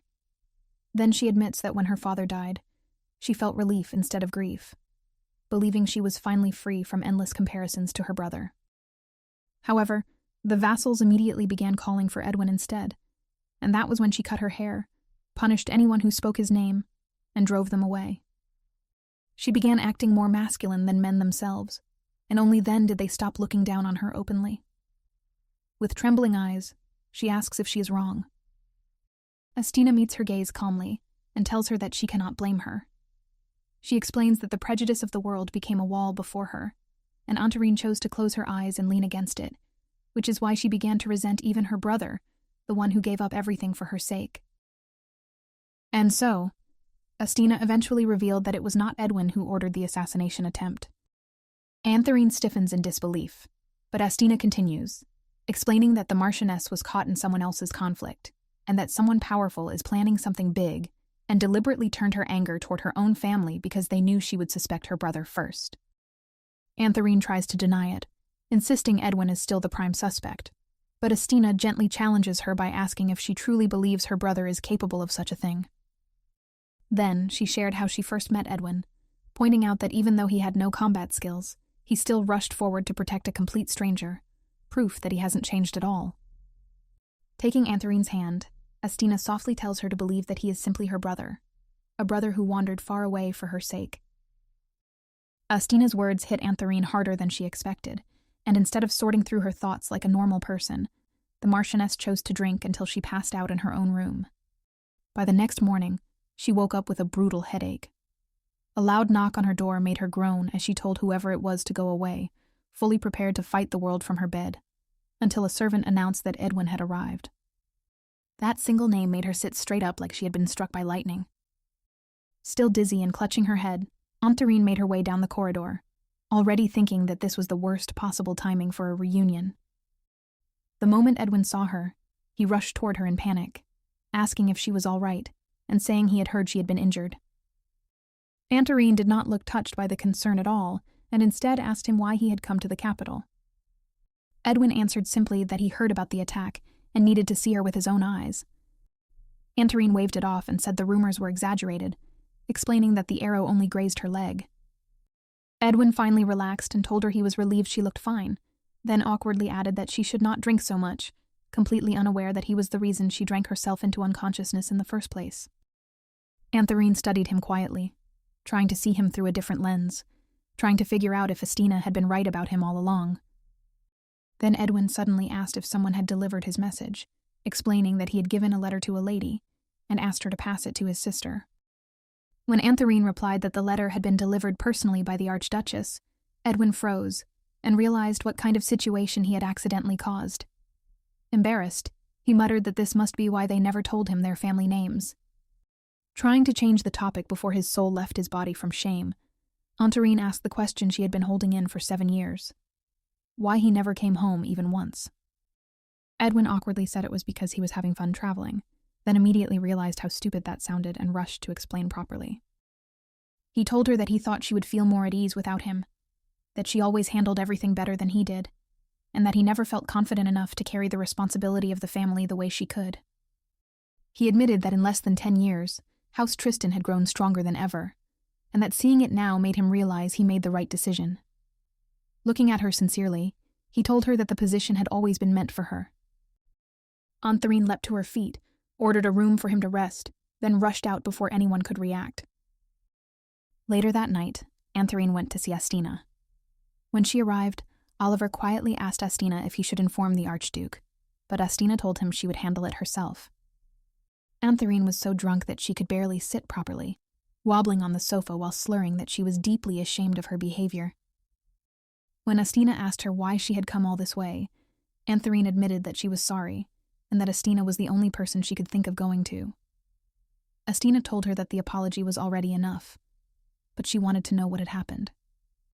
Antherine slumped forward and confessed that Edwin had returned, that he must have gone through hardships during his travels, and that she expected him to be more hardened by reality than she was. Instead, he was still talking about justice, family, and belief like nothing had changed. Almost in tears, she questioned how she had ever managed to not trust her own brother and what had made her fall that low. Her voice shook as she admitted that it was harder than she thought to abandon the woman inside herself just to survive as the head of the family. Estina placed a hand on her shoulder and told her gently that she did not need to throw anything away. She said that inside Antherine, there was neither a woman nor a man, only a person. Antherine laughed bitterly and said that everyone always tried to point out the woman in her. If she cried during a play, people called her sensitive because she was a woman. If she looked at accessories, they said she was acting like a woman. If she avoided anything feminine, they told her she should dress up because she was still a woman. She tried to laugh it off like she always did, but her voice cracked, and the truth slipped out. She cursed the people who judged her, and finally admitted that she actually hated her short hair, but now she did not even know what she wanted anymore. Estina told her not to take their words so seriously, and reminded her that she was capable and courageous, and that those facts had never changed. She said that men mocked women for caring about clothes and jewelry, yet looked down on women who carried swords. If a woman failed to meet their expectations, they said she was no longer a woman. And yes, people always found a reason to judge. She told Antherine that those men only accepted her as head of the family after she cut her hair because they were fools, and their opinions were meaningless. She warned her never to do something she believed was wrong just to satisfy others. For a moment, the room fell quiet. Then Antherine suddenly burst into laughter, clutching her stomach like she had just heard the funniest joke in the world. She told Estina that she was a strange woman. Estina simply smiled and said she heard that often. Smiling Antherine said that Estina spoke strange things like they were common sense, and somehow that made her feel like she was the odd one instead. As she prepared to leave, she steadied herself and said with a faint smile that next time she would visit while fully sober. On the way to the carriage, Antherine spoke to her aide and admitted that she had spent her entire life trying to protect herself from a world that never really made space for her. Chirby listened without interrupting and simply said that he understood. That's what she thought at first, but not anymore. As she looked up at the wide, open night sky, Antherine added that only now did she finally feel like she had reached a point where she could breathe and live as herself, not just survive as the Marchioness. The next morning in the dining room, Arthur walked in with a smile so bright. He happily told Jessie that she no longer needed to go to the Tristan estate anymore, and started to explain why. But Jesse finished his sentence for him and said that she had already received permission to take the knight's exam. Arthur froze for a second, then lit up like a kid, fully convinced that his dramatic threats had paid off. Jesse quickly shut that down by explaining that she got the approval through her own effort and not because of anything he did. They both glanced toward the next table and noticed the 3 bullies sitting there looking completely miserable, covered in bruises, and refusing to lift their heads. Jessie casually added that she planned to increase her training time, and even though their relationship had always been simple and awkward, she still asked Arthur to keep training with her. Arthur turned red instantly and mumbled that there was no way he could refuse when she asked like that. His methods were questionable and dramatic, as always. But even Jesse had to admit he had done something right for once. Meanwhile, Henry stood nearby, glaring at them like he was mentally drafting a hit list. At the same time, Theo was tapping his fingers on a letter, while smiling and muttering that he could not believe he had received a duel request so early in the morning. Estina walked over and asked what he meant, and Theo explained that historically, House Tristan rarely sent letters unless they were challenges to fight. Estina joked that if that was the case, he might end up fighting someone she knew very well. Then she casually added that a very handsome guest had visited her the night before, and that Theo had come home quite late, leaving her all alone. Theo immediately panicked, apologized for being late, and demanded to know who the visitor was.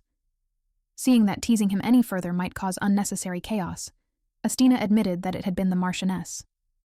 Theo relaxed instantly, though he still admitted that Marchioness Tristan really was handsome, which only made Estina smile wider.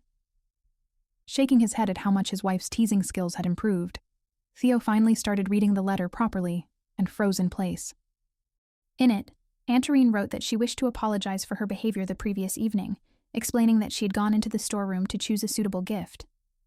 The storeroom, as she described, was filled with countless items her ancestors had collected through battles and victories. At the end of the letter, the Marchioness declared that as the head of House Tristan, she had decided to end the long-standing feud with Atalanta and replace their hostility with a genuine and friendly relationship. Still stunned, Theo asked Estina what had happened the night before. Estina only smiled and said it was a little secret between women. Over at the Imperial Palace, Primo was having the time of his life, fully enjoying himself while playing around with his lover. Unfortunately for him, that happy little moment did not last long. Isis suddenly walked in and demanded a private conversation, instantly killing the mood in the room. Primo turned around, irritated, and scolded her for not knocking. Isis quickly replied that she had knocked, the servants had knocked, but he had been too busy to notice. His mistress fled in embarrassment, and Primo, now annoyed, asked what was so urgent. Isis didn't waste time and bluntly said that the Archduchess needed to be removed from her position. Primo was shocked and asked why she would say something so extreme, especially when they should be grateful to Estina for finding the heir's cup. Isis replied that the entire situation felt wrong to her, from the way Estina searched for the cup to how she conveniently ended up finding it. She openly questioned whether Estina's real goal had been to undermine her brother's legitimacy from the very beginning. Primo asked how he could have possibly offended the Archduchess enough for her to want to disgrace him. Isis looked at him with the kind of expression that silently screamed, "Use your brain for once," which made Primo awkwardly cough and change his tone. He mentioned that rumors were spreading about Estina breaking the Archduke's curse, and that getting rid of her would not be easy. Isis admitted that she had also heard darker rumors, with people whispering that Estina was a witch. After all, a man turning into a beast was already strange enough, but turning him back into a human sounded even more unbelievable, without something unnatural involved. Primo added that young lords had even joked that the curse had been Estina's doing in the first place. After finding the heir's cup, she had gained influence quickly, and climbed noble society at an alarming speed. Primo slowly asked if Isis was suggesting that Estina had simply used him for her own rise. Isis confirmed it, and added that Estina had not only damaged Primo's reputation, but had even convinced the Marchioness to end a feud that had lasted generations, and offer friendship to Atalanta. Primo laughed and said that sounded impossible, but Isis insisted that if Estina truly had the power to manipulate people, then even something that unlikely could happen. She explained that she had been inviting Estina to the palace to observe her and test her, but now she was certain that Estina was dangerous, and that meant only one thing. Astina had to be eliminated. Primo leaned back and commented that Atalanta could not be attacked so easily. But the princess replied that they did not need to remove Astina directly. They only needed to expose her weaknesses and gather evidence to brand her as a witch. When Primo asked what would happen if that pushed the Archduke away from them, considering how deeply he loved his wife, Isis answered confidently that even a powerful man like Theo would not be able to protect a woman condemned by society. Then she suggested that Astina be slandered, removed from her position, and replaced, with Isis herself becoming the Archduke's new wife. She claimed that becoming Theo's wife would be a fitting reward and promised that she would give Primo full control and access to everything within Atalanta's domain. Primo smirked, already thinking that his sister truly never missed a chance to sell herself at the highest political price. He said that he would first summon Priest Dennis, and that they would come up with a plan together. Isis frowned and said Dennis seemed untrustworthy and possibly scheming behind their backs. Primo snapped at her, telling her that she did not understand people and should not question his judgment. With that, the princess obediently backed down but asked him to inform her once he met with Dennis. Moments later, the princess was approached by Agatha, Primo's lover, who quickly thanked her for letting her escape from the insufferable prince earlier. Isis immediately hushed her and scolded her for not being careful inside the palace. Agatha promised to remember the warning and invited Isis to share a meal with her, but she declined, saying she had too many matters to handle. With a faint smile, she added that unfortunately, she needed to prepare to apologize. Back at the Atalanta residence, the Marchioness greeted the couple with her signature business smile and sincerely thanked them for responding to her letter so quickly. Theo, looking slightly awkward, admitted that her proposal had been completely unexpected. Before he could say anything else, Astina leaned closer and quietly reminded him to smile, which made him obediently follow her instruction. The two sides exchanged polite smiles, but the tension between them was obvious to anyone who happened to witness the meeting. Then, Antherine casually remarked that she could now request meetings with Astina without worrying about how society would react. Theo replied that she should remember he and his wife were newlyweds, and frequent visits should not be expected. Astina calmly soothed her husband once again, and in the end, Theo reluctantly agreed to let the two women enjoy their growing friendship. Their conversation shifted to how the sudden truce had sparked countless rumors across the empire. The Marchioness openly stated that political goals sometimes required difficult choices, and that it would benefit Tristan greatly if Atalanta supported them financially or agreed to invest. Theo leaned toward Astina and quietly whispered whether she was sure they were not being swindled by a fraud, pretending to be the head of the Tristan family, making Astina laugh at the comment. He then stated that if the Marchioness planned to involve herself in weapons production, she would not have an easy time securing his support. But Antherine assured him that he had nothing to worry about. She called Cherby forward and had him present the alternative business proposal she had prepared in advance. The Marchioness explained that the era of endless bloodshed was coming to an end and that new paths had to be found. She revealed that weapons production was becoming obsolete and that Tristan had already begun converting their facilities to manufacture a wide range of goods instead. After a long and serious discussion, the Archduke and the Marchioness finally shook hands, both satisfied that they had taken their first real step toward reconciliation. Then, Astina added that she had one more proposal. To their surprise, she suggested selecting knights from both households and sending them for joint training and tour exchanges to strengthen cooperation. Antherine asked if that meant Jessie, whom she had seen before, would transfer to Tristan's domain. Astina replied that Jessie had chosen to remain in Atalanta and that her decision could not be changed. With business concluded, the Marchioness stood beside Astina and announced that it was time for them to depart.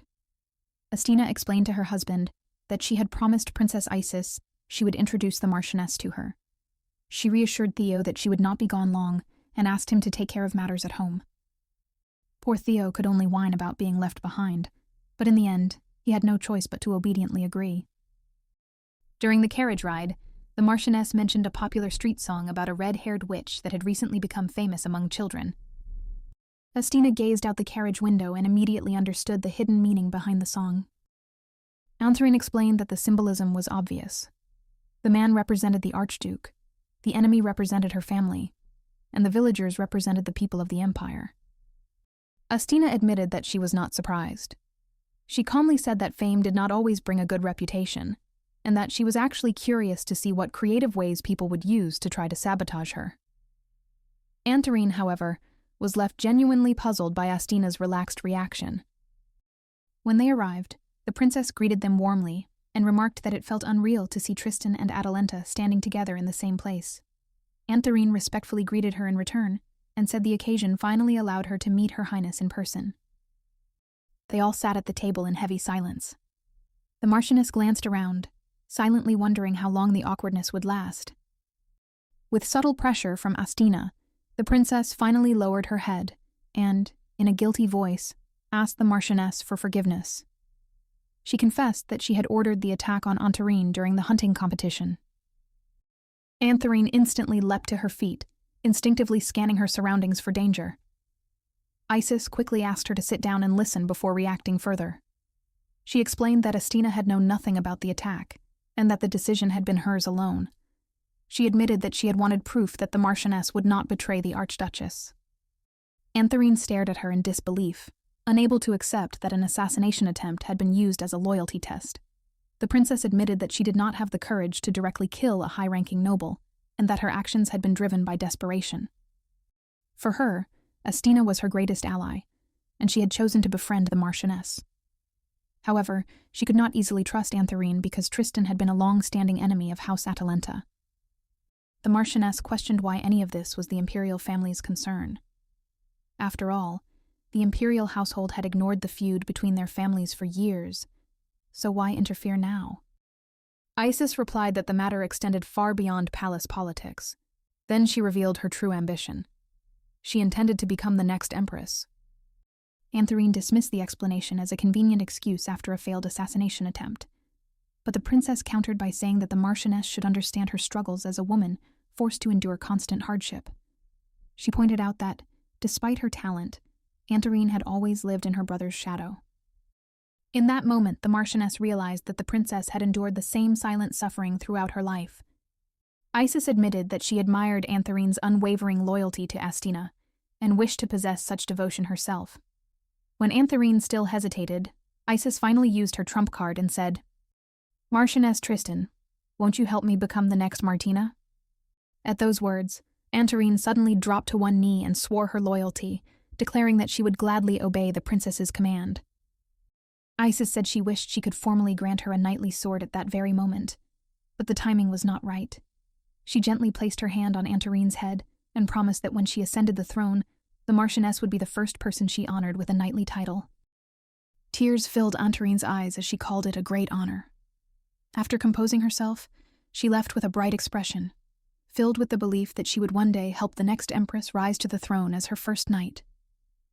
Once the two women were alone, Astina looked at the princess and calmly pointed out that Isis had mixed truth with lies, especially with the phrase about helping her become the next Martina.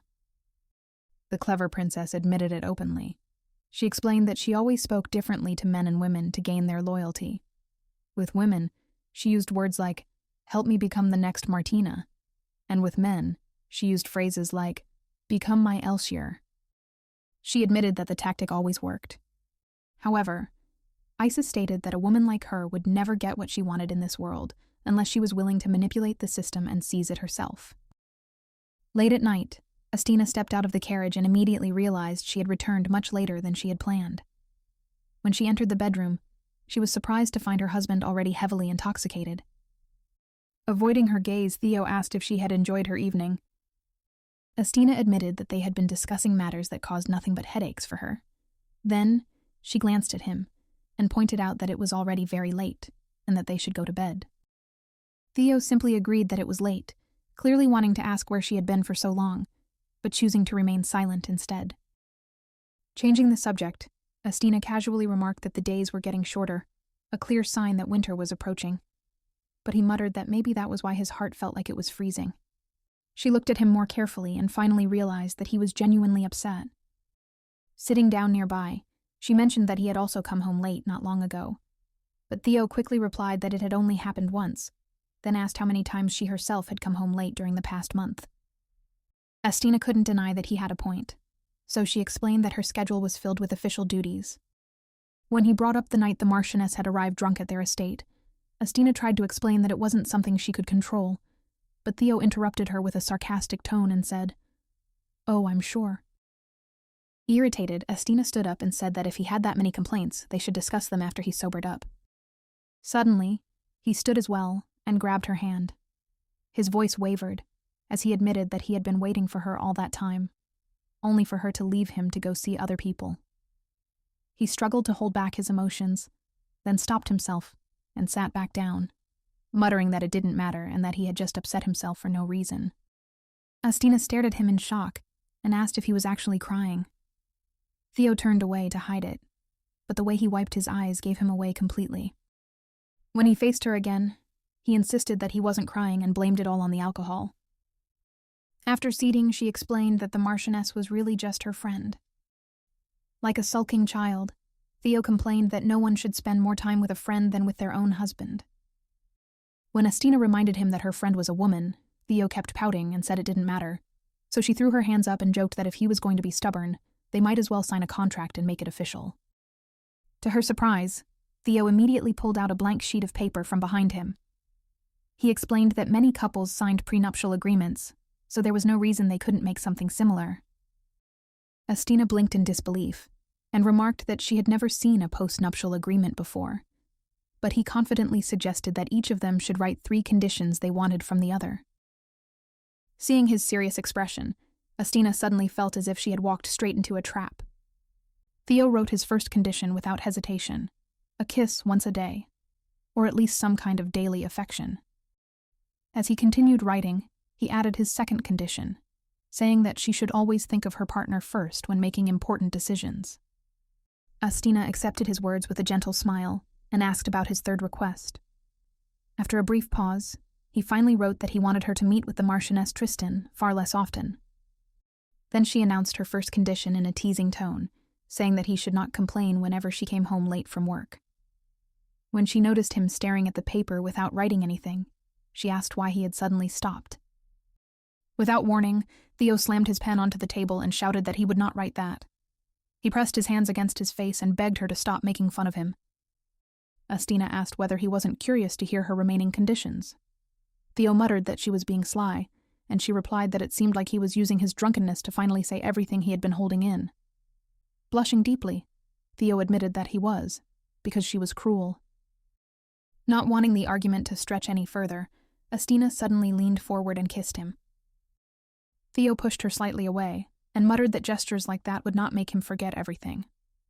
So, she responded by licking his lips and pointed out that the daily kiss requirement had already been fulfilled, leaving him completely red-faced. With a serious tone, she admitted that she wasn't very good at showing affection, but promised that she would try harder from now on. Then, she gently tapped his nose, repeated that she and the Marchioness were simply friends, and asked if he was satisfied now. Grabbing her hand and staring at her intensely, Theo insisted that the issue was far from resolved. In a sudden burst of emotion, he kissed her again and pushed her down onto the sofa, his movements rushed but not clumsy, driven more by feeling than sense. But when he leaned closer again, ready to go further, Estina teased him by saying she could smell the alcohol on him. Embarrassed, Theo immediately jumped to his feet, rushed toward the door, and declared that he would wash himself right away. Only then did Estina realize her joke had totally backfired. She flopped back onto the sofa, thinking that she hadn't actually minded the smell because the mood had mattered more. Smiling to herself, she recalled how adorable her husband had been, and quietly concluded that this must be why people fall in love and court each other. The problem was that when Theo finally returned, clean and ready to continue what they had started, he found his wife already asleep. He gently lifted her, tucked her into bed, and kissed her forehead. In a soft voice, Theo wished her good night and whispered, "My love,